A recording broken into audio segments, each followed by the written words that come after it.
WMMR.com. Let's begin because Dancing with the Stars was on. I watched I'm not going to do of a it. rundown of the episode or anything like that. Did you like it? The exact moment I tuned in was when Olivia Jade Okay. did her thing. I find it interesting and unrelentingly annoying at the same time, and the annoying wins. So Cheryl Burke started her 24th season with Dancing with the Stars. She's the one I have a crush on big time. Yes. Well, that's the big thing about watching the show is exactly that, Preston. She said she started with a serious case of nerves. The dancer revealed on Instagram on Monday, doing the show sober has really made me realize my every insecurity and the amount of pressure I put myself, which is tough. Cheryl Burke said that? Yeah. Oh, wow. Yeah, so I guess she's recovering. entered into sobriety.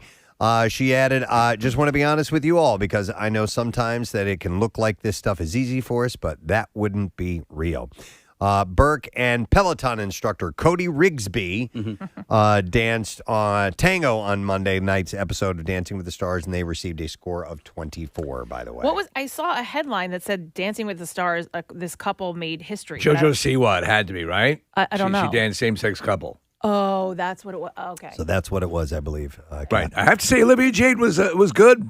I mean, that's she's accomplished scholastically. Hey, Amy Schumer revealed that she had her uterus and appendix removed due to endometriosis complications. She shared a video filmed with her husband, Chris Fisher, showing her recovering in the hospital. She said, so it's the morning after my surgery for endometriosis and my uterus is out. The doctor found 30 spots of endometriosis that he removed, and he removed my appendix because endometriosis had attacked it. There was a lot of blood in my uterus, and I'm, sore, and I have some gas pains, she said. That could be no joke. Like that. So what exactly goes on, Kathy? Do you know? I don't know exactly what it is, but I know that one time when I went to the doctor and I was like, I think I have endometriosis. She was like, sweetheart, if you had that, you wouldn't be able to walk in here. Okay. So she said it's really serious and people are in a lot of pain from it. Is it scarring? Is it what exactly happens that in other words caused or that necessitated the removal of her uterus? So I had a friend who had endometriosis was an issue for her. I don't think she had it as serious as this. Well, obviously she didn't because she didn't have her uterus removed. But how it was explained to me, and I don't know if I'm getting this right or not, was that it's sort of like because she was trying to get pregnant. She couldn't. It was sort of like a spider web that was holding everything and not allowing, I guess, the eggs to drop through. Or I'm not sure, but that's how she explained it to me. If that's correct, I don't know. Here's the description of it: a disorder in which tissue that normally lines the uterus grows outside of the uterus. So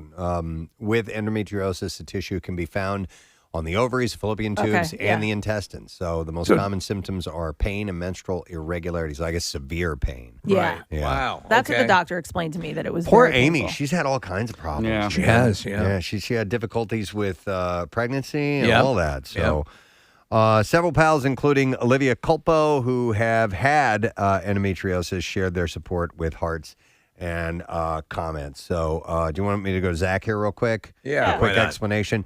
Hi, Zach. You're on the air. Good morning, sir. Good morning. How's everyone doing today? Good, man. So I read the description of this. Did that kind of cover it, or can you explain it a little bit more in layman's terms? So, first off, I apologize. I'm no Dr. Mike. Right. But I am trained and certified in ultrasound, and one of the things we look for is endometriomas, which are basically pieces of uterus tissue that are in other parts of the body. So when they said that it attacked the appendix, most likely some of the uterus tissue was on the appendix. And what happens as a result is when, the patient menstruates, the pain that they suffer, regularly is also experienced in places where the other tissue. So basically, she's like having like a menstrual issue with her appendix. Correct. So Wow. And then the tissue acts. So when you have the results of menstruating, that happens in multiple places. Yeah. I could see why. That's weird. Yeah, you would want that removed. Okay. Interesting. Wow. All right, Zach, appreciate the heads up, man. Thank you so much. Not a problem. Take care, everybody. Let's see it. Wow. So that essentially, it just spreads that pain out to other areas. Wow, poor thing, man, and anybody who's dealing with that. So, well, she's on the mend. So Yes. hopefully this procedure is going to fix things for her. Now, here's another medical update. Chris Rock has COVID. Urges fans to get vaccinated. I don't have much on this other than he tweeted out, "Hey guys, just found out I have COVID. Trust me, you don't want this. Get vaccinated." So I don't know how deep into this he is or anything. He like said that. he's not enjoying it. That's for sure. Yeah. So we'll see. Zoe Kravitz is slapping back at critics of her sheer crystal slip dress by Saint Laurent by Anthony Vaccarello, which she wore to the Met Gala on Monday. She paired it with a silver thong, and she said, "I don't understand why they go practically naked." One person had commented, is what Because this she was. kind of looked practically naked. And then she she name-checked Kravitz in particular. She's gorgeous. Why does she feel the need to wear a dress like this? Being uncomfortable. And then apparently she had commented on this and said, being uncomfortable with the human body is colonization/brainwashing. All right. Okay. All right. After we Or talked, not nice. How about that? Yeah. after we talked about it, I thought to myself, how do any of these women go to the bathroom at this event? Probably out their events? butts. Yep. Well, no, because I had asked you guys, like, do they sit down? Do they have dinner? We were saying there's probably some sort of presentation, all of that. They have to be having drinks, or unless maybe the women are like, we can't drink water, we can't drink anything tonight. No, that's part of the deal, and it's obviously that you want to go and make a stir when you do that. She has the kind of body that you can get away with this. I mean, she could go to the bathroom because there's not really Kathy? anything there. Maybe they have a special Gucci catheter that they use, and we just don't know about Well, it. I was Or a thinking- trap door in the back of that mesh dress. Well, no, I was thinking more like assistants, like at a wedding when, like the bride has to go to the bathroom. It's like all the bridesmaids Oh, go, yeah. they're lifting That's the part of your dress job. up. Yeah. It's part of your job. So I Cup wonder your hands. if they bring an assistant or something to help them go to the bathroom. I'm dropping a deuce. Catch it. So she was clapping back, gang. Yeah, she clapped back hard. Ben Affleck recently told Adweek that he is in awe of Jennifer Lopez. He told the outlet, "All I can tell you is that I have seen firsthand the difference representation makes, because I have seen over and over and over and over women of color approach Jennifer and tell her what her example as a strong woman and a woman succeeding and demanding her fair share in the business world means to them, and I am in awe of what Jennifer's effect on the world is." She's apparently the magazine's recipient of the publication's Brand Visionary Award, so he was commenting on that. He's in love. He is. I love her. She's somebody that I would be so nervous to meet because Really? I would want her to be who I see her as. If she wasn't, I would be so How disappointed. come we didn't know that to this point? I love we her. know who you hate. Yeah, because But usually I'm knowing talking about someone what you I admire- hate. I don't like much. Tell me, do you admire Jennifer Lopez? You will. Yeah, I could see that you would admire her Yeah, and be I love her. nervous. I think she can be cool. I've seen her interviewed, and she seems pretty she's like- even keel. And she's just Jenny from the block. Well, she's Jenny from the Yeah. block. She seems fun. She has a good personality. So I would hope, if you would meet her in person, she'd be like that. But don't make the mistake of being fooled by the rocks that she's got. Right. She's still Jenny from the block. Tyler Perry, somehow or another, a gigantic moose made its way into his backyard. Why don't you forget the moose for a moment? And it was a glorious sight. A moose, of course, can be very, very dangerous. And you have to Yes. be careful around it, but it's unclear where the video was taken. It looks like he's in Beverly Hills, but it's more likely somewhere like Montana or Wyoming. He's been working remotely lately, managing and producing shows for his massive ATL studio compound. Tracy Ellis Ross posted photos and vids of the moose. And Why don't you forget the moose? with a caption that said, "This is magic. They are so beautiful." But this is not Tyler's first moose encounter. Why don't you forget the moose? Back in August, he posted a selfie with a moose writing season 4 of Sistas, new meaning of working remotely. So, And I think in that picture, the moose was directly outside the window of his home. Wow. This one was across the yard, Yeah.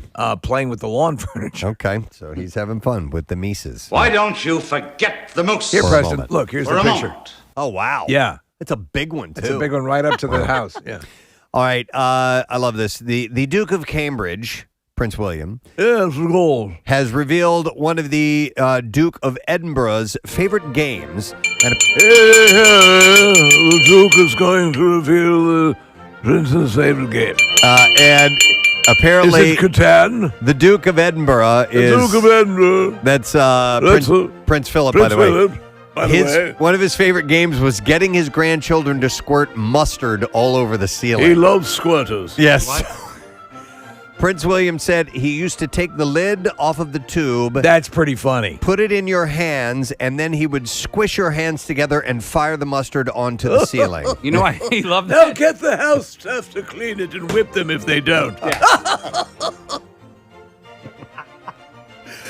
Apparently, Her Majesty was not House amused. staff, clean this mess up, or it's to the gallows with you. Her Majesty was not amused by it. Prince William said he used to get it. Maybe if you would squirt once in a while. Oh, my God. I've got to go to the condiments to get my kicks. He used to get in a lot of trouble from my grandmother, Prince William said. This is in a forthcoming BBC One documentary to be aired on Wednesday. I want to see this. It's called Prince Philip, The Royal Family Remembers, features all four, the Royal Family Remembers, and it features all four of the Queen and Prince Philip's children, along with their adult grandchildren and members of the Duke's long-serving staff. And Ringo. Zara Tyndall and Peter Phillips, children of the Princess Royal, also reminisce about the Duke's antics with the mustard. So Miss Tyndall said, he gets you to hold it in your hands, and I can't remember exactly what he says, but he ends up slamming your hands together, and it goes all over the ceiling. This put me in mind of that scene from Dumb and Dumber where they're squeezing the mustard. Yeah. They're at the restaurant. Yeah. So she said, I actually think the marks are still there on the ceiling. He enjoyed those jokes. He enjoyed messing around with the children and being a grandfather, said Prince William. That was my favorite part of the Crown, the series, were those earlier depictions of them as a younger couple. Mm-hmm. And you could see what he was sort of going through. The lighthearted revelation is one of a number of poignant and amusing insights in the documentary, originally conceived as a personal portrait to mark Prince Philip's 100th birthday. Of course, he died at 99. Here's the scene, Preston, from much of the footage shot before his death. Yeah, when they're spraying the mustard. So he made time for us all, said Mr. Phillips. He supported all of us. He kept control of most of us. And Mr. Phillips also recalls the Duke's frustration as he got grips with a new laptop, often denouncing the offending machine as, quote, bloody stupid in loud tones overheard. How do you work this goddamn thing? The breakfast room. He said, I have memories of him getting a laptop or a new printer and hearing him shouting at it. He loved technology, but it was always quite entertaining to see him try to figure them out. So the documentary's coming up. Yeah, I do want to see this, too. So. Ashley Graham is pregnant with twins, apparently. The model shared a video on Instagram on Monday that showed her reaction to the ultrasound that revealed she's having both a boy and a girl. She already has one child with her husband, Justin Irvin. The couple welcomed their son, Isaac Giovanni, in 2020. I wonder statistically how often it'll be same-sex twins or fraternal twins. Yeah. Oh, my brother and his wife are having twins. They're having a boy and a girl, and we looked up like stats one night. We were just sitting there, and I forget what it was. I think it's like 50-50. I think it's it was like something like that, and I was like, real, like we were surprised that it was that. But what we did find, which I found very interesting. Once you have a set of twins, once a woman has a set of twins, their next pregnancy, they're 40% likely to have another set of twins. No kidding. Yeah. And when we thought about it, we were going over like different couples that we know that have twins and have two sets of twins. Wow. Yeah. Interesting. Okay. Yeah, my sister-in-law had twins out of the gate, but not after. Yeah. My neighbor across the street had two sets of twins. Yeah, see? And my sister-in-law has twins. They're fraternal. My favorite twins, though, Steve, you've heard of mirror twins? Yes. Where they're like identical, but like one's all right-handed, the other one's all left-handed. Also, I've heard that like if one's nearsighted, the other one can be farsighted. Wow. Yeah. I'm amazed at that stuff. Interesting. This is sad news. Actor Anthony Johnson, the comedian who had played a memorable character, Easel, in Friday, the movie Friday, has died. He was 55 years old. I haven't seen that movie in ages. It's a really fun movie. No additional information about his passing was disclosed. He had a wife, Lexis, and 3 children.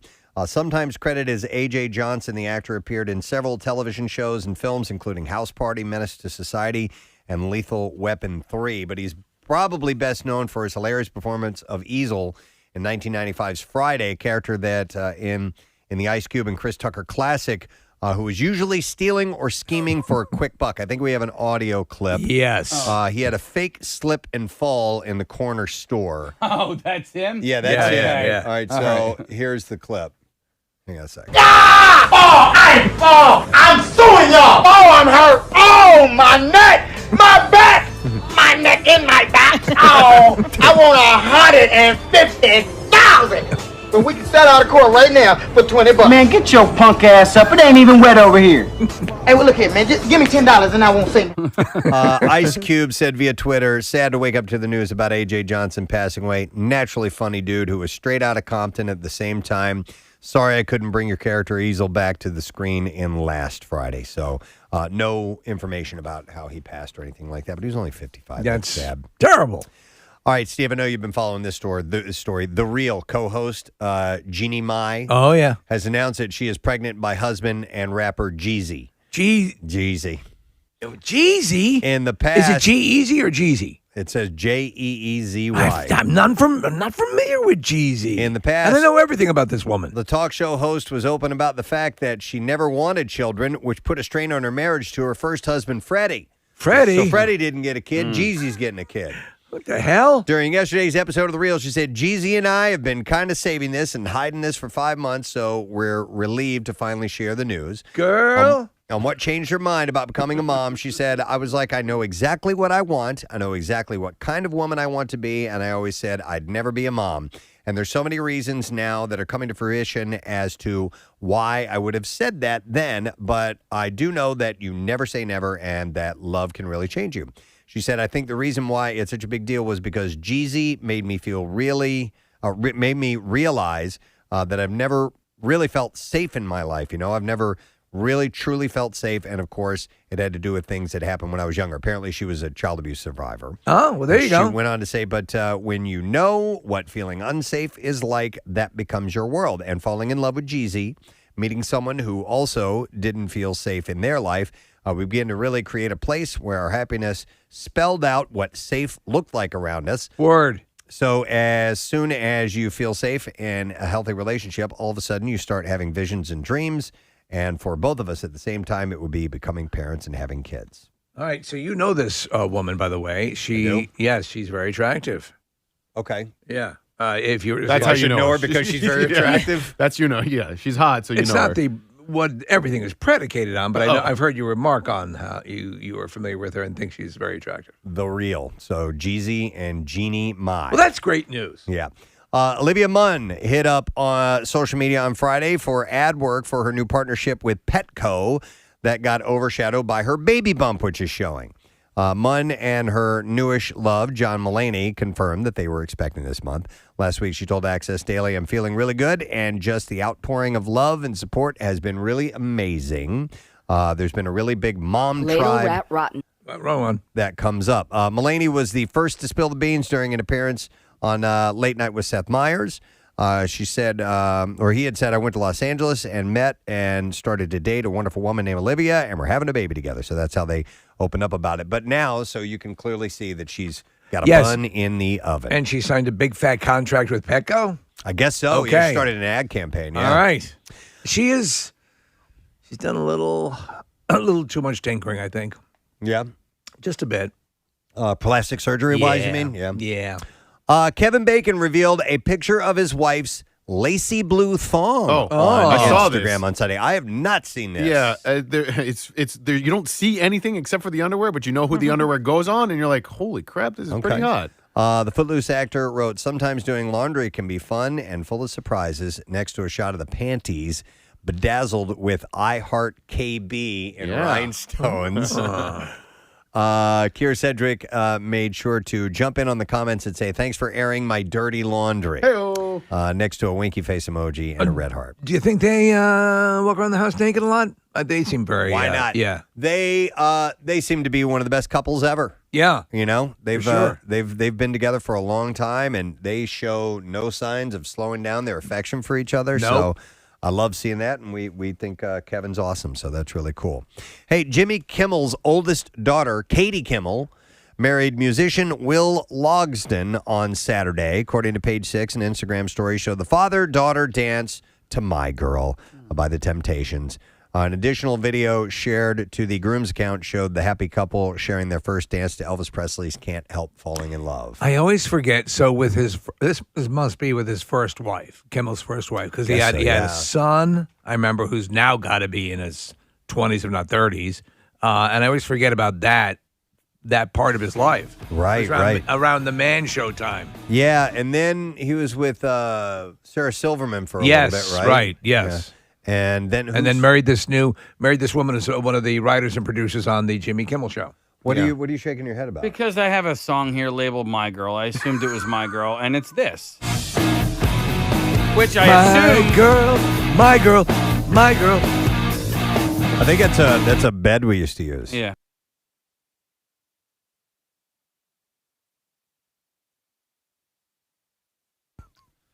Unless they pivoted in their sound. Yeah, maybe they just switched things up. That's an alternate mix. Yeah, listen to this. Yeah. Mom, Barry. A source tells Page Six that Elliot Page has been spotted on the ultra-exclusive dating site Raya. Ooh! The profile reportedly includes pictures of Page, who divorced Emma Portner earlier in January. Yeah, Raya's for celebrities. Yes, with his dog and a shot of him posing in a sweatshirt that reads "Protect Trans Kids." The Umbrella Academy star announced on Instagram last December that he is transgender. So I guess he's looking to meet somebody. So is he going to play the female character in the Umbrella Academy? From what I understand, he will still play Vanya. All right. Which, he's an actor, so you can play different roles, genders, whatever type you want. You're pretending to be someone else. So, yeah. And in fact, we started rewatching, just for fun, the second season of Umbrella Academy over the weekend.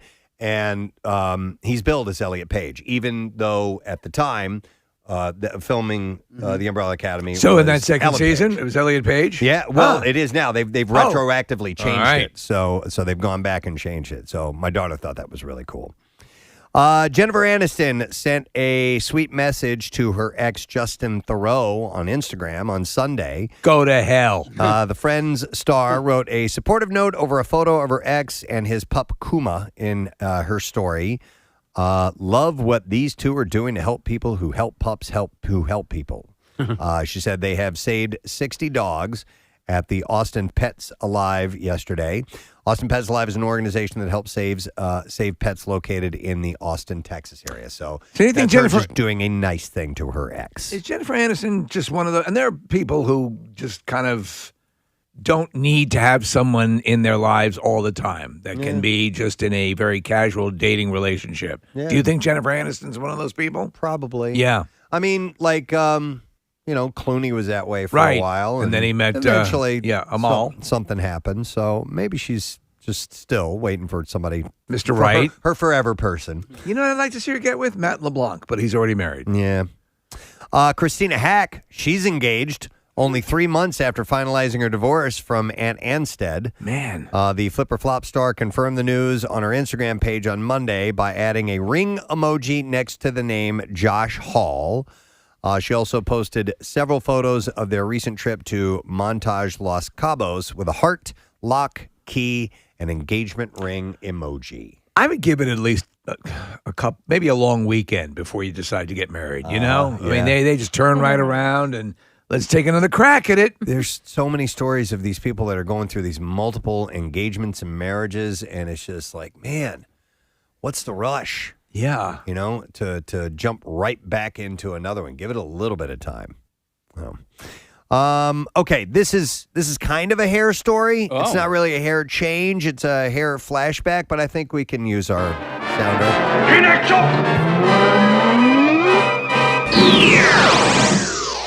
So, Gwyneth Paltrow revealed in an Instagram video on Saturday that she and Brad Pitt didn't plan their matching haircuts at the 1997 premiere of The Devil's Own. Oh, okay. Well, she sat on this one for a while. She told her assistant, Kevin Keating, we went to the same stylist for the cut. Chris McMillan cut both of our hair like this. She added that she loves McMillan, who also styles Jennifer Aniston and Selena Gomez. I don't even remember that. There's a picture up of exactly what they're talking. They do have basically mirror image haircuts. Yeah. You know, in this story or this whole entertainment break, Preston, we're talking about people breaking up and get back together. Gwyneth Paltrow was with Ben Affleck. Ben Affleck's now with Jennifer Lopez. Oh my God. Yeah. Yeah. Ben Affleck. Brad Pitt was with Jennifer Aniston. So true. All of these people have intermingled at one point. You know, it's they're all Eskimo cousins. It's a weird little dating pool. Yeah. Yeah. Eskimo cousins? Yeah. Never heard that term before. Great sitcom. I'll explain it later. Yeah, I don't know that one either. How about this? Deadline reports that Kristen Chenoweth, Andre DeShields, Jake Gyllenhaal, Audra McDonald, Idina Menzel, and Lin-Manuel Miranda will appear during Broadway is Back, the live 2-hour broadcast special that will immediately follow Sunday's streaming-only Tony Awards ceremony. So they had the formal announcement, right, where they all got up on stage Right. and turned Broadway back on. Yes. So I assume the special was done when they were all together. It's a good question. Right? It says the special presented live on Sunday from Broadway's Winter Garden Theater will be hosted by Leslie Odom Jr., so it's going to be live. That should be pretty cool. Yeah, I used to enjoy occasionally checking in on the Tony Awards because they would do the big musical numbers from the big Broadway musicals. Yeah. But it kind of lost its way after a while. By the way, speaking of shows like Tonys and award shows, ratings for Sunday's Emmy Awards were up 16% from the last year's ceremony. They did it like an award show. Yeah. You know, it had that thing. And also, I think a lot of people are watching Ted Lasso and watching The Crown and watching. They were a little bit more invested. You have to, yeah. The reason I quit watching the Emmys a long time ago, it was pre-streaming and all that, just because it was a lot of the same shows every year winning, and it was just like, okay. Shows I wasn't watching. And shows I wasn't watching, too. So now there's a bigger variety, and there's some new people coming up. It's cool.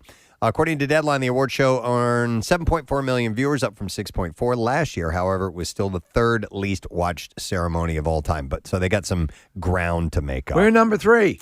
HBO Max has dropped the first promo for And Just Like That. Oh, the Sex and the City movie, right? That is correct. Yeah, the clip spinoff of the spinoff shows Carrie and Big dancing and kissing next to their kitchen island, and a shot of the 3 returning female leads standing in an airport. There's a really sexy scene, Preston, from the movie where Carrie uses one of those robotic hands to reach a jar up on the second shelf. Yeah. Yep, they can finally reach that high. Yeah, with some and she assistance. accidentally catches her first alert medallion with the. Oh, wow. Oops. All right, and then finally, one last story. You guys are going to love this. All Warner right. Brothers is prepping a remake of Joel Schumacher's 1987 film, The Lost Boys, and has tapped Noah Jupe, who was in A Quiet Place 2, I believe, and Jaden Martell from the It film, or both of those movies, to star. Jonathan Entwistle will direct the new reimagined Lost Boys film. Though plot details are being kept under wraps, the film is set to be set in modern day, so they won't do an 80s thing. The Lost Boys is such a perfect movie. It has, in its presentation, in the modelly good looks of everyone, it had a wry sense of humor. Okay, I'll let them take a swing at this, but it's going to be tough. The cult horror comedy starred Jason Patric and Corey Haim and was the story of 2 brothers who moved to a California beach town and discover it's a haven for vampires. The film made $32.3 million on a budget of $8.5 million, spawned 2 sequels. From the 2000s, you had Lost Boys: The Tribe and Lost Boys: The Thirst. Not as good. As well as 2 comic book series. The original also starred a who's who of 80s teen heartthrobs, including Kiefer Sutherland, Jamie Gertz, Alex Winter, and Corey Feldman, alongside Diane Wiest, Bernard Hughes, and Edward Herman. Do you remember the SNL skit that, I don't know if you even saw it, actually, but John Hamm is playing the guy from the Lost Boys with the saxophone? No. Oh, my God. And so whenever someone's encountering a tough time in their day, he would burst through the wall. Yeah. I think that was like Tina Turner's sax player. Yes, exactly. Big muscle dude exactly who could play right. saxophone. Yeah. And he would grind his hips. That's hilarious. Man, they loved the sax in the 80s, didn't they? Oh, Yeah, did they? did. I was a big sax fan. Yeah. My son plays it. Yeah. All right, anyhow, we got to get the clips, so let's do it. In the new Netflix horror series, Midnight Mass, a priest visits a dying town and brings mystery and miracles along with him. In this clip, creator Mike Flanagan explains how this series was born out of his earlier film, Hush. This series kind of is the book she writes. If you look at the book itself, you see Riley, you see Aaron represented, you see everything kind of about the car accident at the beginning of the series is all up there on screen as she works on it. That wasn't, ever like we were trying to make a story within a story.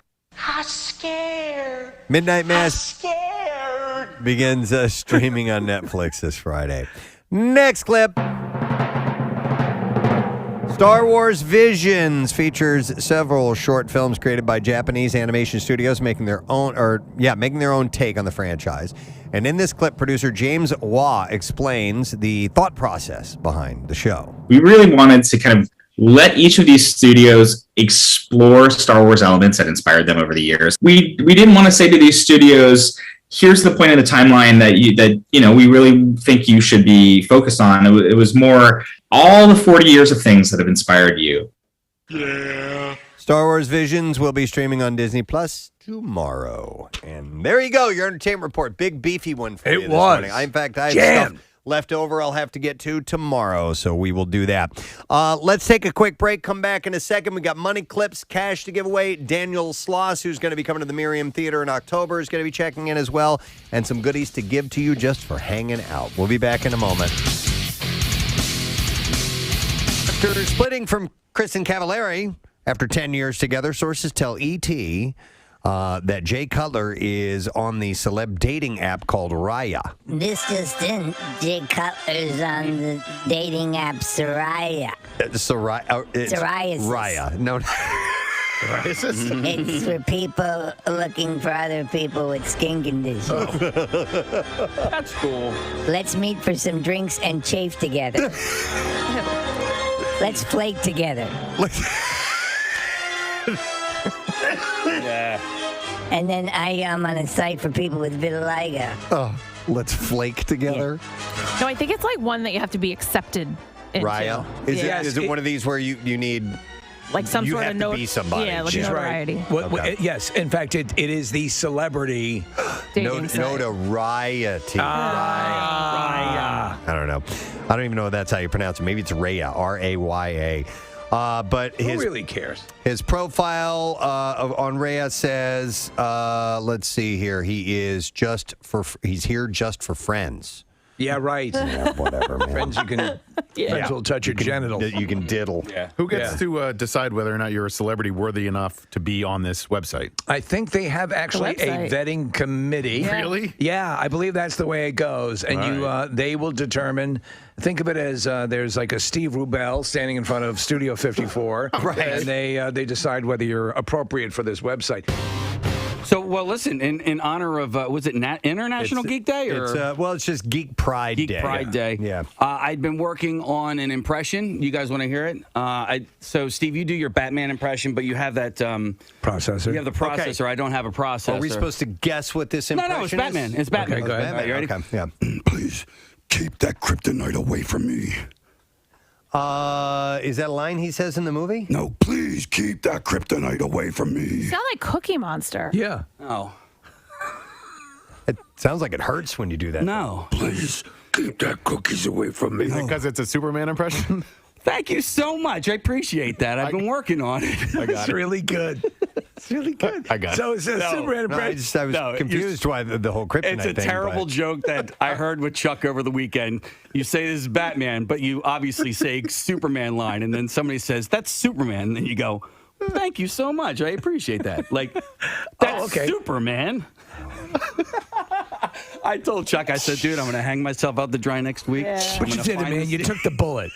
Are we on air? Yeah, we are. I think we're still on air. In fact, Bill's coming down the hallway with an award for Casey. That was great. That was amazing. That's an immediate A+. That's like my joke. Good morning, Cincinnati.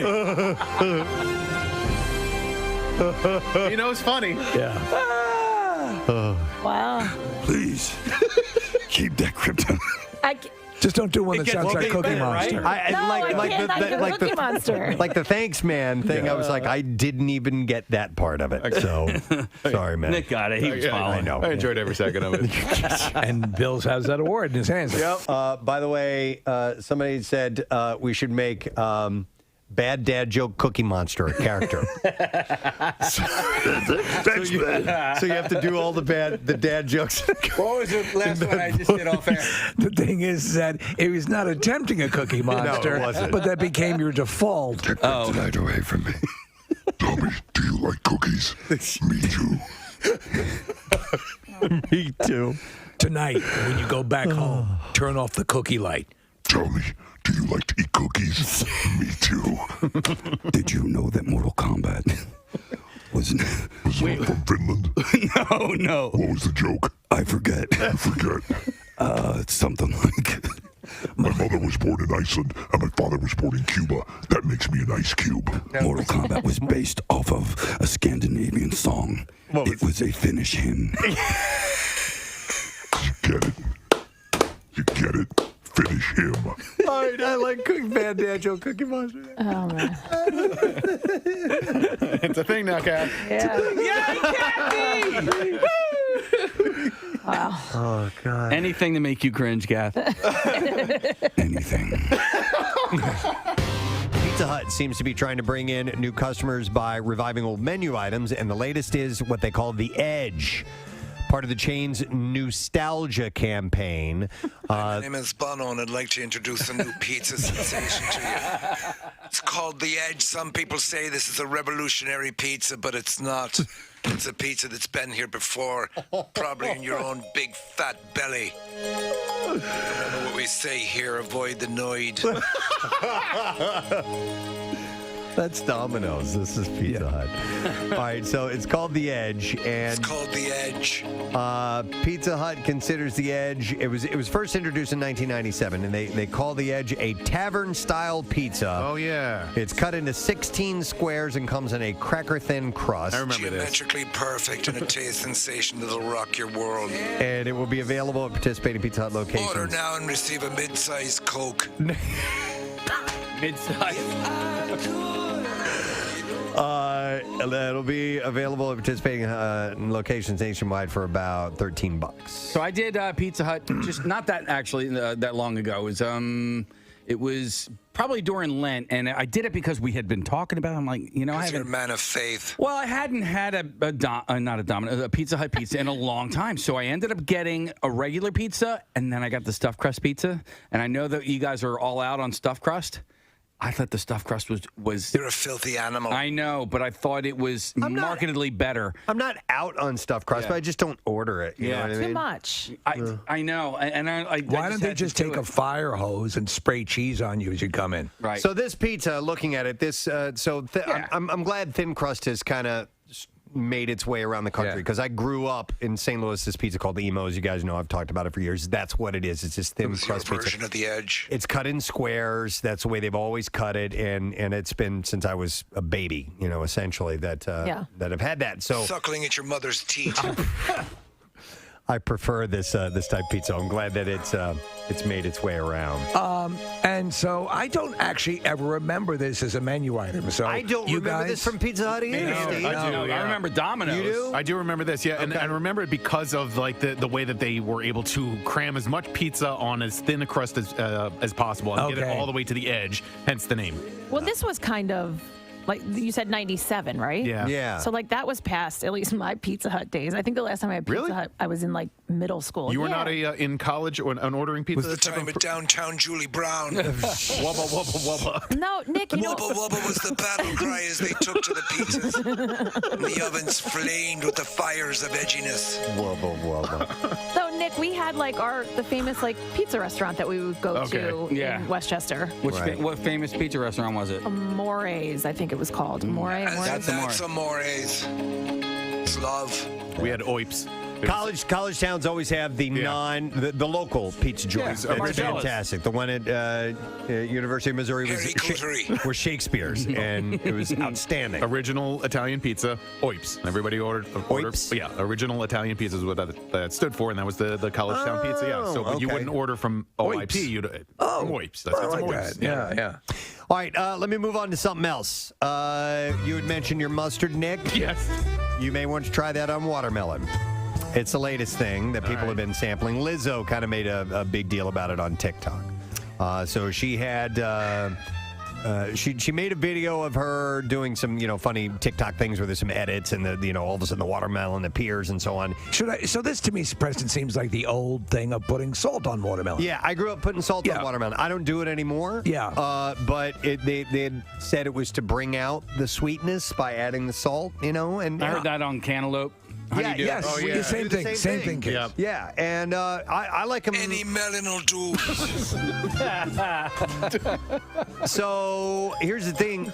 Doesn't matter if it's a cantaloupe or a honeydew or a cassava. Any melon covered in salt will bring out the sweetness of the savory. Living together on one melon the way we should all live together. Now people are trying mustard. Now they're trying mustard just like Lizzo. Yeah, so, but the jury's out on whether she thought it was good or not. So she had called it, is it bussin' or disgustin'? Is it bussin' or disgustin'? But she never really... Is it bussin' or disgustin'? In this video said whether it was bussin' or disgustin', so... No, she doesn't. And I think, so the common thing of like sea salt and caramel. Yes. So to me, that does work. Yep. Some things that I thought would never work do work. I don't know about the watermelon and the mustard. It just seems to be too combating. Yep. I'm tying it into the previous conversation. We used to do mustard on pizza. Okay. I can see that. Did I don't know. I'm not sure. Somebody. Ranch dressing, Kathy. Ew, no. That's just You for said, the, "Ooh, no," that's but for you the put- crust, right? Or the whole pizza. You can do the whole pizza. Oh. Yeah. Yeah, should- I know. we I should have said gotten ew, no, watermelon. yet I put mustard on pizza. Sorry. We should have taste tested this. Casey, when's the last time you've had ranch dressing on pizza? It's been a while. been a while? At least like 2 or 3 days. Okay. All right. Do we have something that could approximate a melon and put some mustard on it? Wait, I might. Let me see if I have. Do you keep a melon in your desk drawer? I might have Kathy watermelon. brings a ton of fruit every day, remember? Oh, She brings can we a try giant that? fruit salad. Yes. Go see if you have watermelon. Yummy. We'll try it. Let's get it. I'm sure Kathy rises to the challenge. there's got to be mustard in the fridge. Yes. Connor, can you go look in the fridge and see if there's any mustard? Let's try it. Or Marissa's already on her way. But yeah, I got to believe no matter what, it's not good. And this is just a thing that people have done to make you eat mustard on Preston, watermelon. Here, try this. People are eating Tide Pods, so you have to take everything with a grain of salt. Here's a text. Somebody says, my husband always puts pepper on his cantaloupe. What? Interesting. What, in prison? No. Oh. But I've had, I've had fruit in salads before, and you put pepper. Like, there's strawberry salads and things like that. Do you know what I Pepper do? on that. So, and it's a weird. So, Honey Grow, I do the like a sesame noodle. Whatever they call it, it's a salad, I guess it is. Okay. But pineapple in that. So something, pineapple and sesame and a sesame sauce work together really well. I could see that work. Sometimes when you have like a teriyaki dish. Yes, there'll be exactly. pineapple in that. That's the same thing. Sesame oil in usually in that. So that'll play along. It's great. Let's see if Kathy is. Chef for melons. Where's Kathy's melons? Hang on. Here we go. They're usually on display. Not in a non-sexual way. In the way she has a 44-pound. We got it. We do. So you got watermelon. So we can try this. Should I just hold off until we get Hold this? off. All right. All right, because Hold. now we're in Braveheart. Yeah, there we go. I got you. Freedom!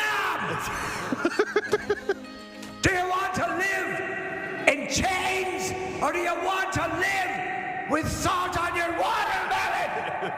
Ah! Mustard! My God. It's a Friday. It is a Friday. Isn't it? I know. Wow. Well, Tuesdays, chance for you to win a Preston and Steve themed tattoo with Tuesday. Text the word tattoo to 39333. And you could win a $350 gift certificate from our friends at Floating World Tattoo and Piercing on South Street in Philadelphia. You can check out their work on Instagram if you like, at Floating World Tattoos, or check their website, which is floatingworldtattoos.com. But text the word tattoo Let's see if you win in a little while. We got Primo Hoagie stopping by. We'll do some giveaways with them and some other things, including the money clips. But right now, I want to hear about Nick McElwain's escapade with a couch. Yeah, so I moved into my house 3 or 4 years ago, and I had a couch in the apartment where I used to live. And when I moved from the apartment into the house, we hired movers to bring in all the furniture, which is a very wise move. We've talked about this many times. Smart way to, if you can afford it, to do so, because it's just a pain in the ass to move furniture, right? So the movers moved the couch into the house. And it's an older couch. I wanted to get rid of it. I've been using this site called OfferUp to get rid of old stuff. And it's like a Facebook yard sale, Kath, that you use from time to time. Yeah. Same kind of a principle, right? How's your success rate been with it? It's been pretty good. Yeah. And it's like mostly it's to get rid of things. Right. And if you want to get a little bit of money for it, cool. But if, here's something for $10 or whatever. You come get it. Exactly. Yeah. So a woman offered to buy the couch. It was a very discounted price, which I was totally cool with. And she was going to come pick it up. So, the caveat to the story, her U-Haul fell through, so she wasn't even able to come get it, which is probably a good thing, because my girlfriend and I tried to move the couch out.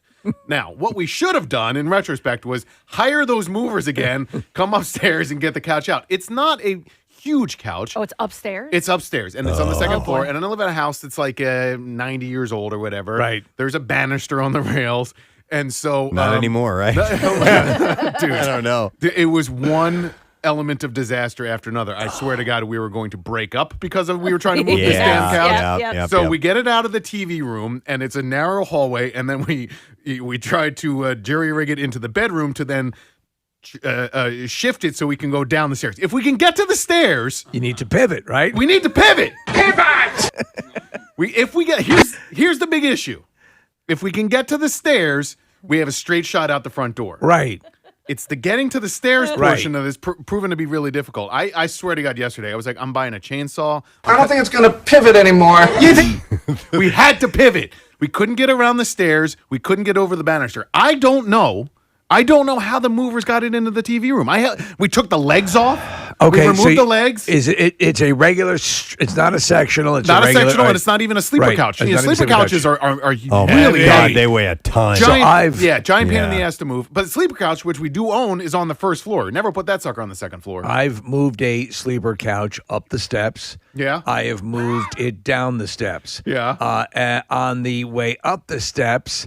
It was open? intact. On the way down, I made the smart call to remove the mechanism from within the sub, which is what you need to do. Yeah. There was tons of pivoting. You really it's a large game of pool and angles and this and so on and so forth. It's like parallel parking. It's every life skill you've done. And sometimes you're like, how in the F can you do this? There are sometimes, literally, where it stands in direct contradiction to the laws of physics. You simply cannot move it through the opening. I want to come over today and take a crack at it. All right, because I'm good at this. I know you are. I moved my entire. I had a basement full of furniture, and when my mom moved in a few years ago, I moved an entire sectional couch up the steps by myself. Okay. Wow. Yeah. Okay, so question. Did you consult YouTube to see if there was a video? There may have been an angle or something you didn't think about, and I'll bet you there's a video that can give you an idea. I didn't even think of that. I use YouTube all the time. Yeah. I normally wouldn't have, because in the height of that, you're like, let's get this done. Yeah. Pivot! Pivot! Those are both great ideas. Casey, I think you are good at like solving puzzles. We used, 2 men in a truck or 2 movers in a truck? Two girls in a cup. Two girls in a cup. 2 girls in a cup. They're really well known. No, when you're done with that, could you move the couch? 2 movers in a truck. And what's with the piano music?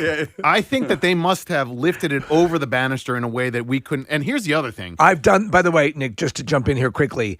Yes, the lifting over of the banister when I moved that convertible sofa up to the second floor, going over the banister was a critical part. It is also a potential disaster. Well, yeah. So the hallway upstairs is ruined. All of the door frames have been just scarred, completely scarred. Yeah. And here's the other thing. I had a fall last month where I hurt myself pretty badly. My wrist is killing me today because we were trying to lift everything that I did was wrong. Everything that I did was stupid. I wonder if there's anyone listening who's had a similar situation. I'm sure there are, but gotten to the level of frustration where they just They just went and got a chainsaw or an axe and just said, "Screw this." Well, I did that. It's not worth it anymore. What? The sectional couch that I brought all the way upstairs and then I put into a back room. I mean, I had to get in a 3-point stance and basically tackle it into the room. Really? And so I knew when I was getting new furniture that there was no way I was getting it out of that room. So, and I wasn't going to do anything with the couch anyway. It was older, and so I just tore it to shreds. Dismantled it? I dismantled it and took it apart. Did you unscrew things to take it apart, or did you just destroy no, it? I just you destroyed demoed it. Yeah. All right. That's fun. Listen, if you're not going to do anything with it, and that makes it easier, then go for it. Yeah. The issue is, as you were pointing out, you want to try to do it in a way that doesn't rip up your walls, your carpet, knock the doorknob off the door as you're taking, all that stuff that you say, I bet I can do that without doing this. Well, here's a text that came in that says, stand up the couch on its end. Yeah. Right. You don't think we didn't? We've tried that. Yeah. That was like Yep. step number one. We tried every different angle, but I think we have to lift it over the banister and then angle it down the stairs, and I think that's maybe how the guys brought it in. But at this point, who the hell knows? And Andrea's pretty strong. She's in good shape, oh my right? God! And at least she wanted to murder me. I wanted to murder her. It just was. It was a failure from the get go. And now, the couch isn't sold. The legs are still off. We just shoved it back into the TV room. It's sitting there, so it's now 4 inches shorter. And I'm like, I don't know what to do with it. Like, maybe when we come home, it'll be gone. Preston, I started having those fantasies. I'm like, yeah, maybe somebody will rob the house. How long were you guys at it for?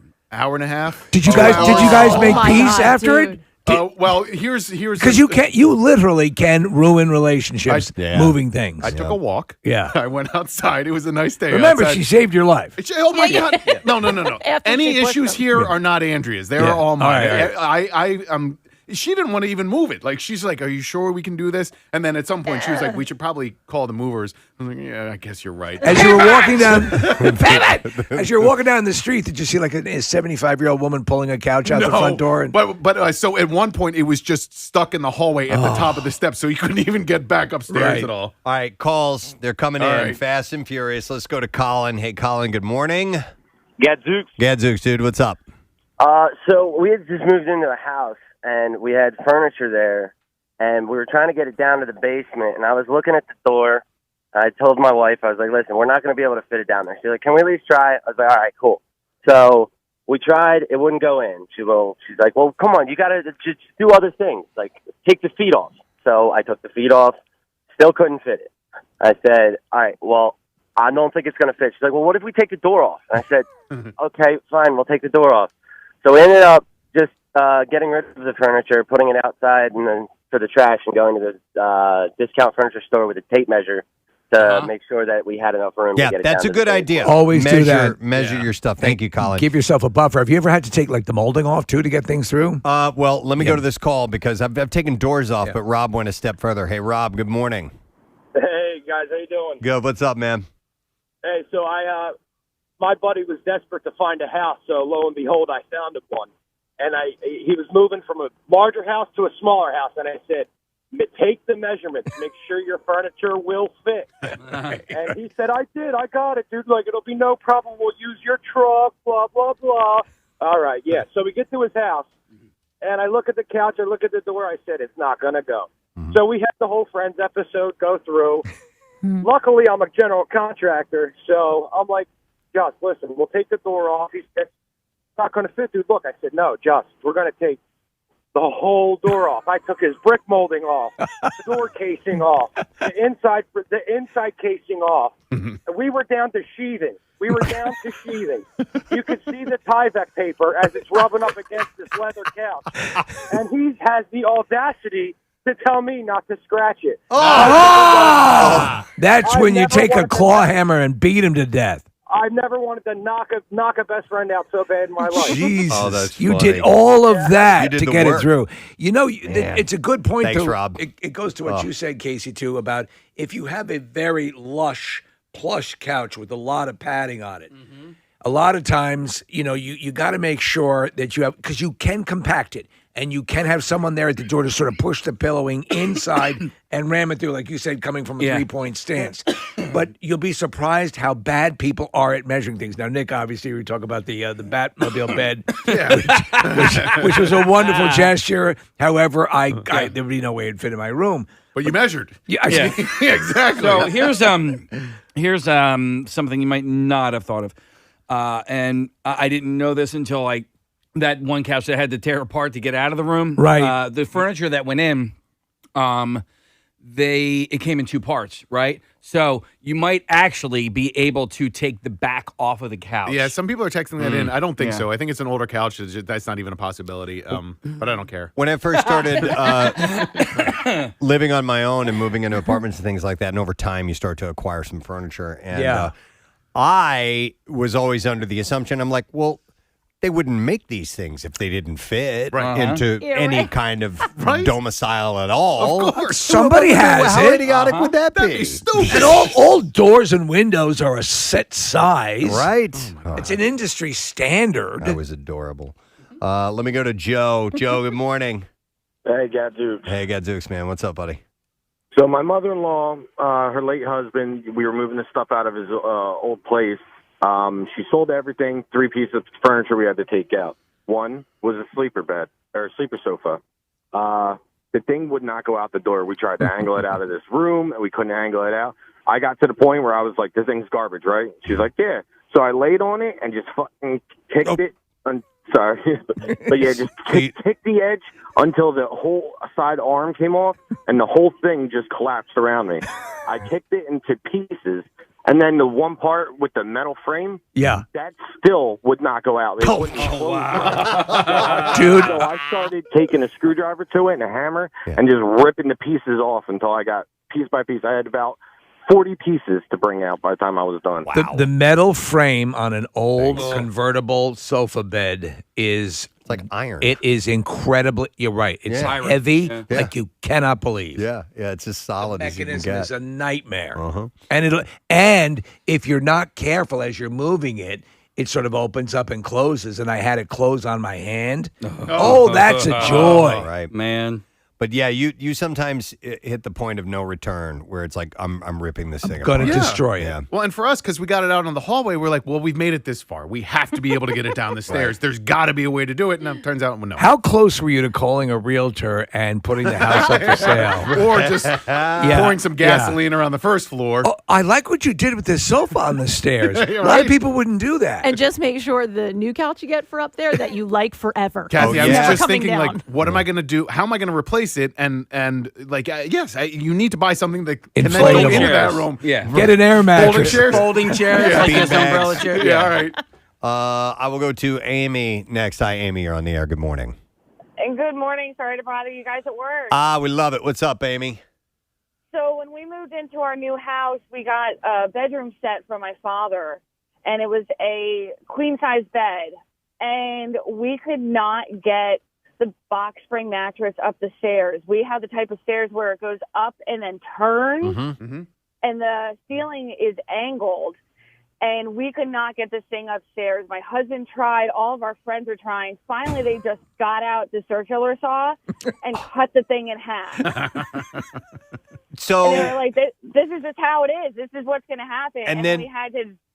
Did you have somehow after another to piece it back together once you got it up there?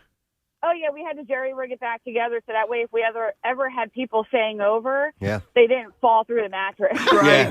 I mean, that's why they have, like, split box springs and Yes, stuff. they I know do. that my wife Yeah. had a split box spring. Yeah. And as a matter of fact, the place Amy. that we lived in when we were first married was in Conshohocken, and it was the stairwell and everything was so small and tiny that there was actually a trap door on the second floor that we had to pull the trap door out in order to get all the furniture. Where was up. this case? This is in Conshohocken. Okay, yeah. so your original house that you grew up in is similar to the house that I'm currently living in. Right.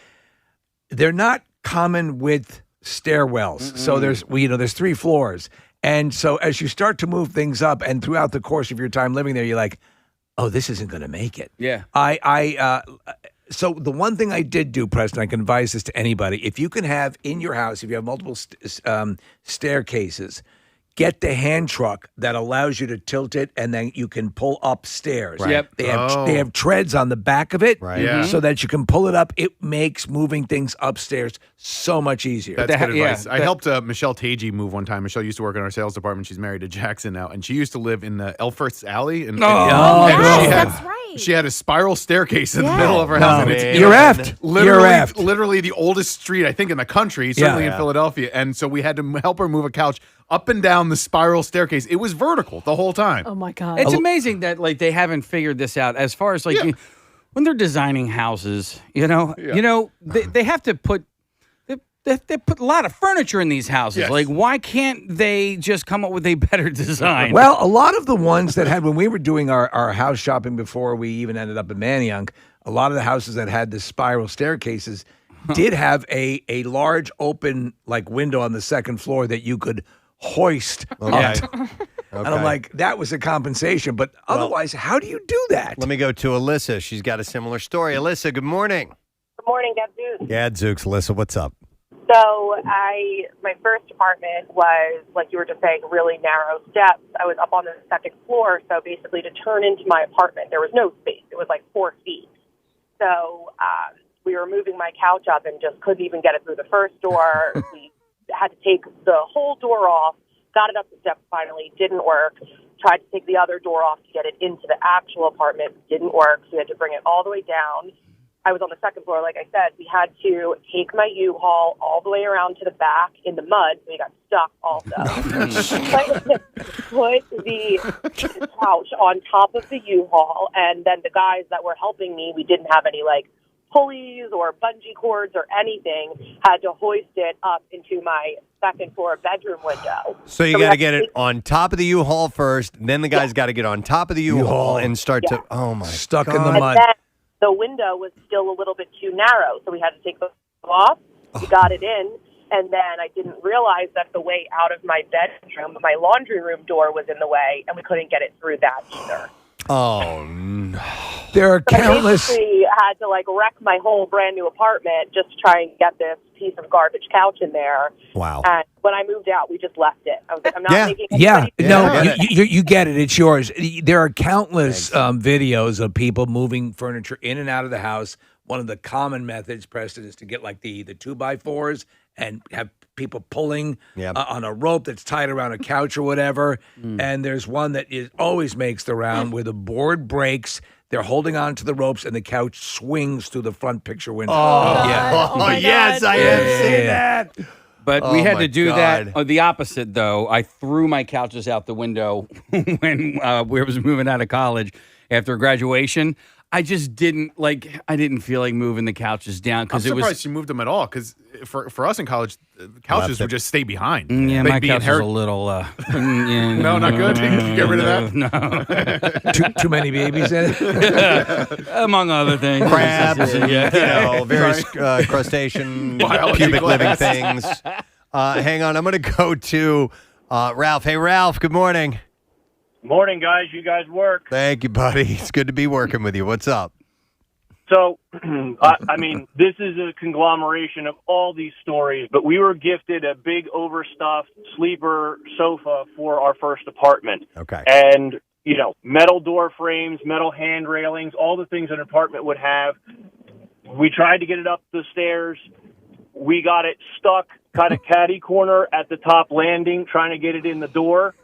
So had to take a sledgehammer, break the frame, pull the sleeper out, twist it, into a corkscrew just to wedge it through the door. Rebuilt the frame, put it all back together, lived there for several years. Okay. Came time to move out. Took it all apart, managed to get it back out and into the basement of the new townhouse.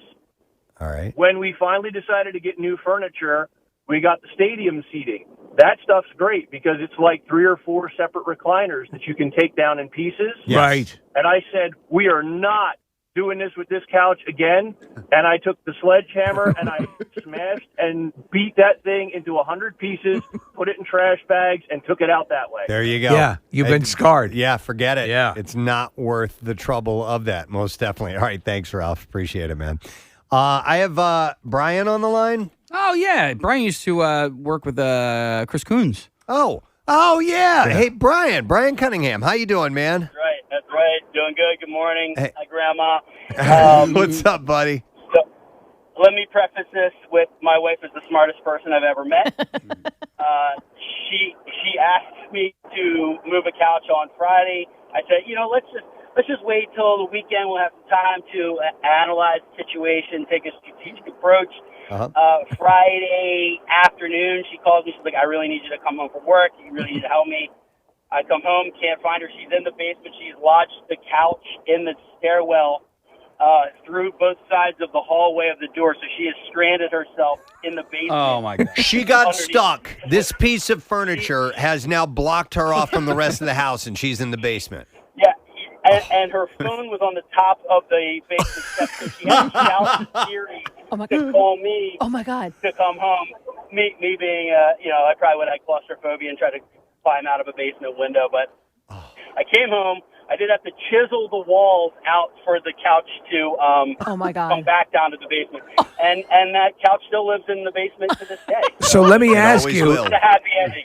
Happy ending all the way around. It says in the description, Brian, that part of the couch actually wedged into the drywall. Yes. Yes. Both sides. Both. She had used her Italian mom muscles to just embed the couch. It was a love seat. It wasn't Okay, a yeah. couch. It was a love seat. Wow. But she had managed to flip, and then finally flip a third time and smash the two sides of the wall. So, I just love that the phone was just out of reach. Yeah. And she's down there for 2 hours. Very Money Pit movie scene out of Yeah. yes. All right, Brian, great to hear from you, man. Thanks a lot, All right, bud. guys. Have a good night. All right, we'll see you. Oh, my God. The only creature that had any fun yesterday was the cat because she all of a sudden had a new jungle gym at the top of the steps. Oh, So yeah. She could completely Lot of climb fun. all over, yeah. Time for one more call, Case? All right, let me go to Chad. Hey, Chad. Hey, you guys rock. Thanks, man. What's up, Chad? All right, so my buddy, he's probably listening right now, Craig, he had just purchased a new house. He had a new house built. So now he's trying to furnish it. He goes online. He wants to get a pool table because he has this gigantic basement. So he goes online and he hooks up with this guy that has a pool table in his basement. So the idea is that we're both going to get this big moving truck, go to the basement, take the pool table. So we go over there. We're trying to lift the pool table. We get it sort of up the steps of the guy's basement, but it's like hitting wall to wall. We're just making it. So we're, thinking we're doing okay. We're going to fit this. Right. We get it up to the top of the steps, and now we have to make in front of the door to the basement. There's just a wall right there, which we didn't think about at first. So now we're at the top of the steps, and we're like, all right, we got to turn this thing, which we couldn't turn it at all because it's wall to wall. So we're trying to take the door off to the basement. We tried that out. We tried everything. We're there for like 3 hours thinking, okay, what can we take off this pool table? It's like a slab, like nothing comes apart. One of those professional pool tables. So we're talking to the guy, and we all come to the conclusion. We just say, hey, can we just cut a hole in this wall? We'll just cut a slit right between the Oh my God. the frame, and we'll just kind of slide the pool table right between the two pieces of boards in the frame. And the guy finally agrees. So I'm with this. I'm like, you got a saw? So I'm over here trying to saw open this guy's wall.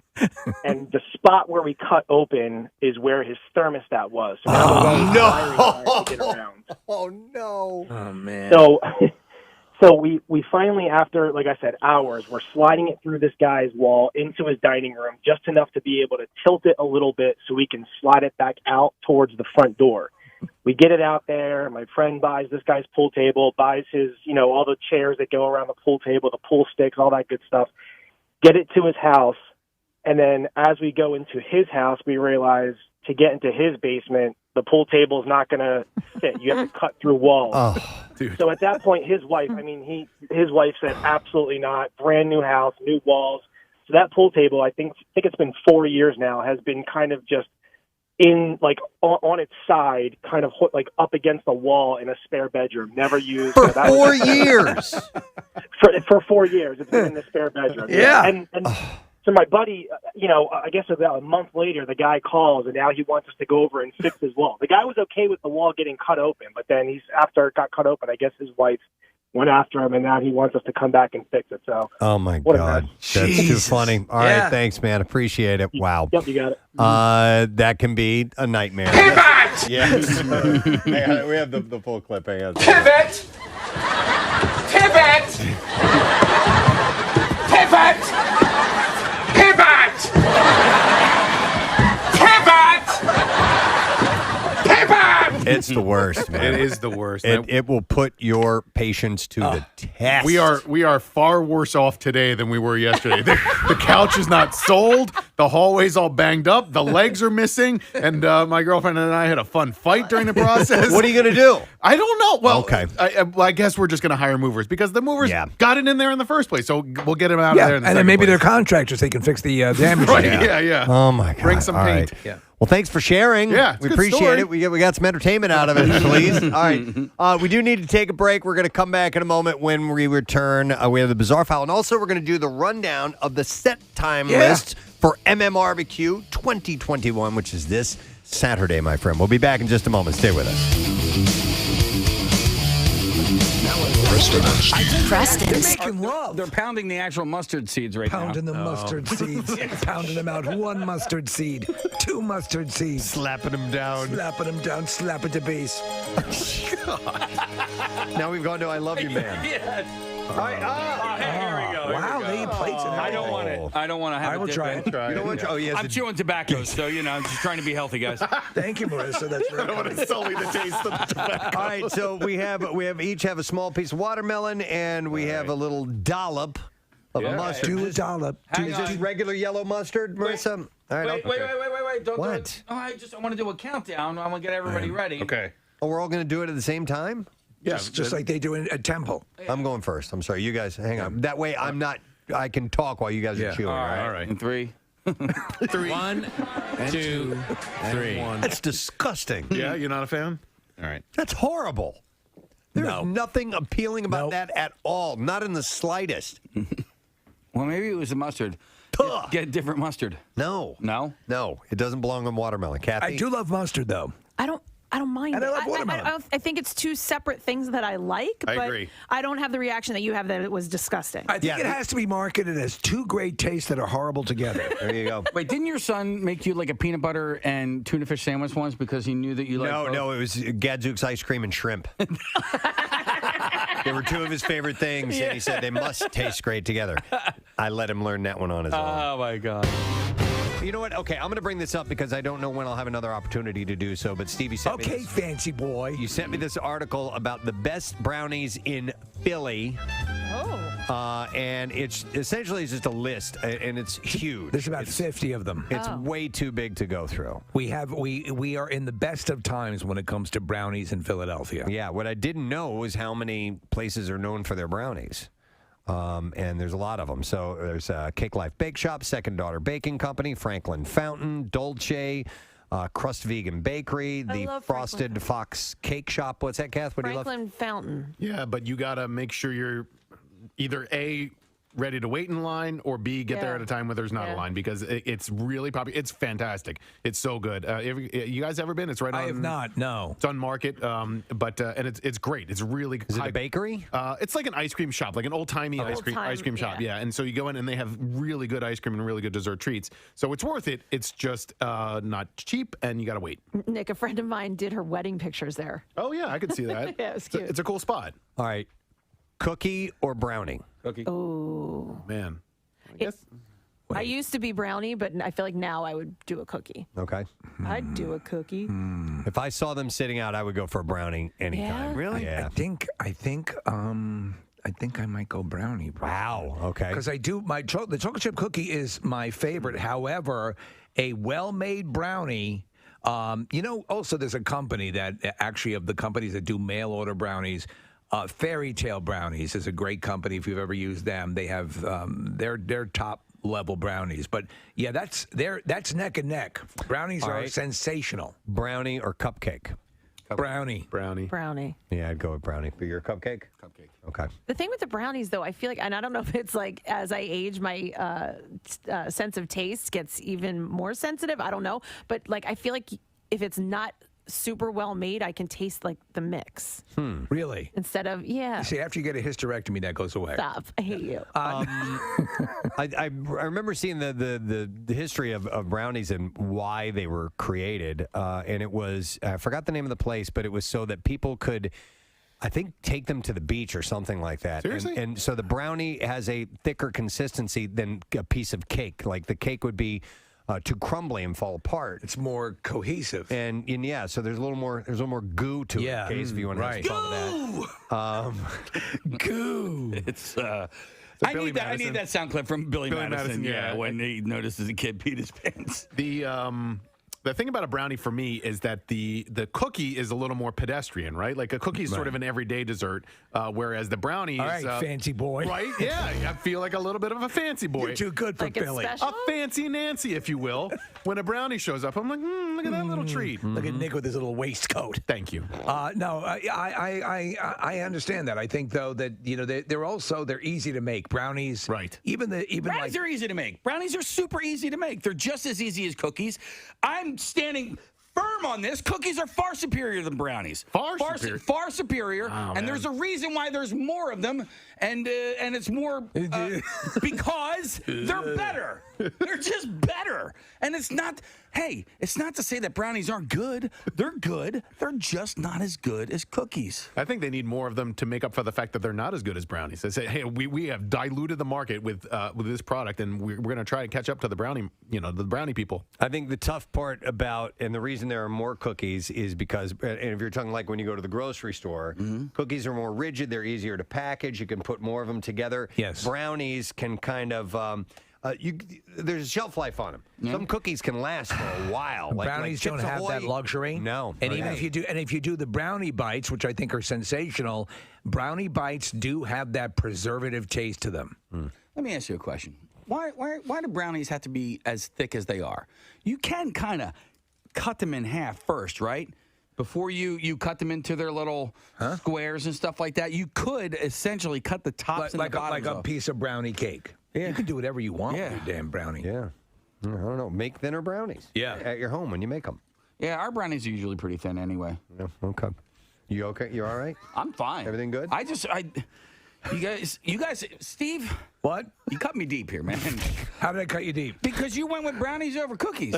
And I thought I knew He feels betrayed. I thought I knew I love chocolate chip cookies, but if I have if there is listen, they're right neck and neck, but I do love a damn good brownie. But chocolate chip, they're it's like Godfather 1 or 2, Steve. Yeah, it changes from time. Goes from time to time. You lean one way or the other. All right. Goo! All right. There it is. Now he's got it. I got it. There's more goo in a brownie. All right. By the way, Steve, this list of brownie places, what's I was saying the Inquirer. The Inquirer. Yeah. Okay. So the you can Inky. You can go on and find a list of great brownies, if you will, if you check the Inquirer's website. All right. What? Okay. Oh, let me go to Mario. I was going to wrap up there. Hey, Mario. Good morning. Oh, he put on his glasses. He can't see without. Exactly. What's up, dude? Casey wanted me to talk to you. Hey, I really appreciate it. Hey, cookies are way far superior than brownies. You can eat so many more of them. There's different kinds of textures. There's only so many things you can put in a brownie.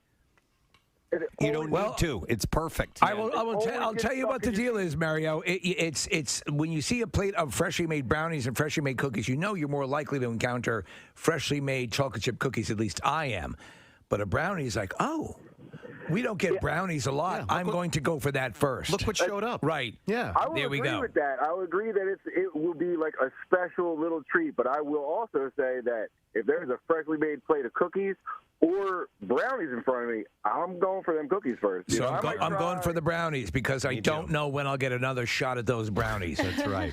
That makes sense. Carpe diem, man. Carpe diem. Yeah. I appreciate you coming to the phone call. I just want to say I'm a cookie lover. All right, Mario. I mean, you can enhance a brownie by putting a cookie in it. You can enhance a cookie by putting a brownie in it. No, you absolutely can. No. I've had brownie cookies. Yeah. I don't even know you've what had that cookie means. brownies. Putting a brownie in a cookie? Yeah, you don't do that. But I've never heard of putting a cookie in a brownie. You've never heard of a blondie, bro? No. Well, you know what? I have heard of a blondie. I just didn't know what that was. It's cookie brownie. Okay. It's cookie brownie. A man who purchased Gwyneth Paltrow's viral "This Smells Like My Vagina" candle from Goop says it exploded, and he's filing a class action lawsuit. Candles do sometimes explode. You've had stories about that, right? Have you ever had one explode, Kathy? Or at least I had one like pop and melt immediately. Oh, okay. So no, I've seen I don't burn candles in my house. But I've seen it burn all the way to the bottom, and there's just a little bit. It's just liquid at that point, and then it shatters the glass. Okay. Well, this splattered vagina all over the walls. Vagina fight to the morning mass. This vagina falling, crashing, vagina falling to the ground. They had a reporter on the scene. Vagina catastrophes I've ever seen. I'm sorry, ladies and gentlemen, I can't compose myself. There's vagina everywhere. People trapped into huge labia. It's disgusting and a mess. It looks like deli meat strewn across the field here in Vegas, New Jersey. Hair all over the place, and there we go. My effects. There we go, sir. I can't even. My effects. I'm so distraught. You've been pulled into a time continuum. I don't know what's. Oh my God. Wouldn't it be great if field reporters did have a battery of effects? We should encourage that. Sad time here out on the street. Yeah. So according to legal documents obtained by the site, and the vagina's not quite to the mooring mast. Oh my God! It exploded! It's burning! It's crashing, falling to the ground, falling! People jumping out! They're actually climbing down pubic hair to get down to the ground! How big is this? This is the largest one in the world at that time. Yeah. And the majestic vagina coming over the New York skyline. Uh-oh. Oh my God! It's burst into flames.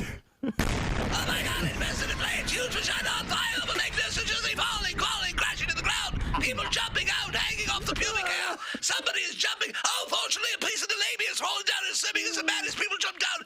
They're falling onto the mat! There's one large rope hanging out of it, actually. Yeah. So thankfully, a matted pubic hair is serving as a rope ladder for those trying to escape the fire. Oh my God! All right, so Colby Watson says he purchased the 10.5 ounce vagina candle online in January. He claims he lit the candle for the first. Is it possible that he lit the wrong side? That he lit the butt side? I don't know. Then the first time, turn it around. Oh yeah, it's a little joke, right? Yeah, well, the methane is back there. He claims he lit the candle for the first time the next month. All right, so I've seen a new ad on social media for this erectile dysfunction. The one that delivers to your home? It's like it's you put it on your unit. No. Have you seen this thing? No. What are you taping a pencil to your dong? No, dude, not a pencil. It looks like almost like this horseshoe-shaped thing that comes almost to a close at the end. I have not really watched the commercial, but it appears to be like a C-ring that you put on. When you said that, that's what I was thinking. Right? Yeah. So that the way strippers at like Chippendales will puff themselves up with and then tie it off essentially. Yeah. So I think that's what this is. If I'm Wilford Brimley for the Wilford Brimley C-ring. No matter what size the good Lord gave you, the C-ring is adaptable. If anybody, if you order right now, we'll throw in a bamboo steamer. If anyone has seen this and has watched the ad and wants to comment or bring me up to speed on that, please give us a call, 215-263-WMMR, because... Did you hear that Jerry died? I'm so sorry. What happened? He was trying some sort of new C-ring and he hemorrhaged. Nick is pulling up. Is this it? No, that's not it. No. That looks like one of those things you throw against the wall and crawls down. What do they call those things? The creepy crawlies? Wall crawl? It's got little... Wally crawlies? It's Steve, it looks like it's got Is that a C-ring for French that? ticklers on it. In case you're banging against the wall? No, it was really weird. I don't doubt it. I've seen a lot of... Why are you targeting me with this? Why is this advertising heading to me? What's that all about? Well, it's like when your mail from the local funeral parlors and cemeteries is addressed to you by name. Here it is, Nick. Eddie? Eddie. ED has become Eddie. I get it. Meet Eddie, the wearable device aiming to optimize, your situation. So see what I mean? That it's shaped kind of like a horseshoe? Yeah. And I guess I'd like to play horseshoes with that. I guess you're supposed to get yourself excited and then strap that thing on. I have no idea. So you're tying off so that you're. That's what it seems like to me, Steve. That's what a C ring's purpose is. Does it? It's not to get engaged. Here you go. I'll read the information. Eddie is the first of its kind wearable FDA Class II erectile dysfunction device. Manufacturer Giddy maintains that its unique ergonomic design improves upon current devices by working with the natural physiology of a unit where it's so funny. You have to paraphrase. It's so funny I can't say erection. Yeah. Where rings and constriction devices can actually work against it. I swear by it, says B. Arthur. It says here, Chloe Kent takes a closer look at how Eddie works and asks if it's truly an improvement upon the market's current state of affairs. Preston, $298 for a 2-pack on Amazon. What? Seriously? No. Look, $298 for a 2-pack. 2-pack. Medicals. Maybe they should get into it. How do they charge you so much? Eddie by Giddy. Yeah. Device for dysfunction. Presents Preston and Steve's Bizarre File. Brought to you by Young Sheldon. Young Sheldon. It joins the Big Bang Theory on PHL 17 weeknights at 7 and 9:30.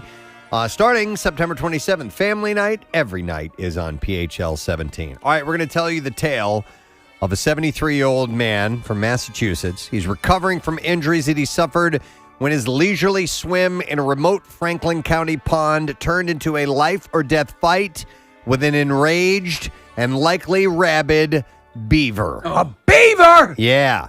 Mark Piricini suffered extensive injuries in the attack and came close to drowning. He had beaver. He had multiple puncture wounds. He had flesh torn from his arm and leg and scratches and lacerations all over his body and scalp, and a torn tendon in one of his fingers. He also has a fractured knuckle on one hand, most likely from beating the beaver as it repeatedly attacked him. Is that a falcon punch? He is undergoing treatment for rabies punch. No, that's rabies. That's a beaver punch. It's a beaver punch. Kind of a falcon punch, yeah. So Piricini apparently said that the fight was a prolonged battle with an enraged 50-pound wild animal while trying to stay afloat, and it left him exhausted. While the fight continued in the deep water. You forget they get that heavy. He estimated that it lasted about 5 minutes, and it occurred to him that he was in deep trouble. At some point, he said, I said to myself, if I stop and fight him one more time, I'm going to drown. It's me or the beaver. Unable to chase away the beaver or to stop it from attacking, Piricini said he made for a desperate attempt to swim the last 40 yards to shore. For most of the distance, the beaver continued nipping at his heels and his legs, arms, back, and buttocks most of the way. According to the State Division of Fisheries and Wildlife, beavers are fairly common in Massachusetts. Adults can grow 2 to 3 feet in length, not counting the tail, and can weigh anywhere between 35 and 80 pounds. Piricini refuses to specify which pond he was swimming in. Well, gentlemen, don't talk about that stuff. He's concerned if mass wildlife would trap and kill the entire beaver population there, and he does not want that to happen. No. The pond is so remote that he doubts any other people will swim there this year. He said he's never seen another person in all the time he's gone there. He said he's been swimming in the same spot since the 1970s. He said the pond is remote enough that he has to ride his bike deep into the woods to reach it, and it's a small island some 50 yards offshore. That's the beaver's pond. On warm days, he rides his bike to the pond, dives in, and swims the island. There he rests for a while and basks in the solitude and tranquility of being alone with nature. But this day of the attack was like any other. Piricini rode his bike, swam to the island, rested there, and then started swimming back. Moments into the return, he felt something bump against his right thigh, something big. He said he's had fish brush up against him before, but whatever made contact and went under the water this time was bigger than any fish he'd ever seen in the pond. He said his description is reminiscent of that of the scene in the beginning of Jaws, where the woman is swimming in the ocean and learns that she's being attacked by a shark.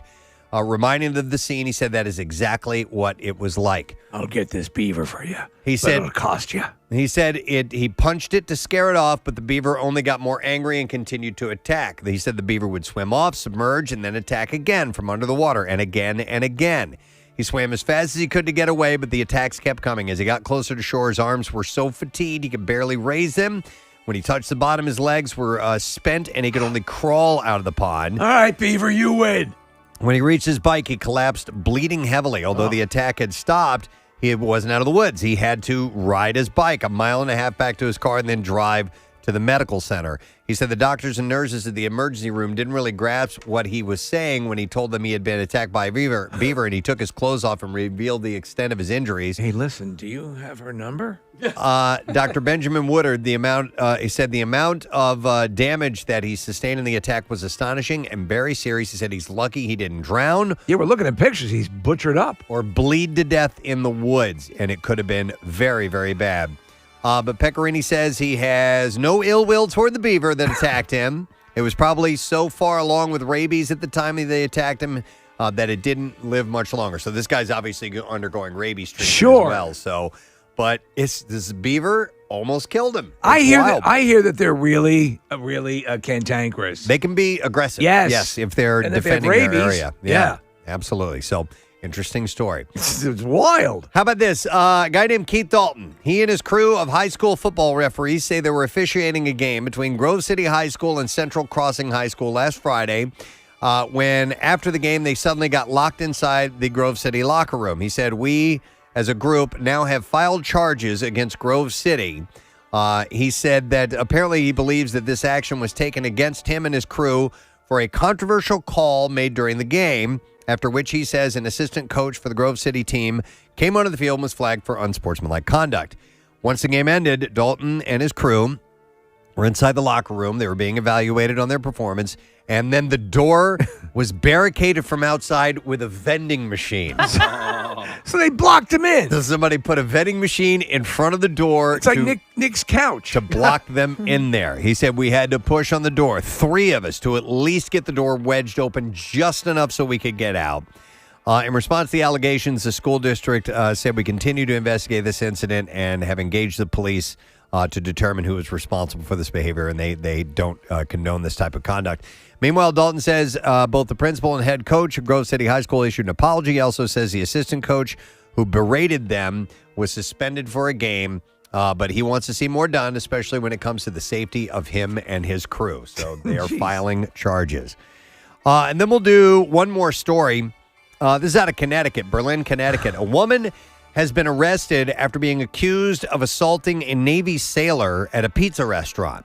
Police said 45-year-old Lori Desjardins turned herself in at police headquarters on Thursday. She was served with an active arrest warrant related to assault. This comes after a video went viral of Desjardins allegedly assaulting a Navy sailor at a pizzeria in Berlin. She had questioned the fatigues that the sailor was wearing. Oh, I saw this video. This one's a lunatic. And is even seen hitting him in the face. So yeah, it's, she thinks he's impersonating a soldier. Right, like stolen valor. And she goes and hits him. Well, the dude was the real deal. He's the real deal. Sean Nolte Jr. identified himself as the person who was assaulted. He is a student at the submarine school on the Naval Sub Base in Groton. Desjardins worked for CVS Health, and following her arrest, a spokesperson for the company released a statement saying the individual is no longer employed by the company. She was released on a $10,000 bond. By the way, that place has great pizza balls, Preston. Oh, yeah. Time for a pizza ball. All right, and that is what I have in the bizarre file for you this morning.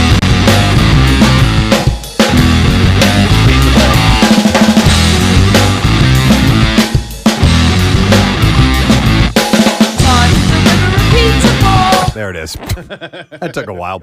All right. So we have a little bit of information for you concerning the barbecue. Yes, very excited about this info. I have the set time list. Yeah. And so we can give you an idea of your evening or your day, because it started. The doors open at noon, by the way. So the barbecue is on Saturday. And we're going to have Foxtrot in the Get Down, Aaron Jones, Dorothy, Mammoth, Wolfgang, Van Halen, Dirty Honey, Cheap Trick, The Offspring, and Jane's Addiction, all playing in that order. So, if you want to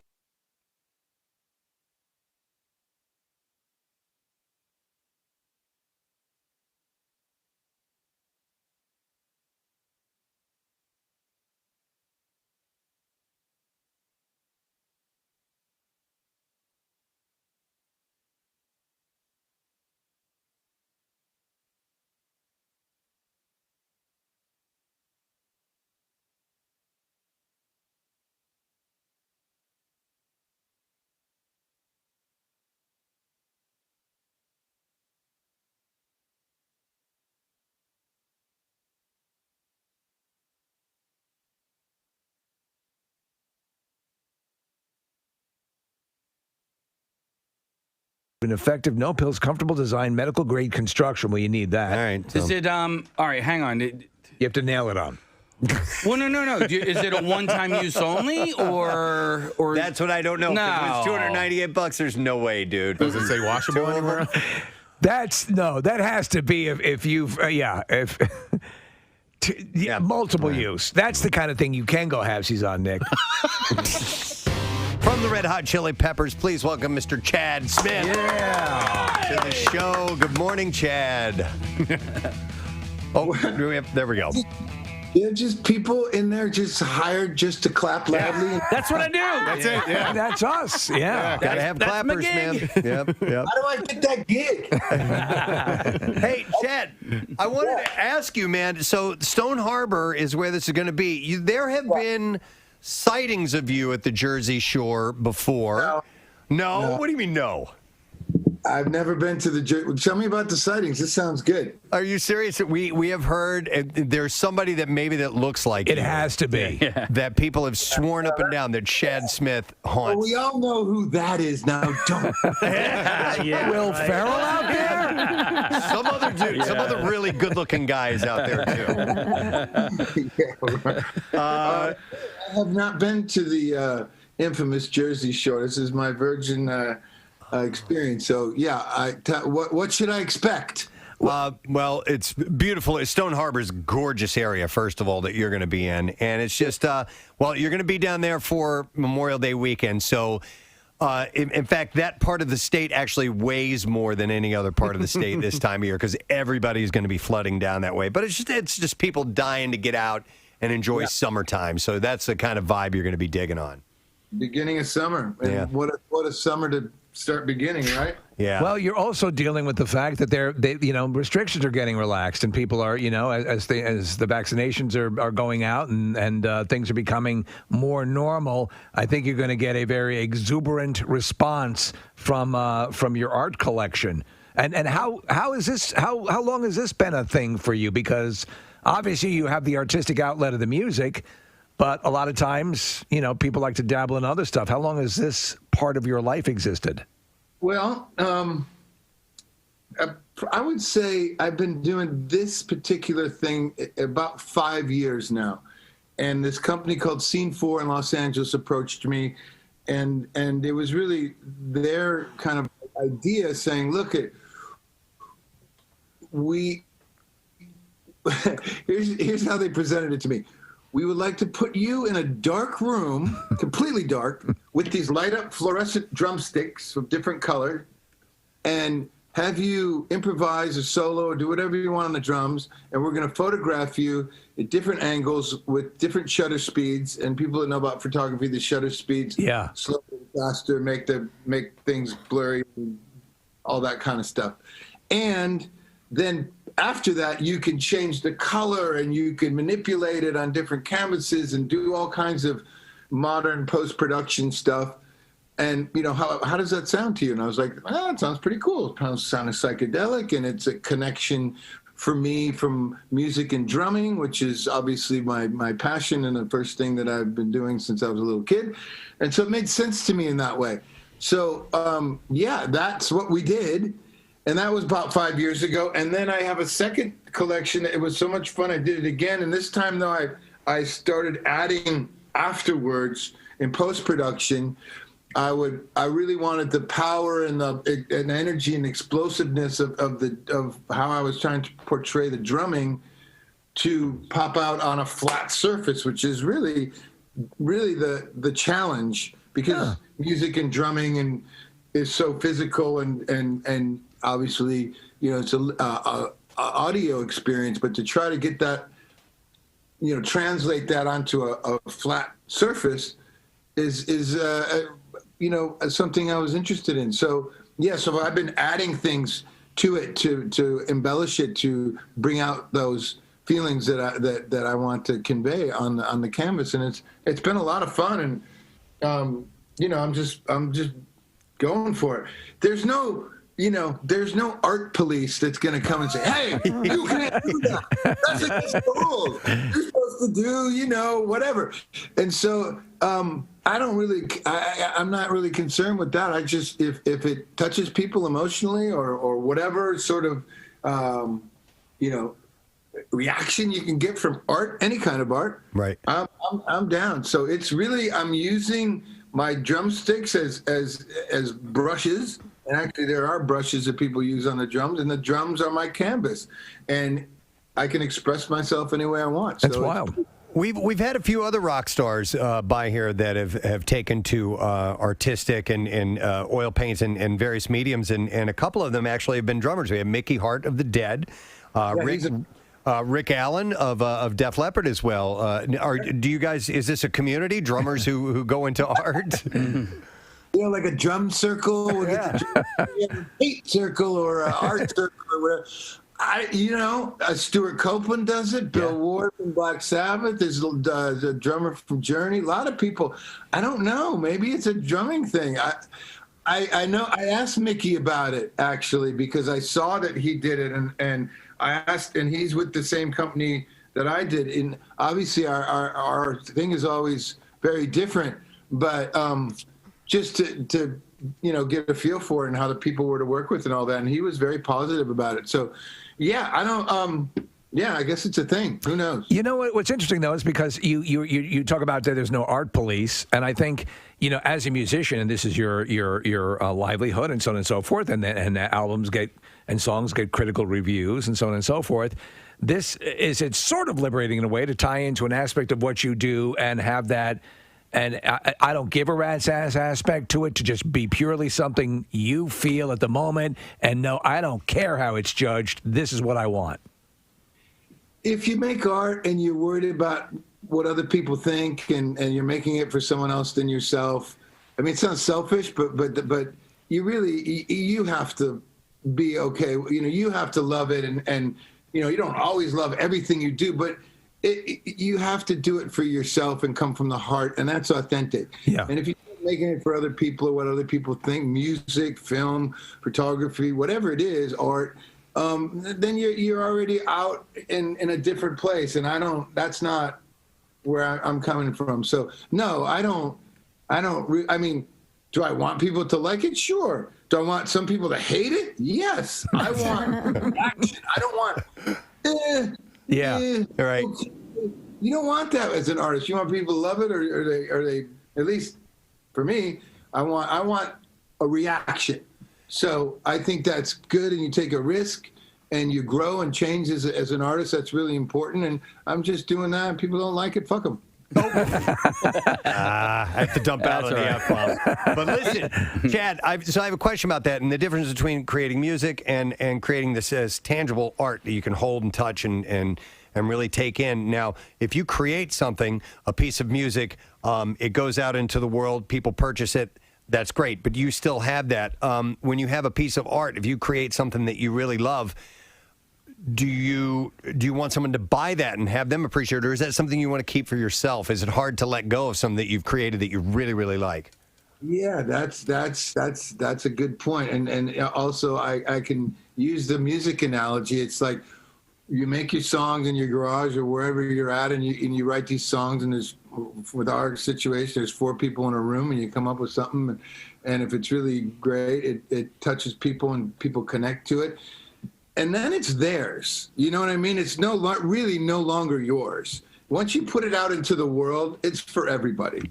And I mean, if it's something that I made, I guess this is the one thing that would be different. It's a tangible one thing. If I really liked it, I would keep it. Okay. Yeah.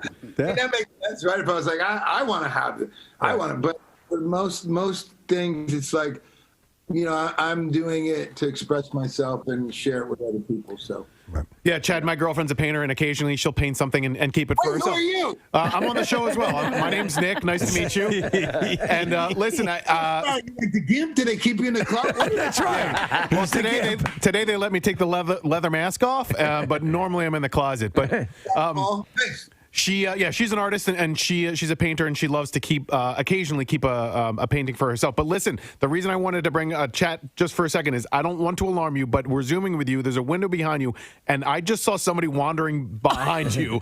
I don't know if you know who that is or if there's just there. See him? Yeah. There's somebody out your window. There's somebody right outside your window right now. That's my son Dashiell. He's like loves horror movies and creepy dolls. He's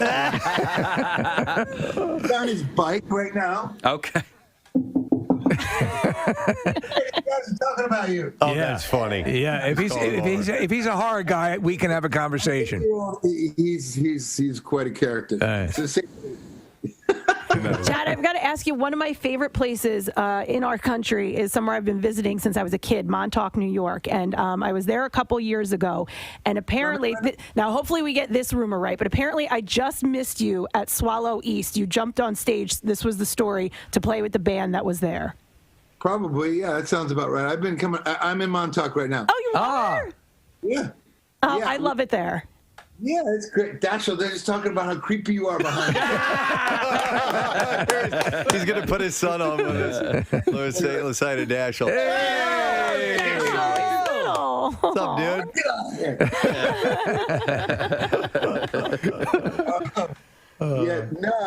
We've been coming here for about 16 years now. My wife's from this area in Long Island.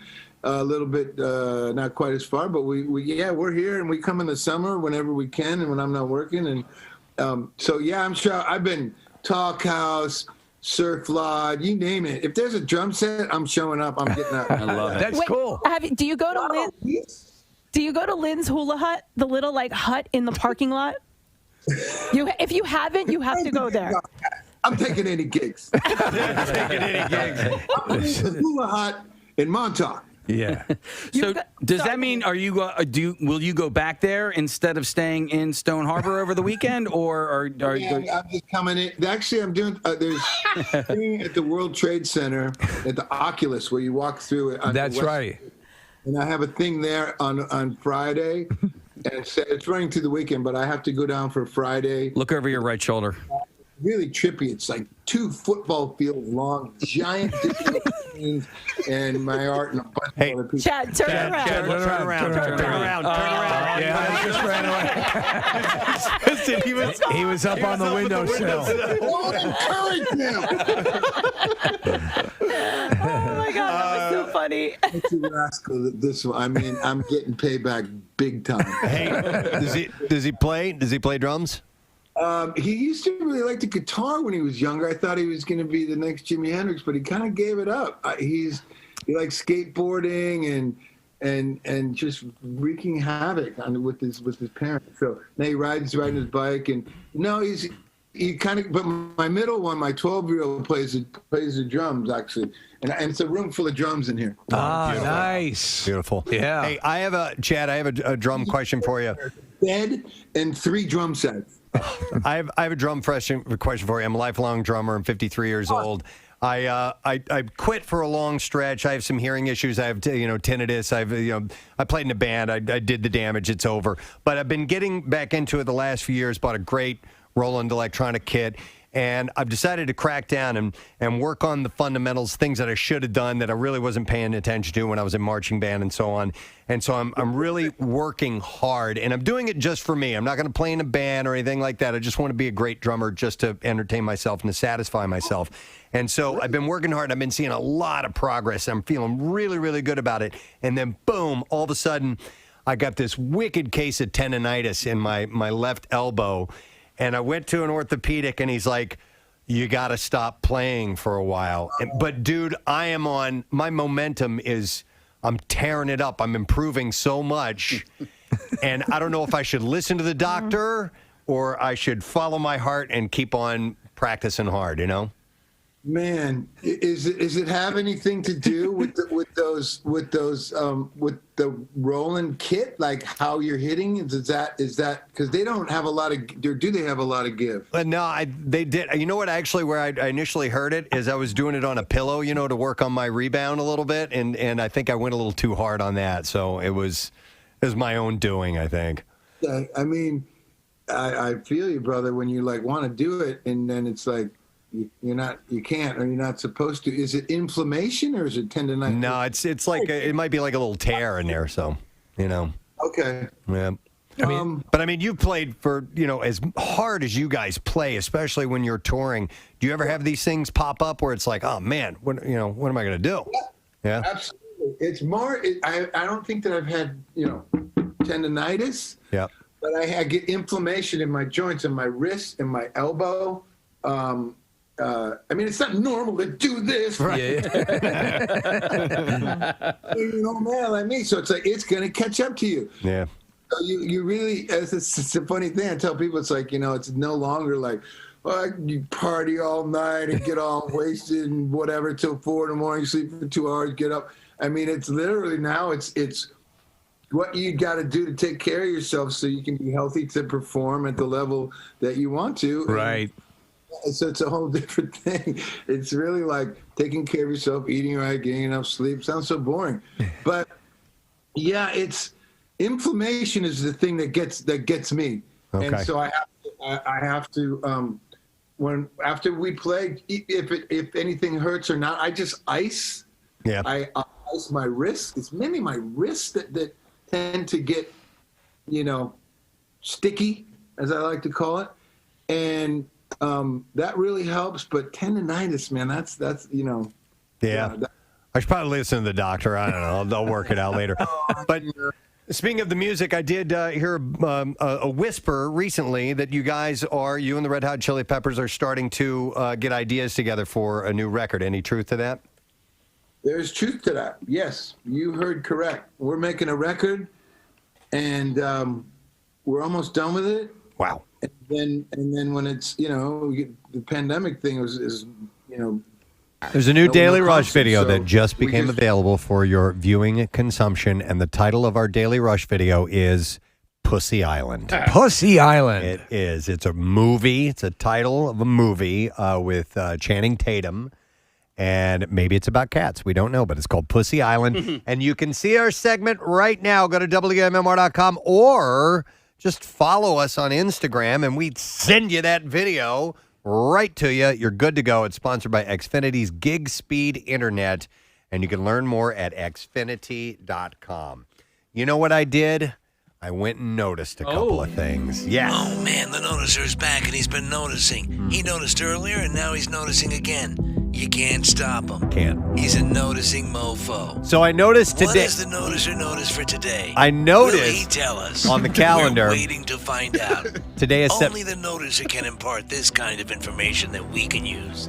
Notice away, noticer. Can I go It's now? enough. Go ahead. Today is September 21st. Yes, it is. All right. And on September 21st, all over social media, you will see people asking the exact same question. Do you remember the 21st night, September? So, and that's, of course, great song. I never.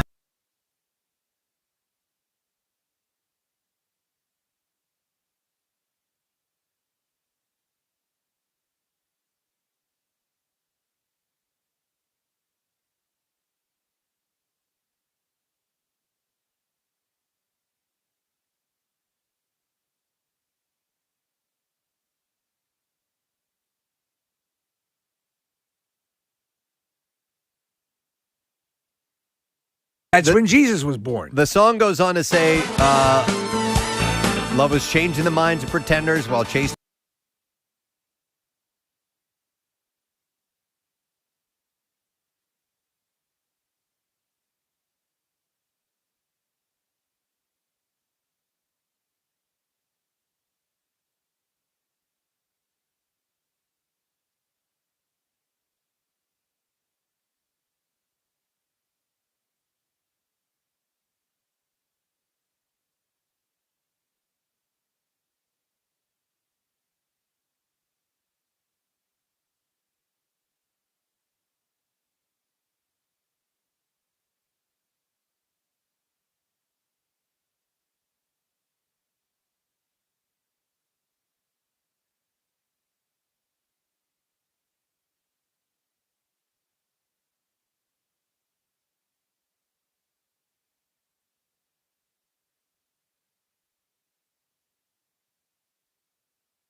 remember the first, the second, the third, the fourth, and the one that just felt the best was the 21st. In other words, it doesn't mean It's anything. an arbitrary number. It does That's not all right. mean anything. In a world where Sussudio is a word, it doesn't matter. Right.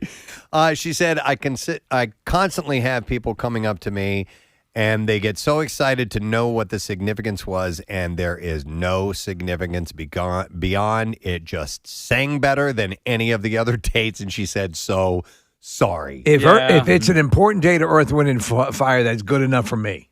And then I was blown away. We talked about this years ago.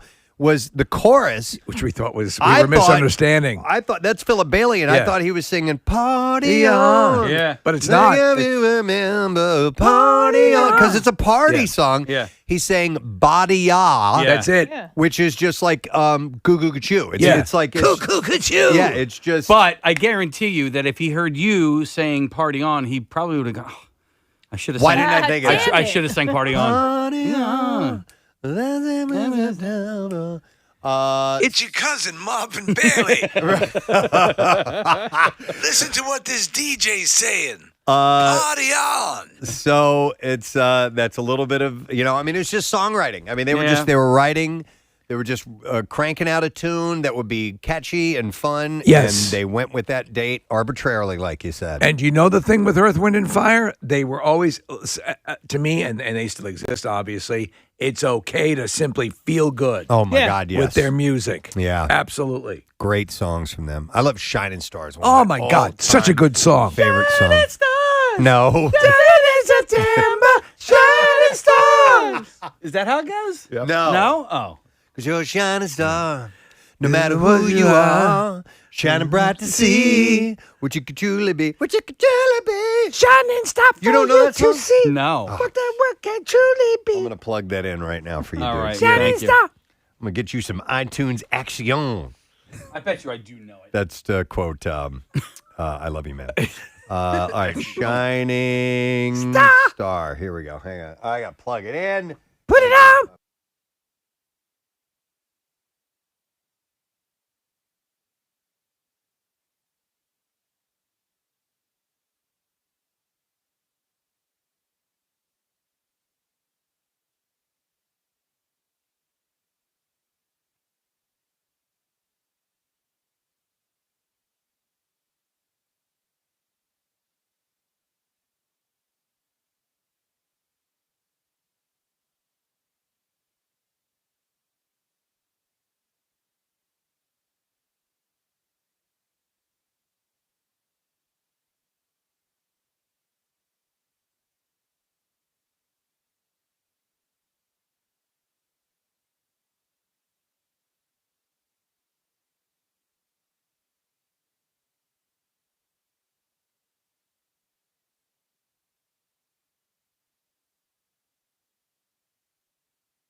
Yeah. Solid stuff. All right, well, There's anyhow. a lot of other Earth, Wind, and Fire that I know. I mean, I know Boogie Wonderland. Ooh, Another that's great a good song.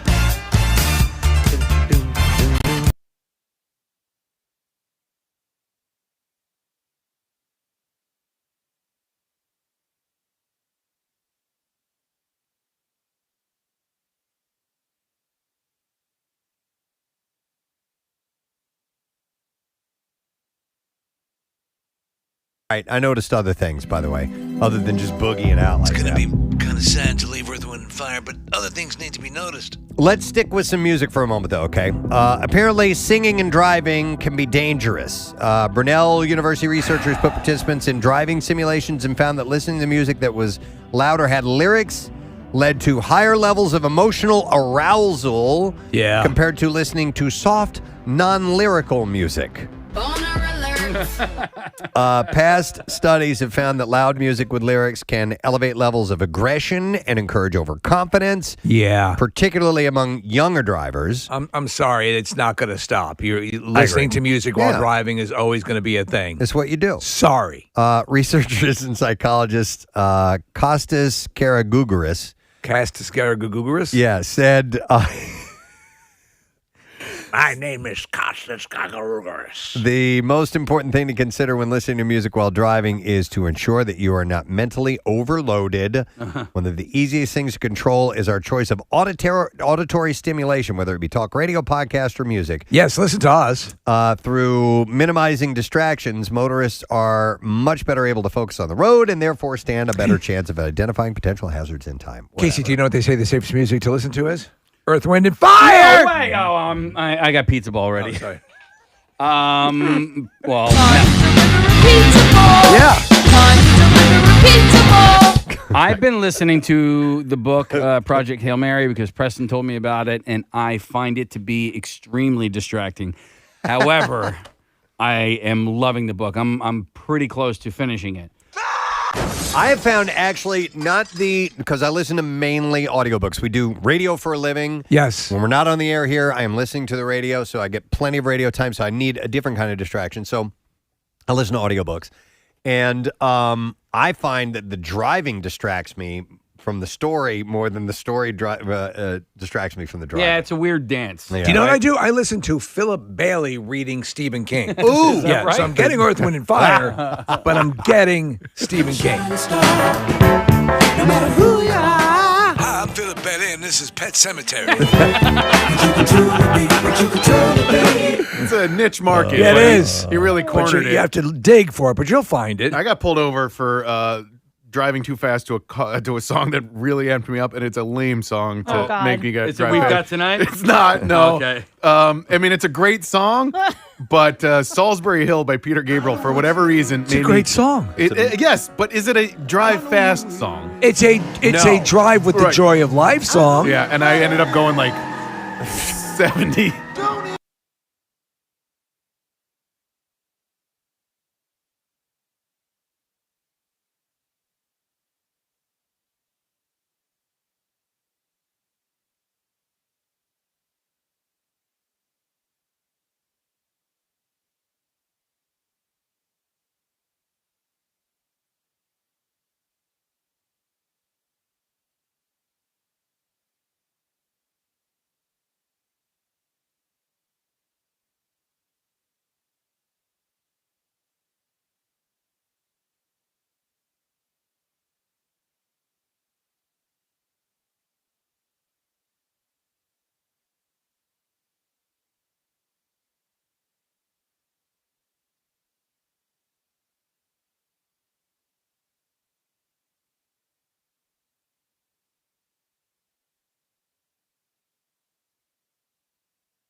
You cannot do that. But listen, Nick mentioned something which I noticed, which ties right into the next story in the noticer. This is a double notice inversion. You said a Dodge Caravan, right? Yes. All right. Minivans, apparently, automakers are trying to make minivans cool again. Okay. How so? We bought a Pacifica last year. It's a nice car, man. I think it's pretty cool. That's a crossover, though, is it not? It's a hybrid. Okay, is that the new? Because I've always heard them referred to as crossovers. That they were a little bit more. No, the engine's hybrid. The engine's a hybrid. It I'm is a sorry. minivan. I It's see what electric. you're saying. Okay, yes. Okay, now I get it. So it's until the introduction of sport utility vehicles. Now, this is interesting. In the 1990s, made the popularity of minivans plunge. Currently, just Toyota, Honda, Kia, and Chrysler make minivans, but they're trying a different approach to boost the popularity of them, which are now being called, they have a new name. Yeah. Okay. Multi-purpose vehicles. MPVs. Okay, MPVs works, and multi-purpose vehicles a little too wordy. Multi-purpose vehicle, by the way, sounds more like a military. Or I was thinking like construction vehicle Yes, or something like yeah, that. like you a know? work van or a work truck. So we had the Honda Odyssey. We got it after I believe we had our third child. I loved it. I enjoyed the way it drove. It was, as far as practicality of having 3 children in child seats. It was very, very practical, but like it had pickup. It had everything that I needed. It had a little TV and DVD player in Case, it. was that the revelation that sort of set the in-vehicle entertainment system? I'm talking about the DVD players and all that stuff. Yeah. Is that what made it besides the extra space, the must-have for a young family? I think so. And now I'm wondering, because nobody plays DVDs anymore. Right. They actually have stage performance. That's a good question. I don't know. This is Macbeth. Macbeth again! I don't know what they're doing as far as piping in entertainment that way. Yeah. Well, you can stream now. I know, but because are you? we don't use it. Our kids are, they got their phones and they don't need all that now. But I do, and it's a fun little game that I like to play when I'm driving behind one of those vehicles. Yeah. I'm like, I wonder what movie they're watching right now. I try and figure it out. I used to do that, yeah. So this includes, part of the sprucing them up a bit includes giving them a sleeker, more stylish look, and introducing bells and whistles like captain's chairs, refrigerators. You drove a car that you didn't love. I remember you telling, and it was like they gave it to you as you were endorsing it for a stretch. It was a Ford Flex. Is that what it was? I actually liked the Flex. Oh, maybe you did. Yeah. Anyway, but they had a fridge in it. The Ford Flex? Maybe that wasn't it. I don't know. Maybe it was. That's a Duran Duran song, right? The Ford Flex? No, that's the Reflex. Refrigerators, 20-inch wheels, and the latest safety tech and bigger screens. Car and Driver senior editor Ezra Dreyer and his wife were convinced to switch to a minivan by the Chrysler Pacifica. And he told ABC News that he thinks the shortage of Pacificas in showrooms may be a sign of minivans experiencing a comeback. So I think, this is not new, the refrigerators, because they've been in the console. I think, Preston, you did have a vehicle. Oh, yeah. Okay. Yeah, so what we're looking at is under the armrest is a refrigerated receptacle for like cans of soda and things like that. Yeah. It's like where a center console where you would keep change and sunglasses and things like that. Now you can refrigerate your change. But now it's now you have your sunglasses. You can put in the quarters very cold. You put them all and then they condense and you can't see anything. The condensation forms on it. Put in cans of beer, soda. Anything you want. Keep cold, Tommy. They're working on kind of rehashing minivans and trying to make them cool. They had stated that from Car and Driver, they said that minivans are undercover cool. There could be a bigger future for minivans than there is right now. I wouldn't necessarily say that they're cool or undercover cool. They don't look cool. But they're good vehicles. I'm telling you, the one that I hopped in a vehicle with you and your wife a few weeks ago, and I was like, this is a nice car. Yeah, the Pacifica. It's solid. They're better now, though, man. My parents had a series of them. The Dodge Caravan was a pretty good car, but then they got like a Ford Aerostar, and that had like I think 12 or 13 horsepower, and it just would they just had no. I mean, you could cart around 7 or 8 people in comfort, but you couldn't really go anywhere. So, despite the obvious recent horrible news story, the van life sort of existence, a lot of companies are coming out with their pre-modified van-like vehicles, live-in van, like live-in vans. Okay, I like and those that's going to be a sprinters. big thing. That idea is intriguing to me. Yes. Yeah. Me too. How long do you think it would remain intriguing? 3 months. I don't know. So Yeah. we saw Rochelle. Speaking of like the RV life, Right. going to a next level. A with next it. level. And I said, Rochelle, I saw one going down the road, and I was like, you ever see us doing that? She's like, hell no. And I'm like, yeah, I kind of don't either. Although we saw one that was so decked out, it was ridiculous. It wasn't full bus size, but it was towing behind it a Jeep with kayaks on it and bikes on the back. And I'm like, okay, that I can see. If you can go park your RV and then you got your vehicle to go tool around in and all the toys to go along with it, that I can see. But living the full-on RV or van life, I don't think I could be that nomadic or be stuck at a campground with people that I realize I don't like. Oh, I hear what you're saying. The RVs, I mean, the van stuff now has the extending, they showed some of the, I think Mercedes has one that is extending roof for a second, areas. Stand fully upward and, okay. Yeah, anything above a Sprinter or even like those Mercedes things that you're talking about. Right. I wouldn't feel comfortable driving, and I sure as hell wouldn't feel comfortable towing a car behind an RV.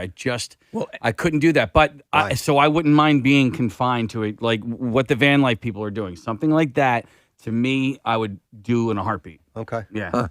What do you guys think about Airstreams? Because I think they're cool, and I've never even been inside of one. To be honest, the small toe ones, like the silver ones, they're really cool. I'd love to get one of those. Okay. And our buddy over at the outfits you guys every year for Camp Out for Hunger. Oh, White Horse RV. Yeah, he's amazing. They sell some, and they're awesome. And I think it's one of those things where it becomes its own little vacation. I would drive that right to the hotel I'm staying at. Right.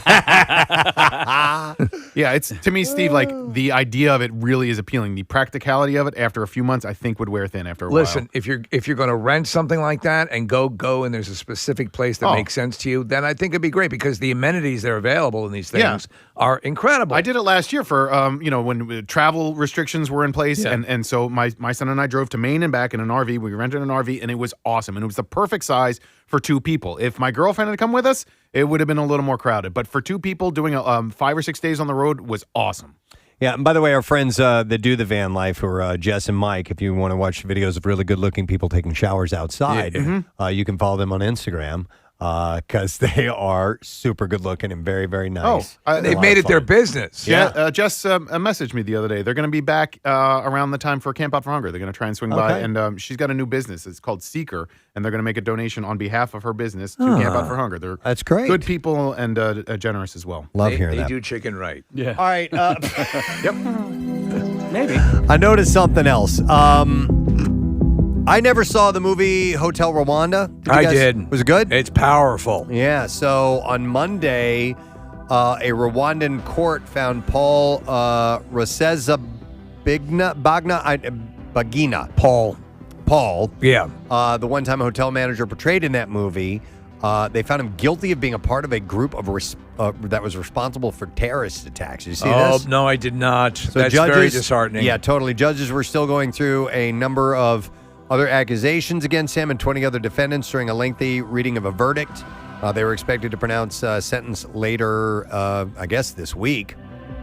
Paul was who was feted around the world after being portrayed by Don Cheadle in the movie Hotel Rwanda as a vocal critic of President Paul Kagame.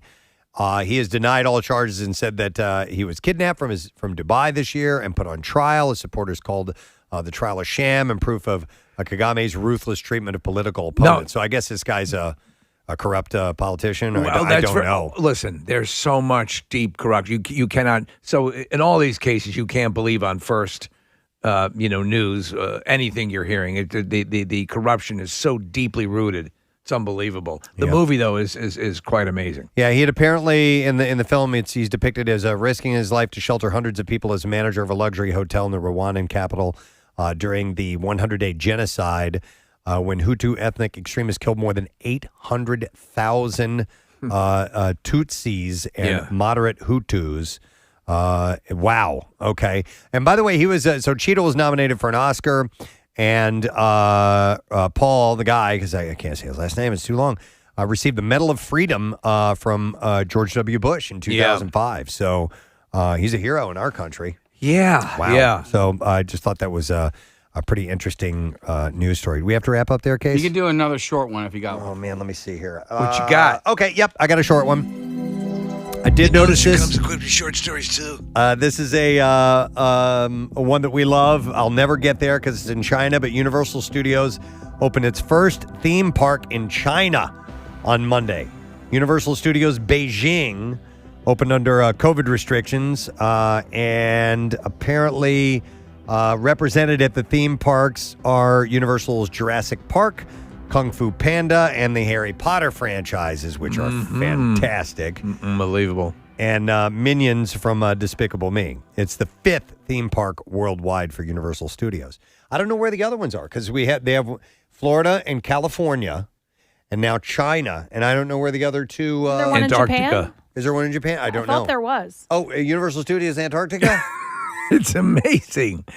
I did not know that. No, I have no idea where they all are. It was so amazing to go because I had not traveled a lot, prior. This is all prior to the pandemic starting. But my response to anyone who says, "Oh, it's it's kind of a kids thing," or what? No, you will go. You will love every freaking second of it. Mm-hmm. They do it up right there. Yeah, most definitely. So, if you're on your way to China, swing by Universal Studios. Absolutely. Make your reservations now. All right, that's all. I'm done noticing. You can't make me notice anymore. He's totally spent. Yeah. But one thing I did notice earlier was the fact that our friends from Primo Hoagies are here, and they brought by the Pilgrim, which is back at Primo. So it's turkey stuffing, cranberry sauce, mayo. It's on Primo's award-winning seeded bread. PrimoHoagies.com for your nearest location. It's not just a hoagie, it's a Primo, and we'll take the 16th caller, and we will give you a $50 Primo Hoagies gift card. How about that? We'll come back in a moment. When we return, we're going to have comedian Daniel Sloss on the show. Stay there.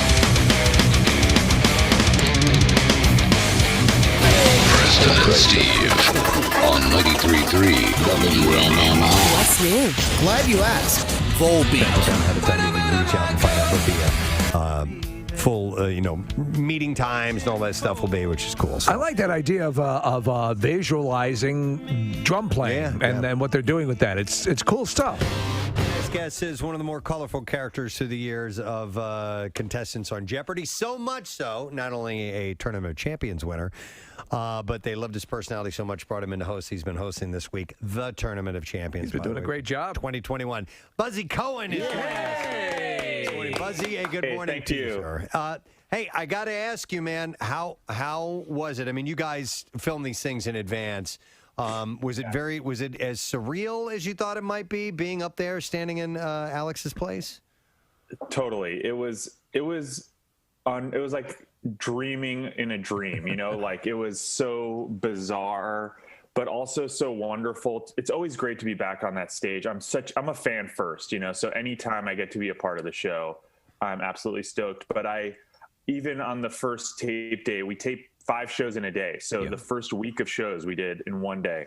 Wow. On the lunch break of the first week, I just went out and walked out on set just to drink it in and have a moment by myself. Cause you never get that, you're always when you're a contestant, you're always in the green room, you're being shuttled off. And so I really tried to take advantage of that. And it was, I was in Alex's green room. It was so wild. I was really connecting with him. It was amazing. Well, I have to say, first off, you've been doing a great job. I love to see Thank people who excel, and Ken has done it. You guys are GOAT status, and Ken the GOAT at this point, but still, you guys have, I think, a singular credibility when it comes to being up there and doing this. And the show is just so you can tell you are a fan. And if you were nervous, that didn't come through.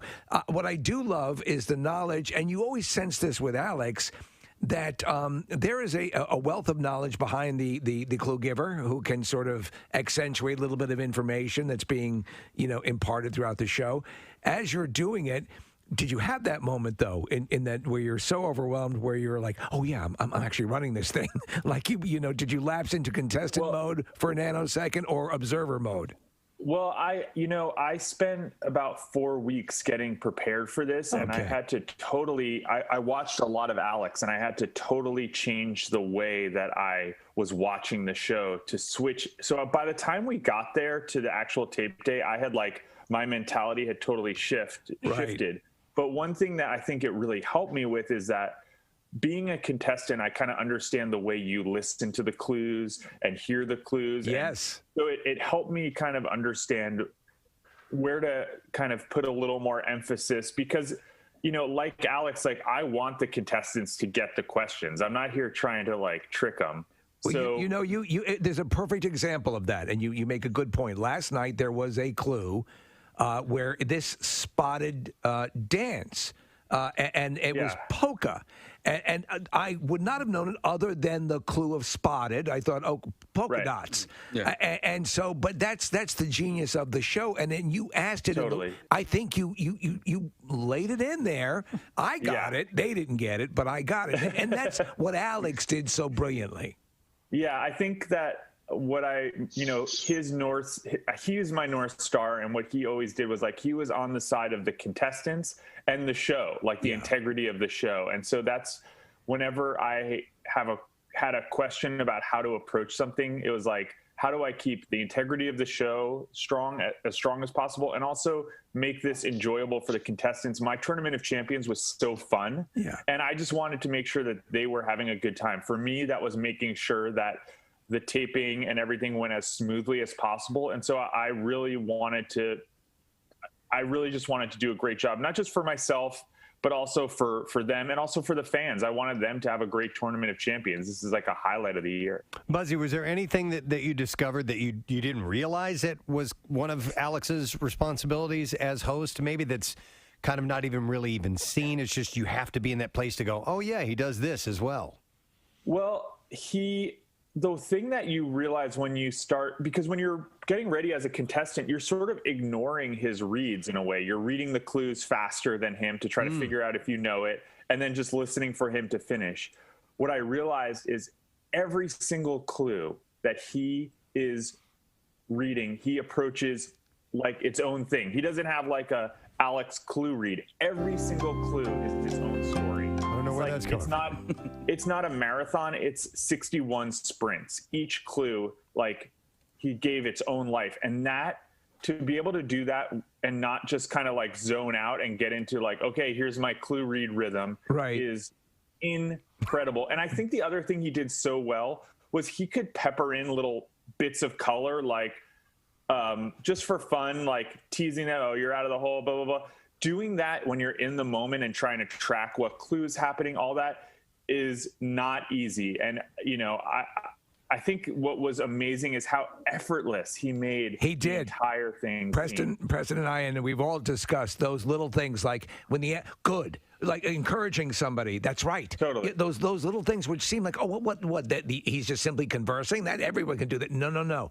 To sort of finesse it in there and keep momentum. Because think about it. Without that, you'd have these glacial pauses that that would really resonate. But that forward momentum, and you're doing it well. You're doing a good job. Thank you. And so yeah, I mean, but that's why the show is the creme de la creme of game shows. I agree. And the other, like, little things like that I had to learn at the beginning, which was like saying yes, correct, right, good, not always just saying yes, yes. Which, by the way, when the first time I did it, I just, like, you know, when I did a practice game on my own, it was yes, because we don't think about changing it up, but as a viewer, it gets so boring when you hear. So little things like that he just, because he'd been doing it for almost 40 years, it was just so second nature. Yeah, as a radio show host, that's one of the things that I do. So I'm glad other people are finally picking up on that. So yeah. Buzzy, this is Nick. I'm a huge fan, and thanks for responding to me over Instagram and agreeing to come over the show. It was really cool, and I've been watching, like Steve and everybody here, every bit of the tournament over the last couple of weeks. I wanted to ask you about polarizing contestants, because Ryan was on last night, and there was a lot of response to him that was negative. And he made it to the Tournament of Champions. He's a really good contestant. He's really smart. Yeah. But he was kind of off-putting, and so I saw on social media, and I contributed to it. That there was some pushback against the guy. But you, as a host, obviously you have to remain neutral. Is it hard for you to incorporate that into your job while you're actively hosting it?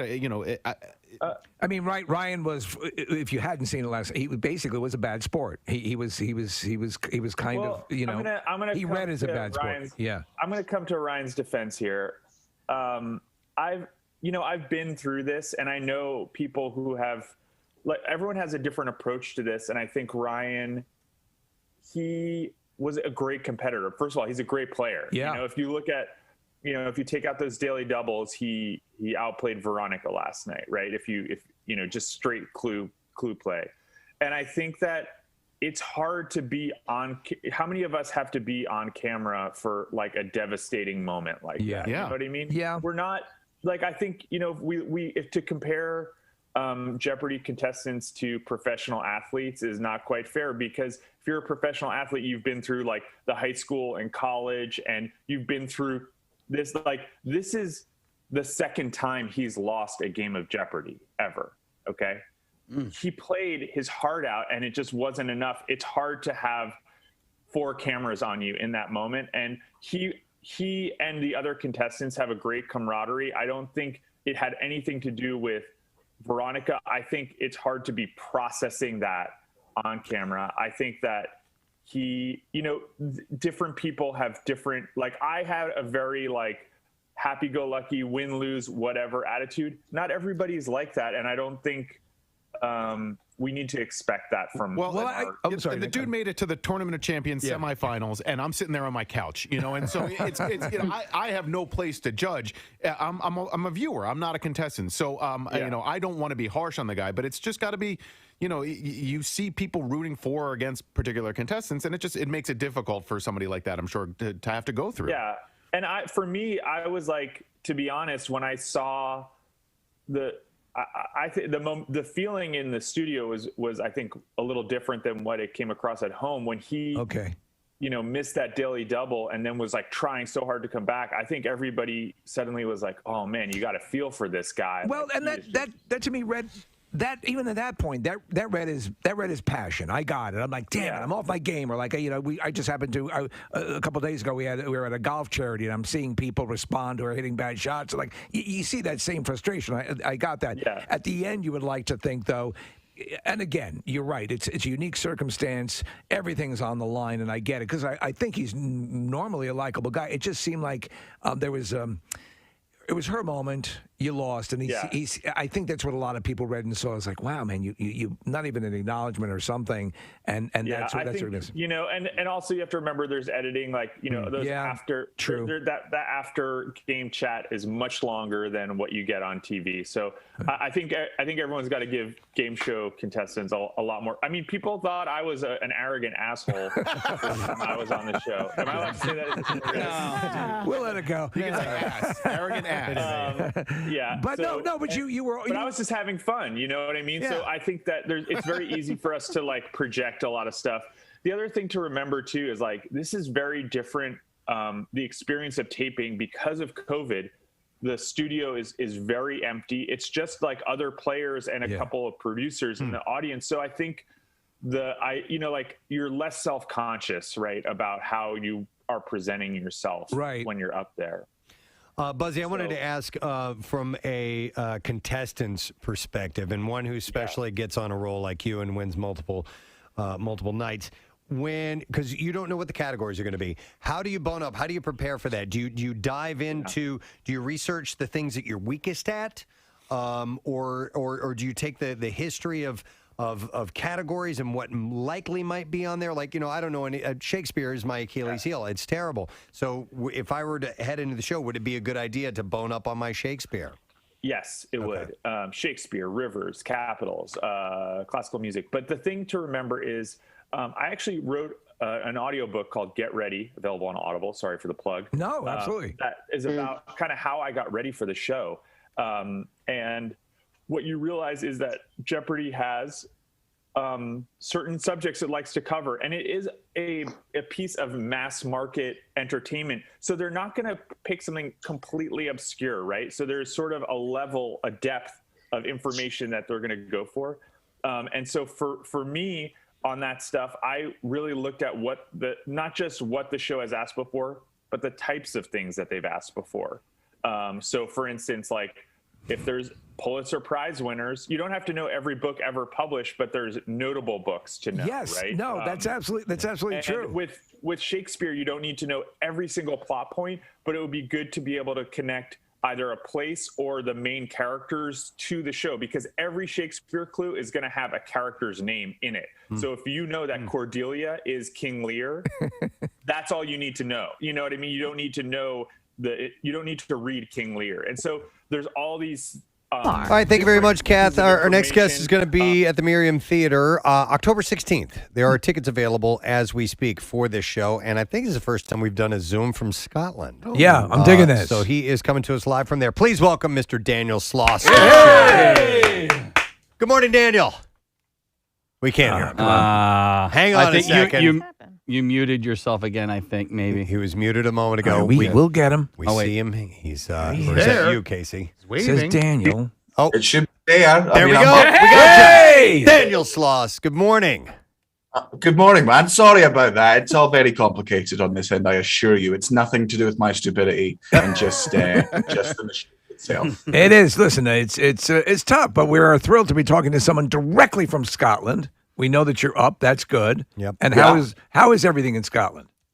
It's good, man. Like we opened up 2 weeks after England did. Like everything England did, we just treated them like a big social experiment. Yeah. And then sort of we're like, okay, they're going to go out first. We'll see how that works out. And if a bunch of them die, maybe we'll not do it. So very grateful for their sacrifice. Whether they knew they were making it or not. But it's good, though. I mean, obviously, for what you do and getting out and about and getting to go on tour. But I want to talk to you about your history with. I loved, my wife and I, one of the best vacations we ever took was to Scotland. Loved the whole area, and we were in Edinburgh around the time of the Fringe. Oh, great! Which is so awesome, and that figures prominently in your rise up to stand-up comedy and everything. Correct? Yeah, man. Like I started going to the Fringe since I was like maybe about 7 or 8 years old, because my dad would just get bored of me and sort of leave me in the centre of town with £5 in my pocket, and then I could go watch the street performers, and then at night we'd go watch comedy together. Because Edinburgh's it's a smallish city, but the population of it doubles during August. There's about 1,000 shows on a day, and the only thing that sells more tickets than the Fringe worldwide is either the Olympics or the World Cup. It's so fascinating because you're just as you described it, but you don't feel like you're just jammed in there, because you'll walk down a street and there'll be a stand-up comedian on one corner, in the middle of the afternoon doing a thing, and then there's a juggler, and it's all going on. But you like the cream rose to the top when you started performing. You became the must see. And what age did you start to crack the Fringe and become that popular? You're like 17, 18? Yeah, I did my first ever double header show with another comedian when I was about 17, and then I did my first solo show in a broom closet upstairs in for the rest of the year it was a university room, but for August it was just me entertaining 60 to 65 people. I think it's just because Scotland's a very small but proud nation, so we're very proud of our own. So it didn't matter what part of Scotland I came from. Everyone in Scotland was like, all right, we'll go support him because there's too many English comedians on everywhere else. But it just impressed me. It was just very, very cool that everyone was sort of, you weren't getting, I didn't see anybody being chastised or treated like crap or heckled. Everyone was sort of like, hey, have at it. Let's make this a big, cool gathering. And so, but from there, you end up performing on, was it the West End? And you were 19 years old. You had your own solo show. Wow. That's a big jump. Yeah, the West End in London, not New York one, not yet. But yeah, it's still good. Yeah, it's good, but there's many parts of the West End. There's there's the West End where all the musicals are, and it's to 1,500 people. And then I was still technically in the West End. My left foot was in there, and I was like, you were on the east side of the West End. Yes, yeah. Well, I was doing half and half. The stage was split directly down the middle. Well, for 19 still to be cultivating a career, is of that import is still pretty amazing. But only if you forget the fact that I'm Scottish and our life expectancy is 50. So I'm middle-aged, man. I've overachieved already. All right. So you're being humble here, but I when I hear that, I think of a Bo Burnham, right? When he was doing these things, he was 19, 20, 21 years old, and so. Yeah. The bottom line is this, the cream rises to the top. And so, you can be as humble as you want, but if the content and the talent isn't there, then you're not going to be performing at the West End, even if it's at the comedy end of the West End. Yeah. We saw what they did to Braveheart. It could be oh, man, Gibson. The most historically inaccurate movie of all time. Yeah. So, an anti-Semitic Australian man playing a 6'4" warrior. You're like, that's what's wrong. So there were some inaccuracies, is what you're saying. Yeah, well, at no point, I don't remember ever being told that William Wallace didn't like the Jews. That was definitely new. That was only in the movie versions of that. The Battle of Stirling Bridge actually involved a bridge that was crucial to our victory over the English. Yeah. And he was 6 foot. He was 6'7", William Wallace in real life. Oh. He had a sword that was 7 feet long, and that's 2 Mel Gibsons. Right. Daniel, I wanted to ask about this and your relationship with all of these breakups that have happened, of people questioning their relationships and this thing called Jigsaw, because I've only read a little bit about it and I want to find out what this whole thing is about. So when I was about 24, 25, I was in a very, very bad relationship, as we're all prone to do at some point in our lives. And I got out of it, thankfully. And I was sort of, it was like a borderline abusive relationship, just a very toxic one. And I just wrote a show afterwards about like the palpable relief I felt about being out of it, and how I hate the fact that like for so much of our lives we feel pressure to be in relationships because of like, you know, Disney and TV and everything that just says all life has to end in love. So I kind of tried to write a love letter to single people saying, hey, like it's okay. Like I was in a relationship and I can assure you it wasn't better than being single. Sometimes it's, you know, better to just be alone for a bit. And it's based on an analogy that my dad had told me when I was young that stuck in my head. And it was an analogy I told to friends of mine. And when I told it to my friends, they would like break up with their partners like a week later. And I was like, oh, that's interesting.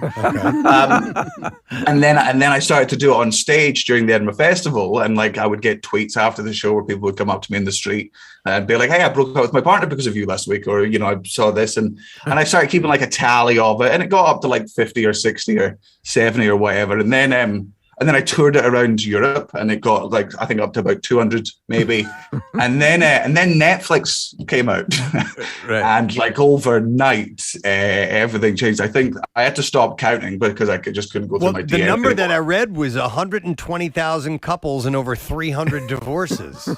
Oh yeah, I mean that's low to what it probably is. But yeah, wow. Okay. Well, I've had people drive like in Europe. I've had people drive across 3 countries with their divorce papers just to get me to autograph. So like I've signed so many random divorce papers, and everyone's happy, by the way. Like I need to clarify, I don't break up good relationships. I'm not like, you couldn't watch it with the love of your life and then suddenly I've just destroyed it. No, it just gives people, you know, the kick up the behind that they need to get out of those less than perfect relationship. I think You're that's doing a great thing. That's salient advice. Yeah.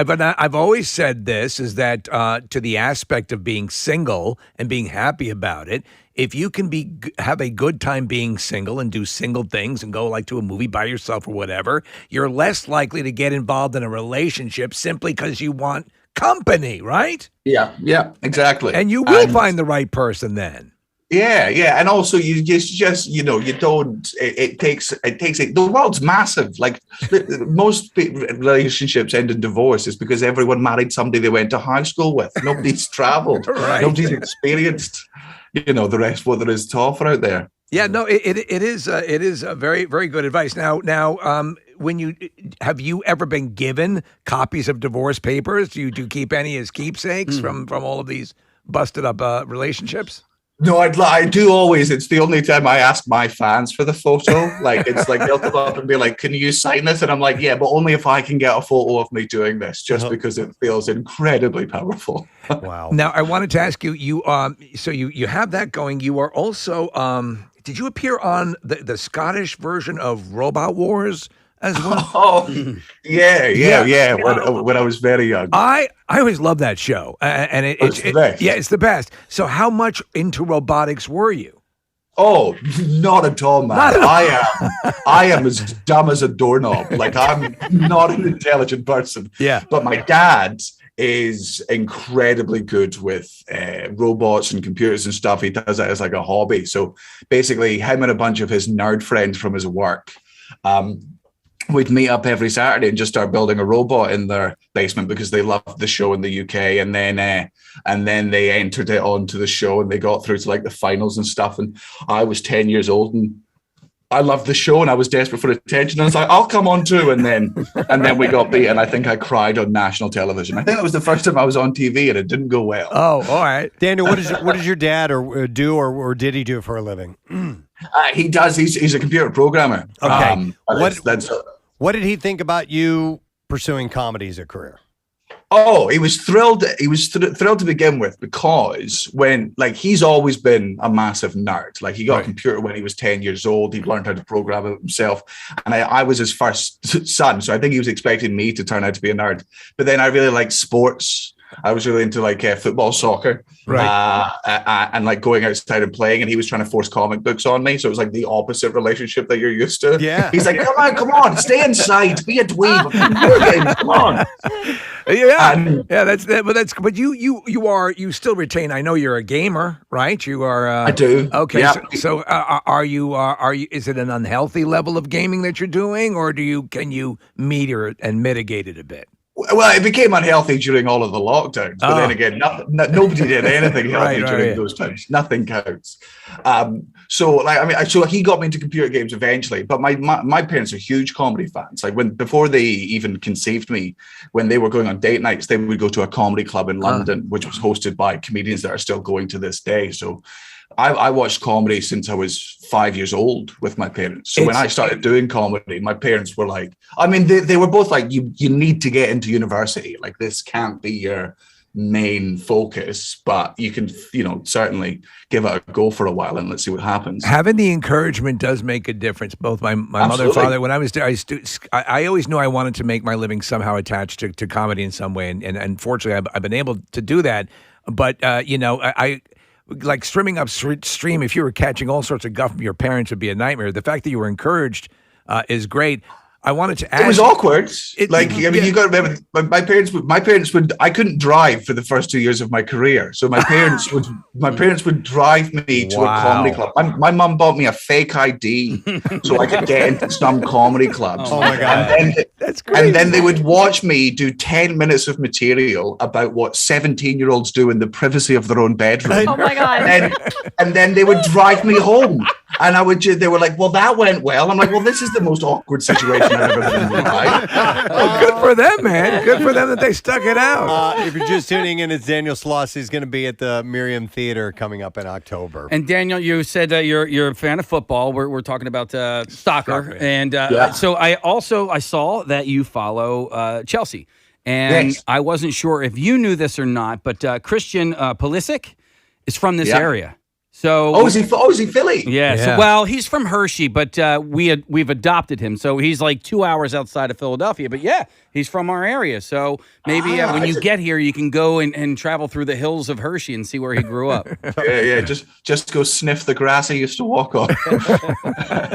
Be a religious experience. We've become enamored with the show Ted Lasso. I don't know if you've seen that or not. But it's so good. I haven't seen any of season 2 yet. But I wasn't expecting, and no offense to you guys, but I wasn't expecting an American-made TV show about soccer to be any good because you don't know anything about soccer. But it's really good, man. Like I thoroughly enjoyed it, and it was just so like refreshingly nice. Yes, like it's just such a happy show, and it's just it's nice for your soul. Mm-hmm. That's something that blows us away is that there's still some, and I think the LA Times had a criticism of it that it's going to be the downfall. I'm like, this is exactly what the show is predicated on, a Frank Capra-esque look at people, and people are responding, and still the innate curmudgeons can't get it. I don't understand it, but it is cool. That's a stark minority, though. It's got to be right. Which and so you say Americans, we don't know about soccer, and okay, I believe that. But one of my favorite lines in that first season was when Roy talks about how he, God forbid, would have to play in America, and then he says, and dominate. Yeah. Right? But it's opening up that world a little bit more, I think, to audiences who may not be all that familiar. I hope so, man. I was in the last World Cup that the US were in when you guys did really, really well. Like I was so excited because I was in LA at the time, and it was the first time I had ever seen it. Because when Americans are sports fans, you're very good sports fans. Like you've got no shame. You love your team wholeheartedly. You take your shirt off, you get into it. Like we would love you to really get into it. It's happening. I think we've talked about this for years that this is the default sport that parents drive their kids to go practice and all that stuff. It happens at school, but I think that. So we have a great soccer team here, the Union in Philadelphia, and it's catching on. Obviously, you have Ryan Reynolds and Rob McElhenney, have purchased a team together, and then you have Ted Lasso. I think it's a great confluence of events that actually is going to take it to its next level. Do you feel that as well? Yeah, and also like you guys, I mean, like you guys should be phenomenal at football, and I think you're only a few years away from being near the top, as long as you sort of, because you're very good at youth systems in sports. You're very good at encouraging people to get. You're a sports nation, so it's just surprising that you've just not, dominated. Well, you got through to the quarters in the last one. Yeah, which is up. And the men are certainly on the rise, but the women are usually best in the world. So it's funny to see the women do as well as they do and dominate in the World Cup for women, but the men not quite make it to that level. But don't discount what the women are able to accomplish in this country. Oh man, I mean, arguably one of the most successful sporting teams. It's although to be, no offense to you again, but I did enjoy Canada. I did enjoy Canada knocking you out of the Olympics. That was just nice because you're just so good. It was like watching a god stub its toe. It's nice. It's like watching it. It's like watching any country beat Brazil. In men's soccer. It's like, yes. No. You meant to say England. Yes, absolutely. Hey, I wanted to ask you a question, Daniel, about the Scots accent, which I personally find I've told this on the show many times, and I find it to be, as far as a woman goes, the most sexy accent I hear is a Scots accent, personally. And I'm curious as to where you get the most mileage out of your accent around the world. I'm guessing it's here in America, as far as being able to make it work for you. Of course, yeah. The Irish and Scottish accent always works in America because every American will be like, "Oh, my ancestors are Scottish," and you're like, "I know, that's why you're white."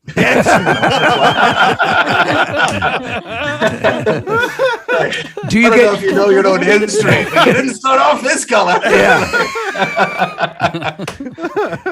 We needed to lighten up for the northern latitudes. Are you single, or can you put that to use, or is it? No, I'm a big old hypocrite. I'm engaged. Oh, wow. Well, that's how good. Are those plans coming? Well, I mean, look, I proposed during lockdown because there was nothing else to do. Right. It just seemed like a nice thing to do, and all the days were blending into one.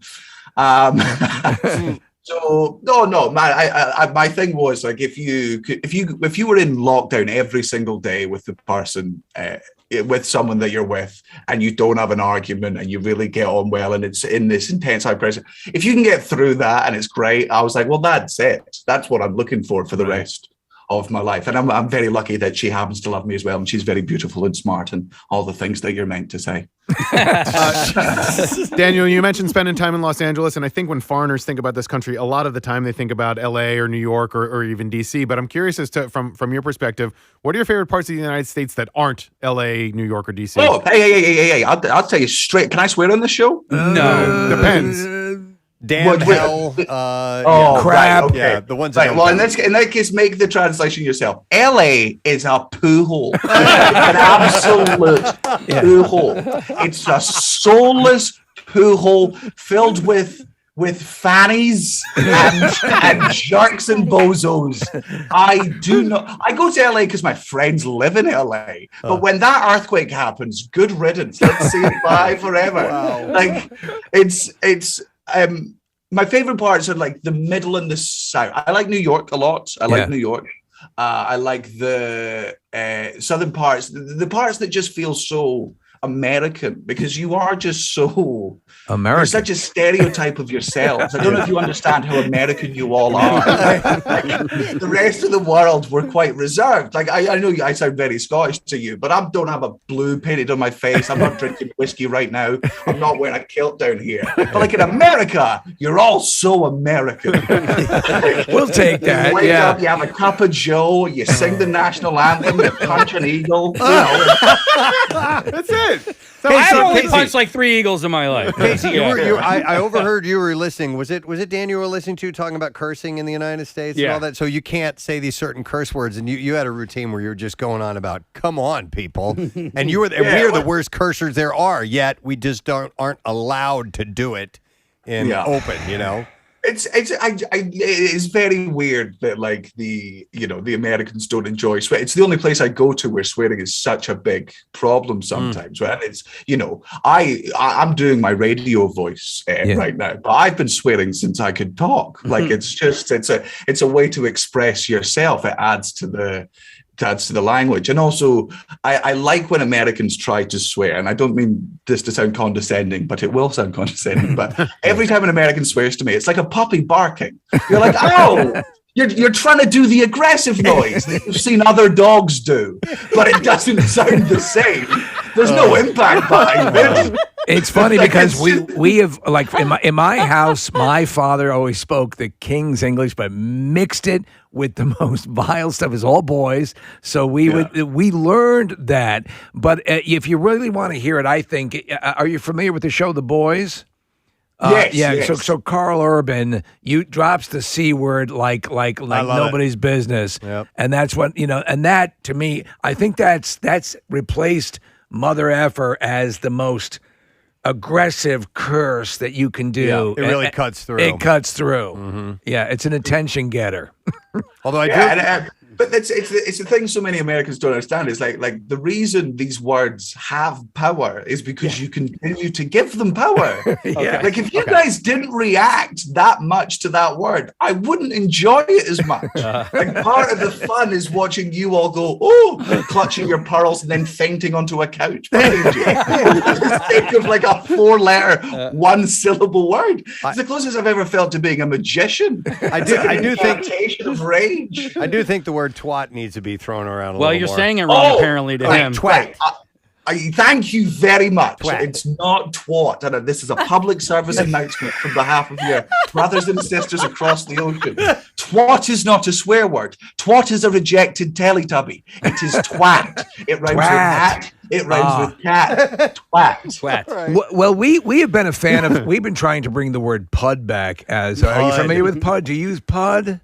Pud? Pud. Yeah. P-U-D. It's very benign. That's short for pudding? It's a penis, right? Yeah. Or it means on the tip, pulling your pud. Yeah. It's a pud. It's a penis? Yeah. P-U-D. Yeah. So it maybe hasn't made it across its way yet, but we'll try to export it to you if we can. Okay. Yeah. And pud gets by on the radio censors, does it? It's funny because we always harken back to this, and it is a fact. There was really no concise, written down list of words that you couldn't say on broad. Now it's gotten very lenient now at certain times of the day and so on and so forth. But it was George Carlin who actually immortalized that collection of words. In a technical sense, nothing is really illegal unless somebody complains about it. That's true. You can say all you want, but if you get certain complaints, then it can be technically you can be fined for certain things. So, but.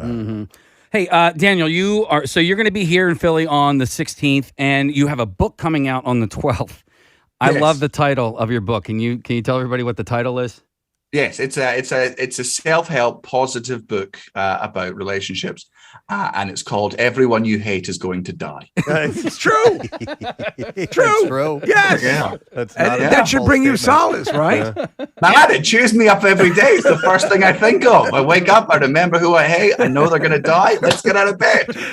I love that line of thinking. I've often advised people when they say, "Oh, this guy's such an a-hole," and I would always say, "But their sentence has already been passed. They are encased in themselves." So the only reason I want to live long isn't for health reasons. It's so I can watch all my enemies die. That's the real reason I go to the gym and occasionally eat a salad. It's just to make sure I outlive them and I get to experience the glory. I love that. I wanted to ask you, you have a couple of tattoos, and I wanted to ask if they mean any. You have Nikola Tesla, right? Yeah, I got Nikola Tesla on my right shoulder. And then you have look at these. The Joker as well.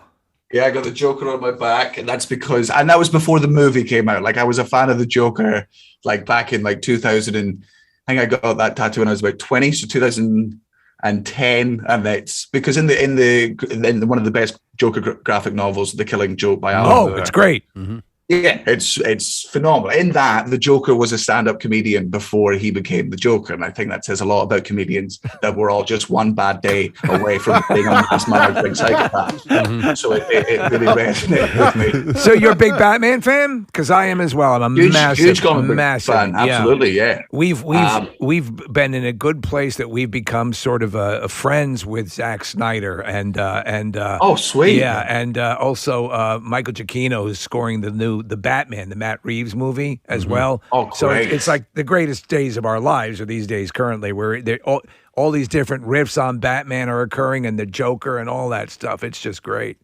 Oh, it's so good, man. It's like I'm glad that me and my dad, after years and years of him trying to get me into comic books, that we both get to share this part of movie culture. Yeah, we've said a while we're living in the greatest time just because of the superhero movies. They can absolutely. It's so good, and it's also now like they're still taking very interesting leaps. Like I don't know if you watched Invincible on Amazon. I've heard it's great. It's great. Oh man, it's so brilliantly good, and it's like it's an adult cartoon. I wouldn't let anyone under the age of 15 watch it because it's very dark. It's very violent, but they didn't tone it down because it was Grant Morrison, and they easily could have taken away all the stuff that makes his so very. Oh no, it wasn't. It wasn't Grant. It was Robert Kirkman. I'm talking nonsense. The guy that wrote The Walking Dead. So he's very, very good at violence and stuff, and they never took it out. And it's got a brilliant cast, and it's animated beautifully. And I really hope it encourages more networks to do more live action cartoons instead of, just making it all real. It's a bit like The Boys in attitude, right? Yeah, absolutely. Yeah. Man, if you like The Boys, you will love Invincible on Amazon. I just wrote that down. I'm going to watch that for sure. So you had mentioned Walking Dead. I don't know if you're a fan of that. Comic series or B, the TV show. I'm a fan of both the TV show and the graphic novels for the first 75%. Yes. And then they just wouldn't stop making them. So here's the deal. I wanted to jump in here. All right, go ahead, because I want to check a point with you. But go ahead, Casey. All right, so I've been watching the Walking Dead. I'm up to date. I've watched every single episode, and I have to tell you, I was so surprised this past Sunday. It might have been the scariest episode I've ever seen, and it was yes. It was so well done. It was like a horror movie. And I don't want to give anything away, but they ran 2 episodes on Sunday night. So the second episode, the last episode, and I'm kind of a puss when it comes to watching horror movies. So there were a lot of times where I had my hands over my eyes when I was watching it. It was that good. I thought it was so well done because one of the characters in the show is she's deaf. And so you're watching everything from her perspective. You can't hear anything. So everything that you're seeing is on the screen.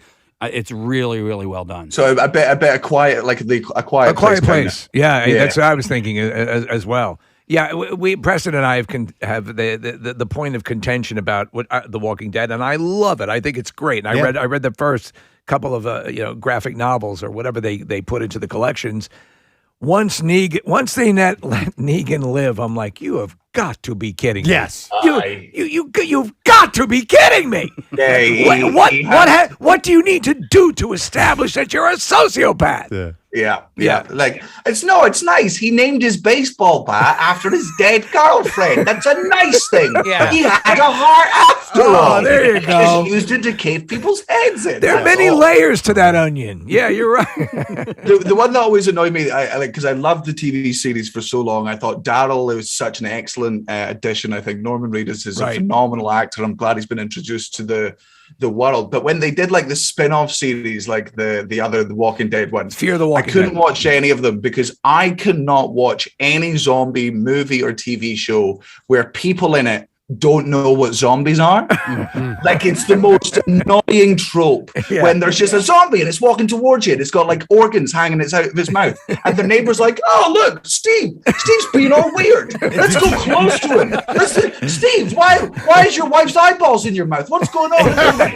Oh god, he bit me. And you're like, oh my god, it's a zombie, man. Right. Some pop culture should have seeped through. No, you're right. Yeah. All right, well, listen, Daniel, we could talk to you for hours, my friend. Unfortunately, we got to wrap, but you're going to be in town October 16th. I just want to remind people the Merriam Theater is where Daniel's going to be. Tickets are available at danielsloss.com, and I'm sure there's local outlets you can get them through to. We'll make sure that we post that information on our website. But, man, you're great. We love you. Thank you so much for coming. Thanks so much for having me, guys. Anytime. Have a good one. Thank you, Daniel Sloss. Guys. Oh, my God, he's great. He is. Excellent. A lot of fun. All right, we are going to take ourselves a break, and as we do that very thing, I'm going to give away some love from our friends at Primo Hoagies. Yes, they gave us $50 gift cards, and they also brought in a bunch of the Pilgrims that they have. The Pilgrim Hoagie is back. So caller 18, we'll set you up with a $50 gift card, 215-263 WMMR. And don't forget, it's turkey stuffing, cranberry sauce.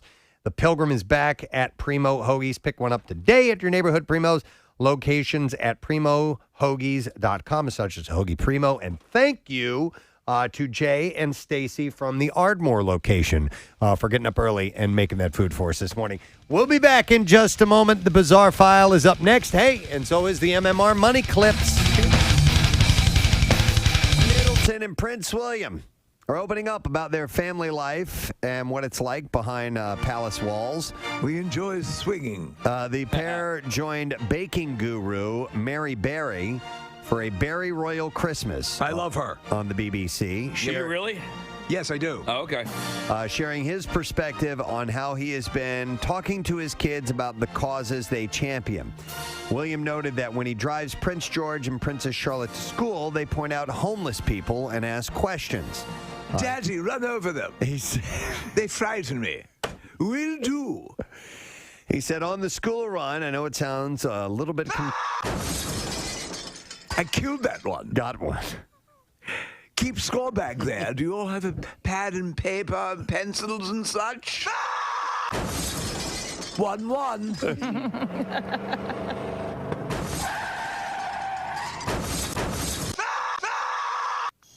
Yeah, 2 that time. William also highlighted his late mother, Princess Diana's work, and credited her with opening his and brother Harry's eyes. And he said that a visit to the Passage Homeless Charity was one of the first places I came to, actually. It must have been between 8 and 10 years old, something like that, and it had a profound effect on me. He said, my mother knew what she was doing with it. She realized that it was very important when you grow up, especially in the life that we grew up in, that you realize that life happens beyond palace walls and that you see the real people struggling with real issues. And this is the cake woman they're talking to? This is the cake woman. I'm sorry, were you talking to me all this time? Yeah. Mary Berry. And I simply asked, how are you doing? The special aired yesterday on the BBC, by the way. There was a throwaway line that made a lot of press. I guess it was in the Daily Mail. She said to Kate Middleton, basically something like, would you like to squirt on the cake? Oh, geez. And so there was actually ice age, and they thought that was rather amusing. Why don't you lift up your skirt, hop up on the table, and squirt on the cake? Squirt. You know, like they do in pornographic films. Royal jelly. Royal jelly. Wow, you're like a geyser. Okay. Kevin Costner has set a new drama at ABC. ISB will tell the story of elite special agents of the Investigative Services Branch, whose job it is to solve the most complex and heinous crimes committed in national parks in the Pacific West region. ISB? ISB. He is going to produce and write this. It's a procedural. Former The Flash showrunner Aaron Helberg and Costner will co-write and executive produce. And Helbing will also be, act as the showrunner. I don't think he's planning on acting. He's producing in the whole thing. He's also producing a series for NBC called DVDA. Oh, really? Yeah, which and it's another division, Preston. I guess that is. They have there's 2 openings in that particular division. Jesus. Well, and there's 2 different divisions, right? Yeah, exactly. Okay. So 4 openings total. Yeah. No, 2 openings, just 2 4 openings. positions. Wow. I'm with DVDA. Any openings there? 2. You guys are talking about the Delaware Valley Dance Academy, right? Yes, of course. Yeah, 4 positions. 4 positions for 2 openings. Right.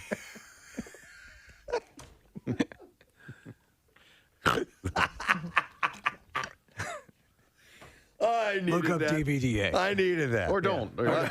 Or don't. No, Yeah. just watch Blue Waffle. Or you could just know what Go that about is. the rest of your day without doing that. Did you guys see the updated ET commercial that's I on? did. It's great. I love it. It is Steven cool. Spielberg directed it. Did he? That's what I was wondering because that's what I read. I'm like, you can't tread on Steven Spielberg's territory. Yeah. Well, Henry Thomas, who played Elliot, allegedly tampered with his sobriety test during a DWI stop. According to a police report obtained by TMZ, he refused a breathalyzer during a stop in Oregon. He was reportedly taken to a station and put in a holding cell. And when a urine sample was taken, the report claims he filled it with toilet water. The oldest trick in the book. E.T. taught him that. He denies the claim. If you're ever arrested for drinking, take your urine specimen and mix it with toilet water. He denies the claim. Last month, the 48-year-old pleaded no contest to driving under the influence. He was given a $500 fine. I was also told to attend a victim impact panel and install a car breathalyzer. Here, I'll piss in a cup for you. Oh, my God. There are no minerals in this urine that are not even on Earth anywhere. It's purple. It looks like the purple stuff. You drink instead of Sunny Delight. Breaking news. Really? What's up? Marissa was just telling me you sent it over. Okay. We heard rumblings about this, I guess, Monday, that Pearl Jam is going to have new music out? Oh, yeah. Bill mentioned something to us about that. Okay. We have a clip of the song Marissa just sent over. Oh. And she's going to get you some information on the album. What's the name of the song, Marissa? I can't. Oh, I'm sorry. She does not. What is it? It's called Four Corners. The Four Corners. Four Corners. Just a clip of the song. You want to So play? it's ready to go now? Yeah. Did you finish the endorsement or the? I did, yeah. So limited time offer was the last part of that. All right. New music, Pearl Jam. Just a clip of it. You got like 40 Very cool. seconds. All right, here we go. Let's check this out.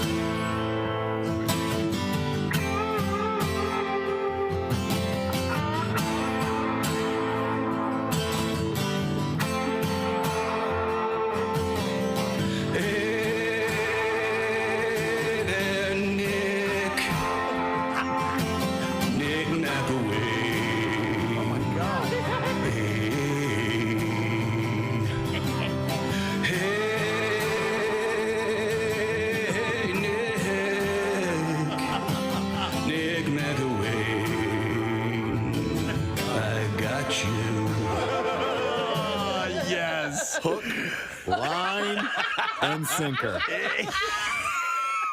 Even as soon as the vocals started, his head popped up. But it was believable vocals. The first line of the vocals, I was like, well, Casey's going to make fun of this. What's the guitar? It's actually Mike McCready. It's Mike McCready. Is it? Okay. Yeah. But you can play now. Both you can play. Not this.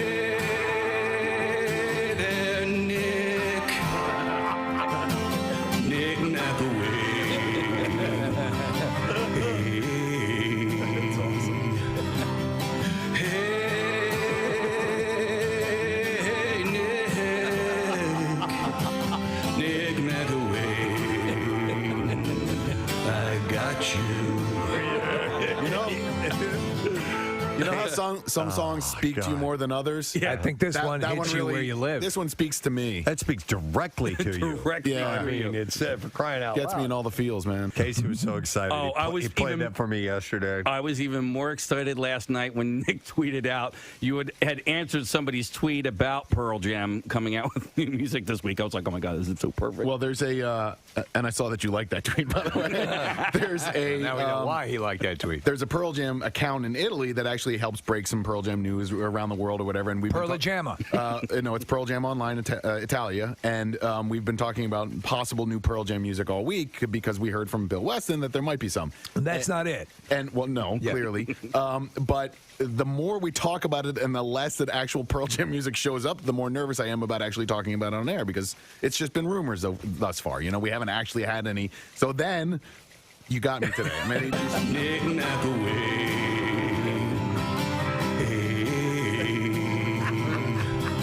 Could you imagine? Because he was certainly impressed with MMR and the whole thing, and you know the reference. If at some point some reference in some way pertaining to you, Nick, ended up in a song, whether it be not by name or a reference or something. Just or call it a day at that point. I just retire if that ever happened. Yeah. I'm done. All right. So that's your breaking news. Breaking news. Music news this morning. Brand new Pearl Jam. No, the rumor is actually that there is new music from the band that's supposed to surface. Supposedly? Supposedly. I ask you. I guess this week, but whether that comes to pass or not, remains to be seen. So we will see. And yes, we got a lot of people texting that you got them as well. Nice. Some phone calls coming in too. So please welcome Mr. Frank Caliendo. Hey! to the show. What a great entrance. I walked in and I met old friends from the hallway. Wow. It was somebody from another station down the hall was like, wait a second, are you Frank Caliendo? I'm like, yeah. He goes, okay. And then he walked away and didn't let me in. And then I'm just standing there with these other guys, and which we became great friends. No, yeah. And sometimes you just know. And then, and then I was like, "You're not gonna just let me in?" I would have left these guys here in a heartbeat. I have no problem with that. And they're like, "We would have done it too." They're like, "You're just stuck here with these two creepy guys." I'm like, "You have no idea what my life is like. You're 0 on the creepy meter. Your creepy meter doesn't even come close to get." They were very nice. I feel like it's gotten to a point where we should just give you a key fob so you can get in. I would take it. I have stations where I have that. You do have the key fob accessibility? Yeah, I've had that, and entry codes like in Arizona. But now here you have construction going on, so you'd be so I also have a key. Peril. I have a key to a crane. You do? So, They gave you a key? How do you think I got in? Oh my God! I didn't take a door. I was dropped in. It's wild when you come up here. So a lot of people don't know they're actually going to add an atrium onto the building that's going to go up 4 floors. It'll be right outside our window here. So they're actually digging up the whole front of the building. And so we haven't heard it as of yet. But Nick let me know in advance. Did you walk over here? Yeah. No. Okay. What do you think? I think I Ubered from across the street? I wouldn't put it past you. How lazy do you know that I am? But your hotel's literally a block away. Let's just tell everybody where I'm staying. That's great. Room 472. Then you want to see some creepy factor, guys? I want to tell you guys because I was so excited this weekend. I shouldn't say no. I hadn't been to one of these in a while. It was a comic convention kind of thing. Yes, yeah. You're a comic book nerd. I like comic books. I'm getting into them. I'm getting back into them. I like them.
As a kid, I'm more into the stuff that my daughter's into. Barbies, My Little Pony. No, you're into more into just looking for a joke. It just got creepy again. Yes, no problem. I like to comb their hair. My Little Pony. You know what they call those bronies? Yeah, yeah. No, is there such a thing? I'll get into it. I got no problem. It's a legitimate fetish. They're called bronies. Not that there's anything wrong with that. So, hey Jerry, what I was going to do there was going to get real creepy. So this one was called Ace Con. All right, and Arizona? No, it's a national thing. Okay. I think they might do one in Philadelphia too eventually, but they go all over and they do major celebrities from the movies. Yeah. So Tom Hiddleston was at this one, who was cool. Loki. Yeah, we love Hiddleston. Yeah. Oh, and he's nicer in person than he is as Loki. First of all, but he's so nice. But he comes up. I don't know if I can never tell this because he was so smooth and so incredible and so British that he comes over and he knew who I was. And that was one of those moments I'm like, well, this is pretty awesome because my daughter's like, huh?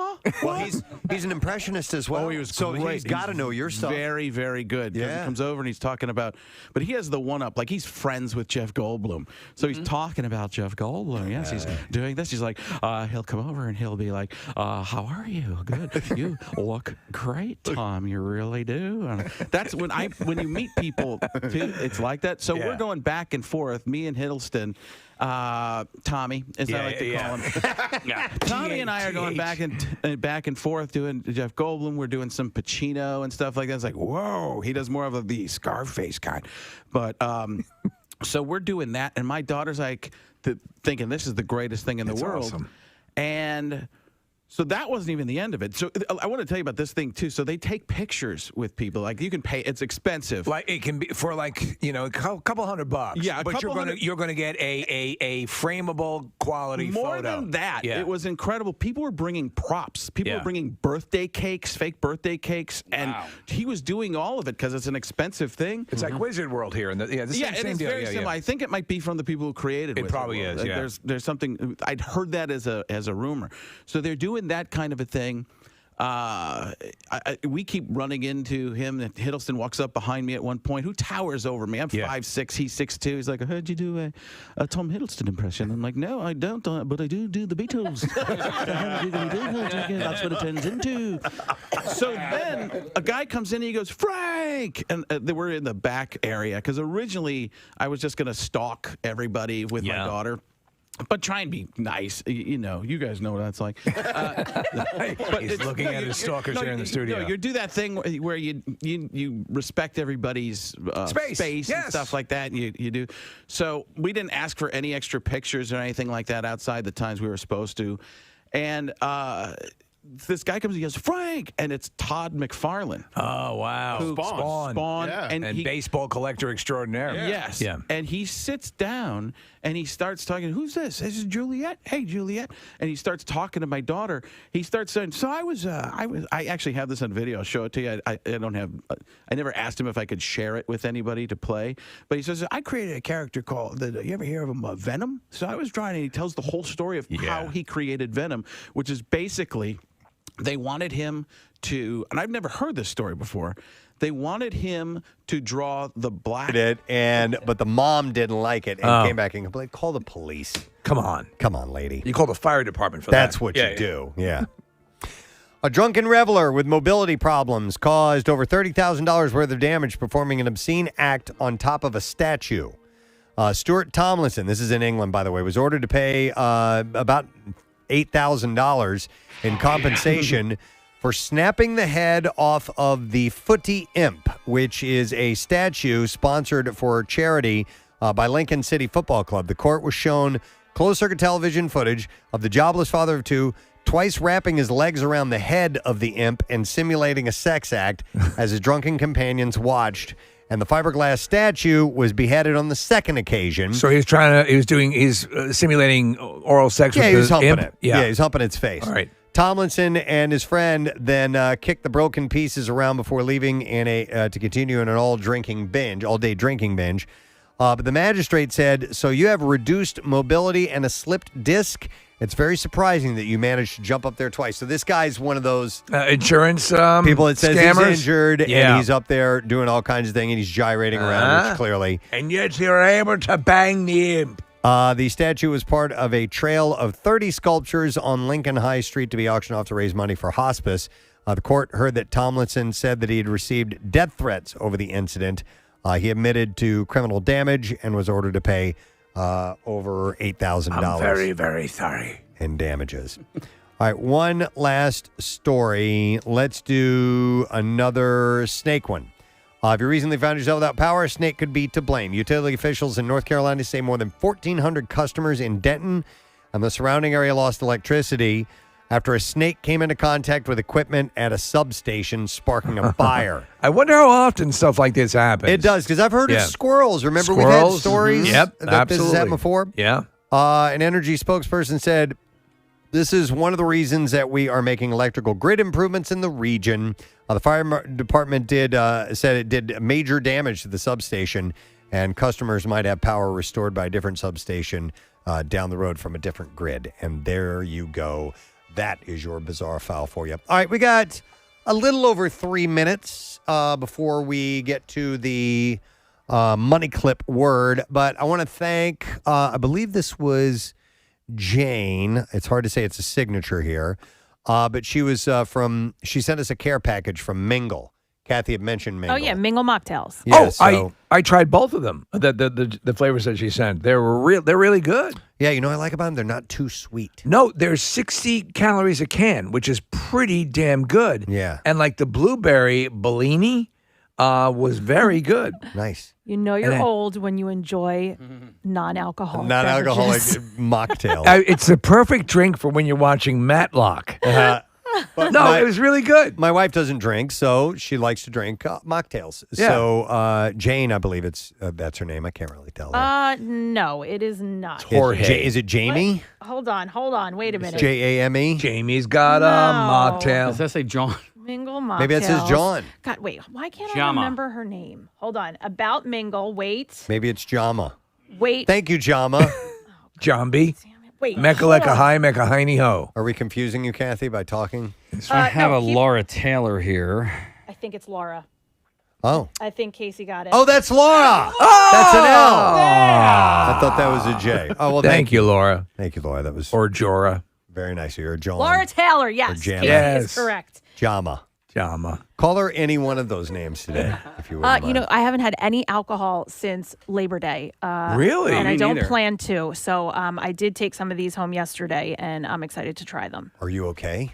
No, What's I'm wrong? not okay. No, yeah. No, we talked about a couple of weeks ago when I woke up and my eyes were swollen shut. So I was sort of back to like eliminating everything out of my life. That's the bitch of that is you try to nail down what's causing, these annoying things you're going through. Yeah, so yesterday I talked to a couple of doctors, and so they've sort of narrowed it down. If you guys want an update, I can give it to you, whenever you want to talk about it. All right, yeah. So I think we know what it is. We got like a minute left. If you wanna... Okay, so it's Do you have called... any charts we can look at too? Oh, God, it's so You're going to have to friggin' take your top annoying. off. I'm sorry. Kathy. No, I am not taking anything off. My body looks disgusting. It does. Okay. I'm covered in hives, from my eyes down to my ankles, honestly. Wow. But it's called urticaria, and basically what it is chronic hives. Then my body is out of control, can't regulate it, and so they're just out of control and they won't stop. So what is there a what's the treatment? there's of course there's things that I don't want to do. If you have those hives though, are they generating honey?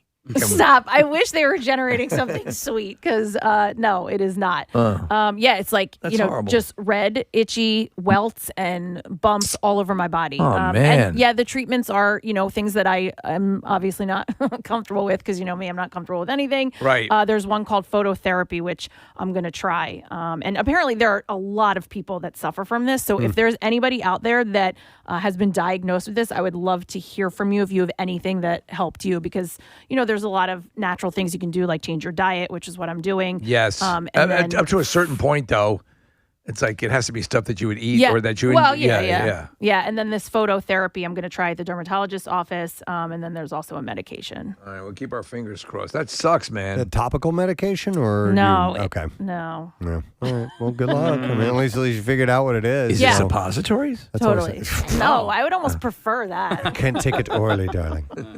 All right, let's. Oh my God, it's 10 o'clock. Yes, here we go. 93.3 WMMR. It's time for an MMR Money Clip. Now, here's your Money Clip keyword. And the word is label, Label. And you have until 15 minutes after the hour to enter that. You have 3 ways to do it. You can text the word label to our special contest short code number, which is 45911. Or if you'd also like to be entered for the $10,000 grand prize, just enter it via the MMR app or at WMMR.com. And one random entry will win $500 in our company-wide contest. And that person will get a phone call from Beasley. So make sure you answer your phone. Contest rules are available at WMMR.com. Whole thing is sponsored by Horizon Services. So again, let me give that word to you. It's label, Label. Make sure you enter that now, and let's see if you win the $500. We're going to take a break, come back in just a moment. We'll get a lesson, question, trash, and music news when we return. Spider-Man. That was where it was at that point. Right, He's like, I don't want to draw Spider-Man. I can kind of do his voice. I don't want to draw Spider-Man. I don't want to draw him in a black costume. Red and blue, right? And my daughter's like, yes, it's red and blue. And he's like, so he starts drawing it there, and he starts going to. He's like, so the reason Venom's created because I was stubborn. I didn't want to do what they wanted me to do. I was like, and that was the genesis of the character. Yeah, that's what it says. He's like, well, make a villain. He'll be the black character, and then the red and blue will be Spider-Man still. We'll all be happy, and that's how it turned out. Oh. Yeah, it's surreal. Did you watch The Family Guy this past weekend or the weekend before with Peter goes to the White House and works in the Trump administration? No. It was a funny episode, but as you can imagine, it skewered Trump a lot.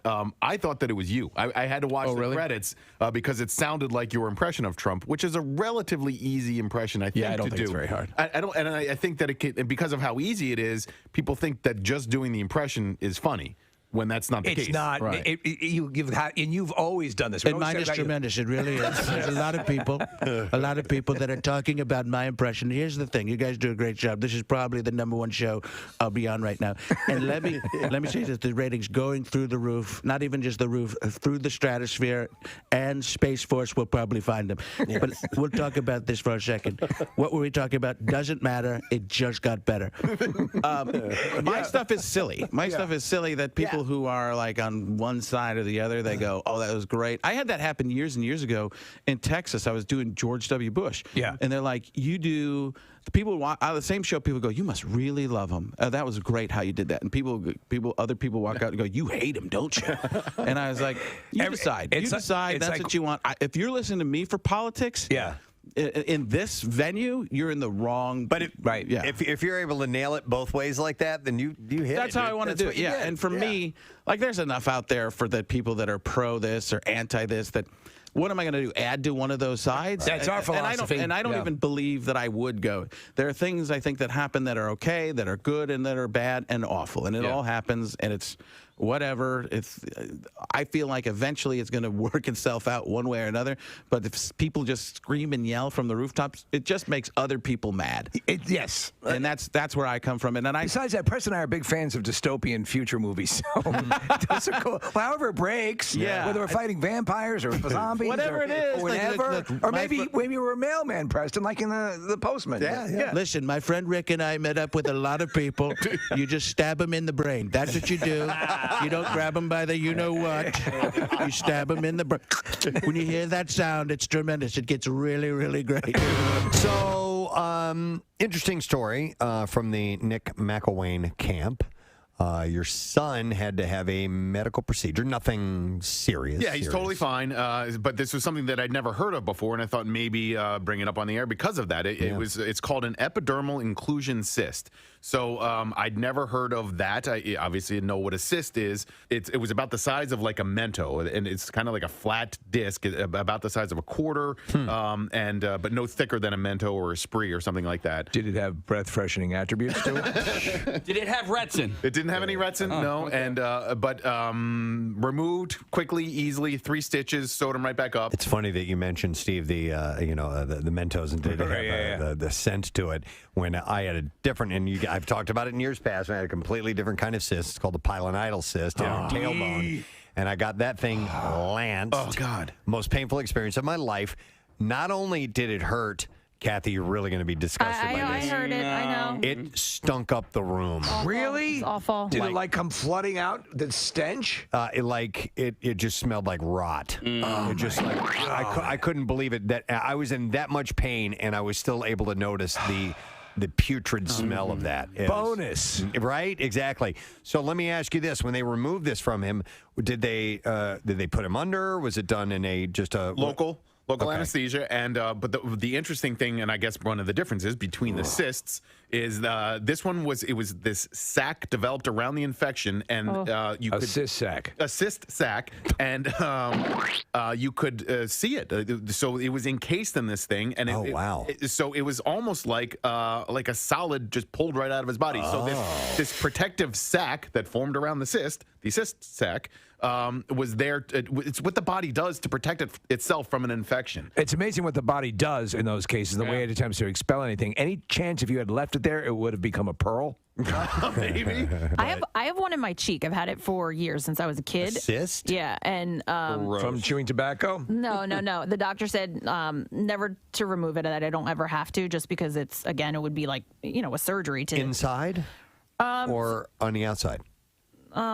What do you mean? It's like under my skin. Yeah. Well, I mean, you know what? If I can feel it from the inside. You could have something protruding on the inside of your mouth and not be able to see it or feel it from the outside. So you wouldn't be able to see it or feel it. You kind of have to push down. So it's almost like hidden between the inside of my mouth and my skin on the outside. But when I get sick, if I have a cold or my immune system is compromised, it gets a little bit bigger. Would I be able to feel it if I touched it? Yeah, probably. Okay. Yeah, I'd have to go all the way around the room. Yeah, I'd have to show you where it is and direct your finger. There we go. We got it. Don't be scared. I'll lead you. It's okay. Don't be scared. I'm gonna let you caress my inner mouth. My inner mouth lump. It's all right. It happens to lots of guys. You'll guide my finger? I'll guide your finger. And when I quiver, you'll know you hit it. Listen, I thought, too, about different ways I could say that, and that's what came out, because I knew you were going to make something of it. Oh, I'll quiver when you hit it. That was my best option. Money shot. Yep. Wow. Okay. I've been given the wrap-up sign. We have to take her. I know. Marissa just brought the full list of cysts, Casey. Oh, your cyst is on my list because your cyst. I can't resist. All right. I got my finger to your cyst. And I'm feeling you quiver. All right, well, we'll come back to these. Yeah, because we got to break and come back, and we got to get Lou Diamond Phillips on. But maybe we can run down the list of cysts. The cyst list. A tourist in Gatlinburg, Tennessee, faces a couple of criminal charges after firing his gun 6 times at a bear outside the door of his motel room last Thursday night. Gregory Sapp was enjoying your stay at the Westin? Gregory Sapp was cited for illegal discharge of a firearm and reckless endangerment. Police said Sapp claimed the bear was outside his room on the second floor breezeway of the Motel 6. Dude, I'm just trying to get some ice. Sapp was not injured. Officers with the Tennessee Wildlife Resources Agency were unable to find the bear on Friday. They did not know how many shots hit the animal. It is unknown if the bear is dead or alive. Was there, in fact, a bear? A neighbor, Anthony Gunter, said, I had heard several shots ring out. It turns out this fellow was shooting at a black bear that he claimed tried to attack him and his wife. He exclaimed that it was a 300 or 400 pound bear, which is the exact size of that bear that's been in our neighborhood for a while. It's a big bear, but like I said, I've never had a problem with that bear. Sounds like that there hotel bear we've been hearing about. He said it just goes about its business. Oh, he's a big fella. He said I'm quoting you, he was a really friendly bear. He would just walk over here, leave us alone, go over there. I hope he's alive, he says. Police let me describe what he would do. He'd be over there, and then he'd be over there. I never saw him over there, though. But he was over there? I don't recollect. But he was definitely there in there. Yeah, 4 times. Well, 2 times there and 2 times there. I keep a diary. That's that book that says there on it. That's the name of the diary? Yeah. It's the bear over there. That bear over there. Police said they're still investigating the case. The Motel 6 has several cameras visible on the exterior of the building and the breezeways. We'll leave the bear on for you. Neighbors said they take a wait-and-see approach on whether the animal was aggressive toward the motel guests, but they admit that the animals roam the breezeway of the motels. No reason to be afraid. The bear was over there. He said those bears will go up and down them ramps of these hotels searching for food, whatever they can find. If the bear was truly aggressive and threatening, the man may be justified for shooting in self-defense. But you are not allowed to shoot a bear just because it's close to you. Just because it's there. Yeah. Where was he? There. Firing a weapon should only be used as a last resort when there is no other escape option. According to them. I don't know how fond I would be of a hotel where there was a robust bear population. On the second floor. On the second floor. He was able to make it up there. Yeah. I don't know. Without a key. All right, another fact that we learned from the Just Saying Institute, located over 200 sprawling acres in West Virginia. the last decade from researchers. If your ex wants to be friends, they might be a psychopath. If your ex wants to be friends, that's sign of being a psychopath, possibly? In 2016, researchers from Oakland University in Michigan found that people with the so-called dark triad personality traits like narcissism and psychopathy, I guess is how you say it. He's a member of the Dark Triad. Often, Like Cobra? I'm going to have to take him out.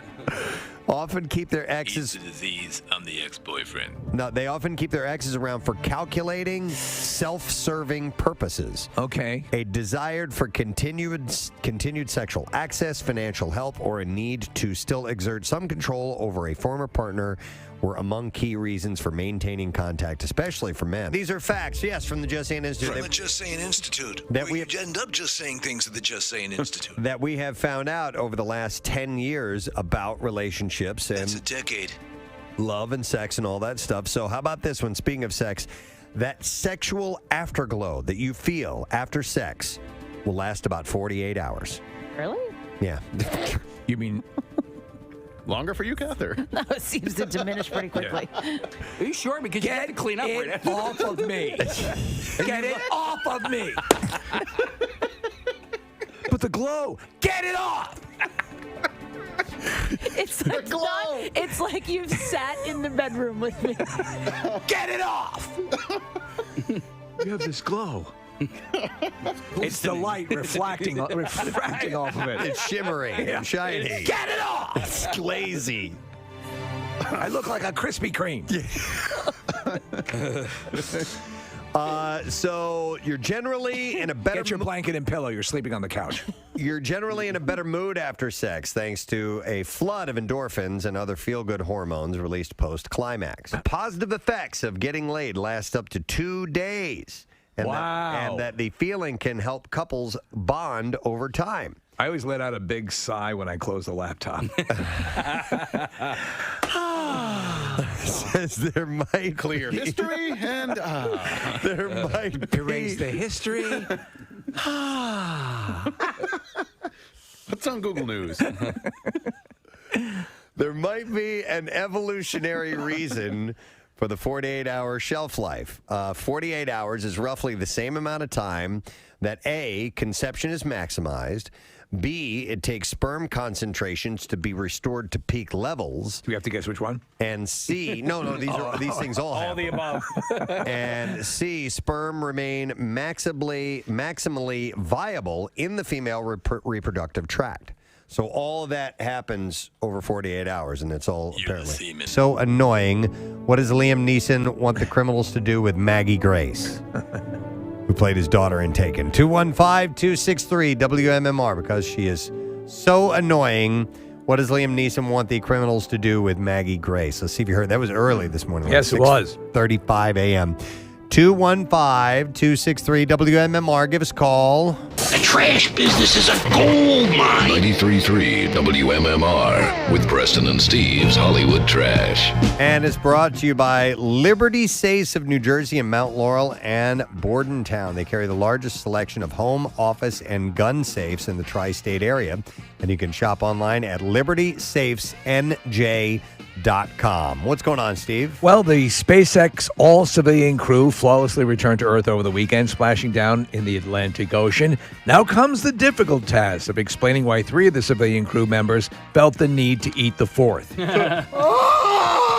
EDM star Skrillex sold his ultra-modern Malibu beach house for $17.5 million after purchasing it just 4 years ago for $5 million. Whoa. Skrillex says he was able to sell the place for a $12 million profit simply by equipping the outdoor shower with the beer holder. Oh, my God. That's what did it. And finally, cake boss Buddy Valastro says he has reclaimed 95% of the use of his hand after it was crushed. Remember this in a pin-setting device at his home bowling alley. Yeah. Valastro says he's learned his lesson and has given up bowling for a new hobby, playing cornhole with nitroglycerin. Wow. And that's your Hollywood Trash. Let's get a winner, shall we? And we need to know the answer to the question because she was so freaking annoying. What does Liam Neeson wanted criminals to do with actress Maggie Grace? 215-263 WMMR. I will go to Alejandro for the answer. Alejandro. Yes, sir. Good morning. All right, so what does Liam Neeson want to do with Maggie Grace? Kill her. Of course he wants to kill her, yeah. Hang on, my friend. We're going to give you a digital download of The Shawshank Redemption, and you can relive extraordinary performances by Morgan Freeman and Tim Robbins and experience the iconic film about the triumph of the human spirit again. Available now for the first time on 4K Ultra HD. Now, Preston and Steve's Music News on 93.3 WMMR. Brought to you by Armor, Metals, and Recycling. You can get cash today. If you need cash fast, bring your scrap and e-cycling to Armor, Metals, and Recycling. And then walk away with cash today. Located in Pensacola, New Jersey, or at armormetalsrecycling.com. As I mentioned earlier, tickets are now on sale for Dave Grohl's 4-city book tour in support of his memoir, The Storyteller, Tales of Life and Music, which is set for release on October 5th. Tickets are limited to 2 per transaction, and each ticket purchased includes a copy of Dave's new autobiography. Dave will read passages from the book and interact with the audience across 4 cities this fall. September 27th in London, October 5th in Manhattan, October 7th in Washington, and on October 12th and 13th in Los Angeles. So not too far for you to go from here if you want to make that If you're happen. enough of a fan, it might be worth it. Yep. The Lumineers will release their 4th studio album called Brightside on January 14th of this coming year. I like the Lumineers. Yeah, the title track is the first single, and it's available now at all DSPs and streaming services. Remember, they opened for U2 at the Link. That's right, yeah. Lumineer singer, guitarist, and co-founder Wesley Schultz said the song Brightside was recorded in a single day. He said it's like a 15-year-old's fever dream, an American love story in all its glory and heartbreaking. It's like a billion. And it's like a billion. The last couple left. It's like a billion. On the Run for Something and All Alone. The 9-song project was recorded in 2 sessions at Barron's Sun Mountain Studios in Boyceville, New York. Boyce? Nice. Hailstorm is back in the studio in Nashville, finishing up work on the follow-up to their 2018 album, Vicious. On Saturday, guitarist Joe Hottinger shared a photo of singer Lizzie Hale recording vocals on Instagram, writing, "Back at it in the studio, and we're getting close to a wrap on this bad boy." The new album is tentatively scheduled for release in early 2022. And then sad news to end on, but this story we got news from Jackie Bam Bam letting us know that singer Sarah Dash, co-founder of the 1970s diva rock group LaBelle, known for, of course, the huge hit Lady Marmalade, passed away. She was 76 years old. Patti LaBelle grieved her former bandmate's death on Twitter Monday, noting that the two performed together just days ago. Dash was born and raised in Trenton, by the way. In the 1960s, Dash formed her first group with Nona Hendrix called the Del Capris. Later, Dash and Hendrix teamed up with LaBelle and Cindy Birdsong to form the Bluebells. When Birdsong left the Bluebells to join Diana Ross and the Supremes in the late 60s, the trio of Dash, Hendrix, and LaBelle became known as LaBelle. And, of course, the song Lady Marmalade hit #1 on the Billboard Hot 100 in 1975. And Dash also worked closely with the Rolling Stones and Keith Richards. She sang background vocals for the band's Steel Wheels album and was a touring musician along with them. So how cool is that? Sad news that she passed away at the age of 76. And that is all that I have in the music news for you this morning. One last thing to do before we break, and that is to give away a final $50 gift card from our friends at at Primo Hoagies. And they have returned with the Pilgrim. It is back. Turkey, stuffing, cranberry sauce, and mayo. A meal best served cold. And you can go to PrimoHoagies.com for your nearest location. It's not just a hoagie. It's a Primo. Caller number 20. We got you. $50 gift card. 215-263 WMMR. We're going to take a break. Coming back in a moment. Letter of the day, word of the week. Wrapping it up after that. Just Why is Rambo here? Just let him be here. All right. Let him be here. That's Cobra. Rambo, that's That's Cobra. I apologize. He's a professor at the Josane Institute. I didn't know. Oh, my God. All right. Josane Institute. I'm a professor teaching classes daily. Meghan Markle is opening up about the pressures of being a new mom in the public eye. Thank you for asking, because not many people have asked if I'm okay, but it's a very real thing to be going through behind the scenes. And the answer is, would it be fair to say not really okay, since it's really been a struggle? Yes. Wow. Says a new mom? Yeah, she's dealing with being a new mother. Well, you let her tell you. All right. Look, any woman, especially when they're pregnant, you're really vulnerable, and so that was made really challenging. And then when you have a newborn, It's a long time ago, but I remember, yeah. And especially as a woman, it's a lot. So you add this on top of just trying to be a new mom or trying to be a newlywed. I know this is probably inappropriate, but I would love to kiss you. Wow. Excuse me? I'm just watching you speak, and with your tone is very inviting. I would love to kiss you. He's the Joe Namath. He's the Joe Namath of the British press corps. I'm sure that this is inappropriate, but in that first clip, the British guy says to her that it's really been a struggle to her, and to me, it sounded like it's really penis struggle. Yeah. I don't know if you guys caught that clip, Really but penis struggle. Go back to. You're right. I have struggled with many penises, depending on girth and other factors. Wow. But I have a perfect fit in my current husband, and it's good. Sometimes I don't even know it's happening. Thank you. Wait, let's hear that clip. Hold on. Would it be fair to say not really okay, since it's really been a struggle? Yes. In fact, the other night he rolled over and he said, God damn, that was great. And I said, what? And he had actually completed a sexual act. And I was wholly unaware. I didn't even miss. I was reading a book at the time.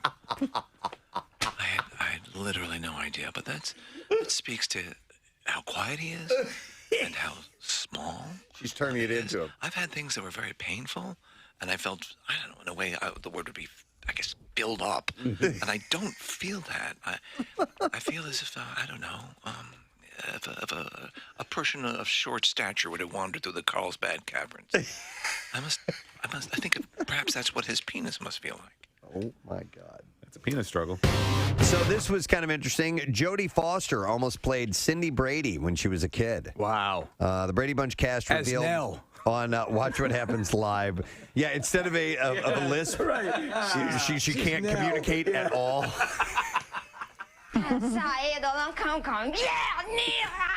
So Cindy, Susan Olsen had a little bit of a lisp, and yeah. Cindy, you can't go smearing your feces on the attic wall.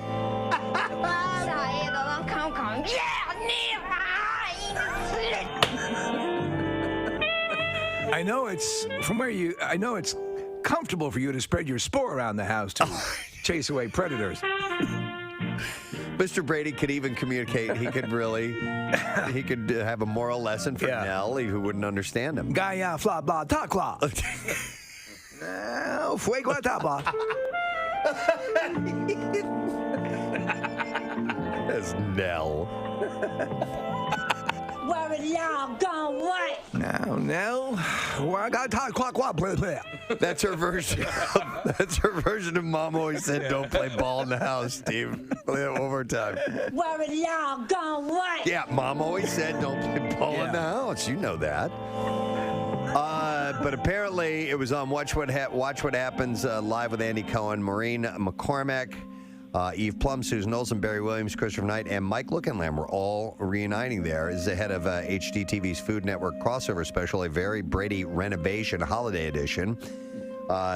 Susan Olsen had said that James Gandolfini was supposed to play Bobby. That Jodie Foster was up for Cindy. So entirely different cast, right? Yeah, totally different.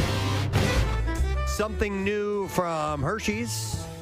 I have You guys like Hershey's Kisses, right? I mean, pretty much. I do. Does. I do. They're especially on the holidays too. You get those cookies with the big single Hershey's Kiss right in the middle of it. Right in the middle, yeah. Hershey's has created a new flavor, and they arrived. No, I'm sorry. They arrived in 2019, and now they're back for Valentine's Day. It is the Hershey's Lava Cake Kisses. And is it made from actual molten lava? It burns the inside of the interior of your mouth. Yes.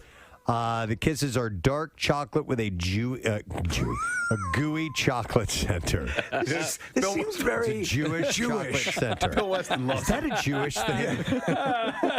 Is that a Jewish thing? Gooey. This has a very Jewy taste to it.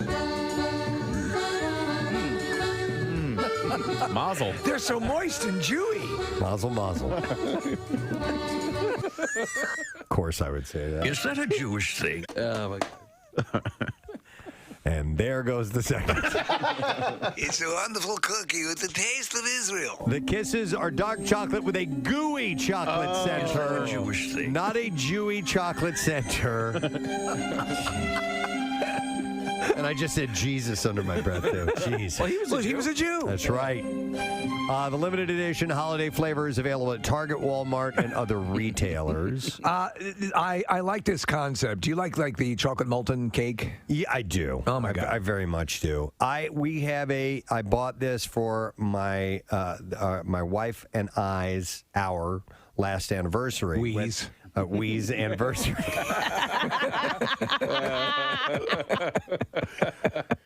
And by the way, if chocolate has a discolored look to it, does not necessarily mean that it's bad. Yeah. Yeah, I did read that a while back. That doesn't mean that. So what does it mean? It's bad. Somebody look it even up. Jewier. It's kosher. Okay, all right, that's what it means. Yeah. So Preston, just a quick thing on these candies, the ones that have the molten, is that a soft center? It's a gooey, gooey center. Chocolate center. I like that idea. Yeah, I do too. Here we go. It says, when you see white or grayish film on the surface of your food, it normally means product has gone bad, but it's different with chocolate. When the cocoa butter fats in chocolate separate from the cocoa mass and rise to the surface, it results in something called fat bloom. You gonna eat your fat bloom? Are you gonna eat that fat bloom? Listen, if you're not gonna eat your fat bloom till I have it looks really good. Did I have So if it's white, Could I please have your fat bloom? It looks extra delicious. it might not be bad, but it's called fat bloom. I'm gonna pass on it. Okay. So let's just make a dessert, cut right to the chase, and fat bloom. One last thing. Marissa sent this to me. It involves booze, so thank you, Marissa. Red Lobster has added a specialty cocktail to their menu. Red Lobster is now offering a Bloody Mary, but with a twist in line with their brand. It comes topped with a lobster claw and one of their famous Cheddar Bay biscuits. Wow. And it does look quite yummy. So it's made from Tito's vodka, Marissa's favorite, and Bloody Mary mix that apparently is custom made by Red Lobster. The glass is then garnished with an entire lobster craw. One shrimp, an olive, a lime, a Cheddar Bay biscuit, and spicy seasoning on the rim of the glass as well. My mouth is watering. Really? That's working it for you, huh? Oh, man, a good Bloody Mary. Jeez. Murray. You and the Jewish thing. Jeez, oh, man. Listen, can I have a Bloody Mary and some of those Jewy candies? Bloody Murray. We should make a Bloody Murray. Here's cream soda, gefilte fish. It's a Bloody Murray. Manischewitz. Yeah. Right? Do they make like a raspberry Manischewitz? Manischewitz. I've only seen you have with your Jewy candy. I want to try a Bloody Murray. A Bloody Murray. Bartenders, come up with a Bloody Murray. I'm coming. Oh my! He said he wanted a Bloody Murray. And it comes with calamari, which looks like calamari. It looks like it's been from a bris. Sure. I'll have some calamari, a Bloody Murray. Anyway, we need to make that drink now, Preston. Yeah. I know. That's why I said, let's put it out there to bartenders. Yeah, bartenders, come up with a Bloody Murray. Bloody Murray, and we'll try it out. Anyhow, but I did have a series of stories that all have food in common. Which means I think we need our jazzy music because, It's time for the Connoisseur, a collection of food stories. He gets the best tables. He knows all the best places to eat. He's Connoisseur. Let's go. Yeah. So there's a thing on TikTok called the Cereal Challenge. Yes, it's another social media challenge. This one is interesting and disgusting all at the same time. In your butt? Not in your butt. But here's what happens. Takes two people to do the cereal challenge. Okay. So the first person lies on the floor with their mouth facing the ceiling. Oh, I saw this movie. They then open their mouth as wide as possible. The second participant pours cereal into their horizontal friend's mouth, followed by milk. And then all you have to do is make sure that it's in there long enough for the second person to take their spoon. Sloss for being on the show today. He was great, man. He was great, man. And he checked in via Zoom from Scotland. And he is going to be in town October 16th. And he will be at the Miriam Theater. And tickets are available as we speak. They're on sale now. So thank you to him. And thank you to our friends at Primo Hoagies for dropping off the goodies. The Ardmore location in the Pilgrim is back. If you want to check out a Primo near you, you can get it. It's yummy, yummy. You know what's actually really good, too? Of course, there are a multitude of things that are really good. Primo's has their own Hers brand of chips because they carry all the Hers stuff, but they have the Italian hoagie chip. Yeah. Which is really spot on. It tastes really good. They dropped some off. They did. I've not had them yet. You need to try them. So maybe I'll do that when we wrap here in just a moment. And by wrap, I don't mean like busting rhymes or anything. No, man. Though we do that often. When we wrap up. Yeah, we'll spit later on. But we usually have a drum circle after the show. Yeah. Sauntering into the studio as we speak is the gentleman who's going to have you covered for the rest of the midday time. And he's back for another one. Ray Koob is here. Good morning, everyone. How's that? You guys sound so alive and energized today. I guess maybe it was the guest. Yeah, maybe. Or is this a Scottish accent? When we have one guest, we appear energized. No, I that ever since you had him on, it's like he pumped you guys up with energy. That he's really funny. I'm happy to hear you say that because I'm about to fall flat on my face and pass out. I'm so freaking tired. I got plenty of sleep last night. So. Oh yeah, Casey. I feel great. I feel Casey got extra sleep last night. It was late getting in, so it's got to help. But thank you, appreciate that, Ray. But the big guy's back tomorrow, and I'm here with you one more time today, and then I start my vacation after. Nice. Airing Best Does for you guys and filling in for this one and that one. I'm going to get a vacation, a few days off. So if anybody doesn't hear me, it's okay. I'm all right. All right. You going anywhere? I'm giving them it to advance. New England. I'm going to drive through. You're going to visit a good friend of ours, right? Aren't you? Yes. In Coxsackie, and I can say that. Yes, because it's an actual place. It's That's one right. Debbie Calton, right? That's right. Yeah. Oh, Debbie. And we're going to go where this guy made his bones. We're going to visit Woodstock. Jimi Hendrix. Yeah, and then we're going to drive up to see if the leaves are changing yet. All right. And go see our cousin from Boston. Nice. that, Excellent. Should be fun. Well, let's get a letter of the day from you, and then we'll walk through the other particulars. You ready? I am. Here we go. Preston and Steve on 93.3 WMMR. Now, the Daily Letter. The Preston and Steve show is brought to you today by the letter H. All right. As in, have a nice day. Yes.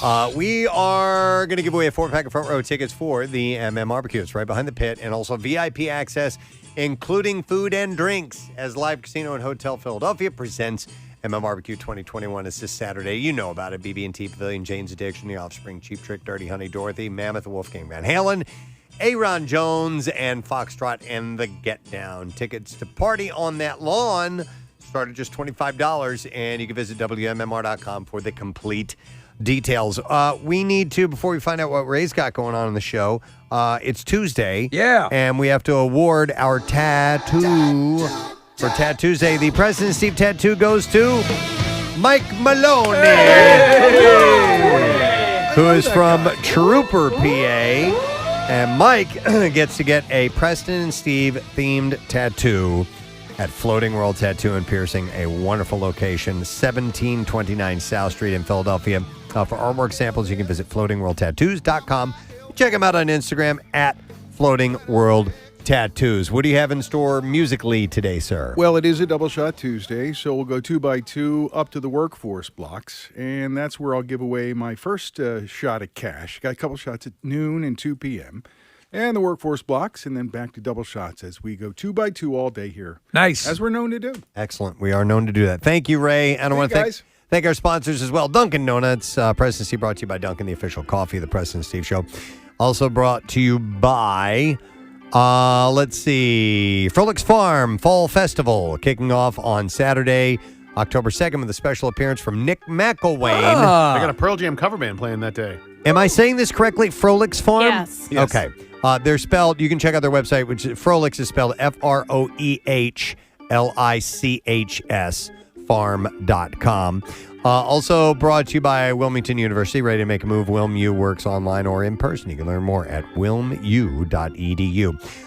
Tomorrow on the program, Wednesday, Fox Good Day, Secret Text, where we're going to have from Twisted Sister JJ French Nice. on, which is really cool.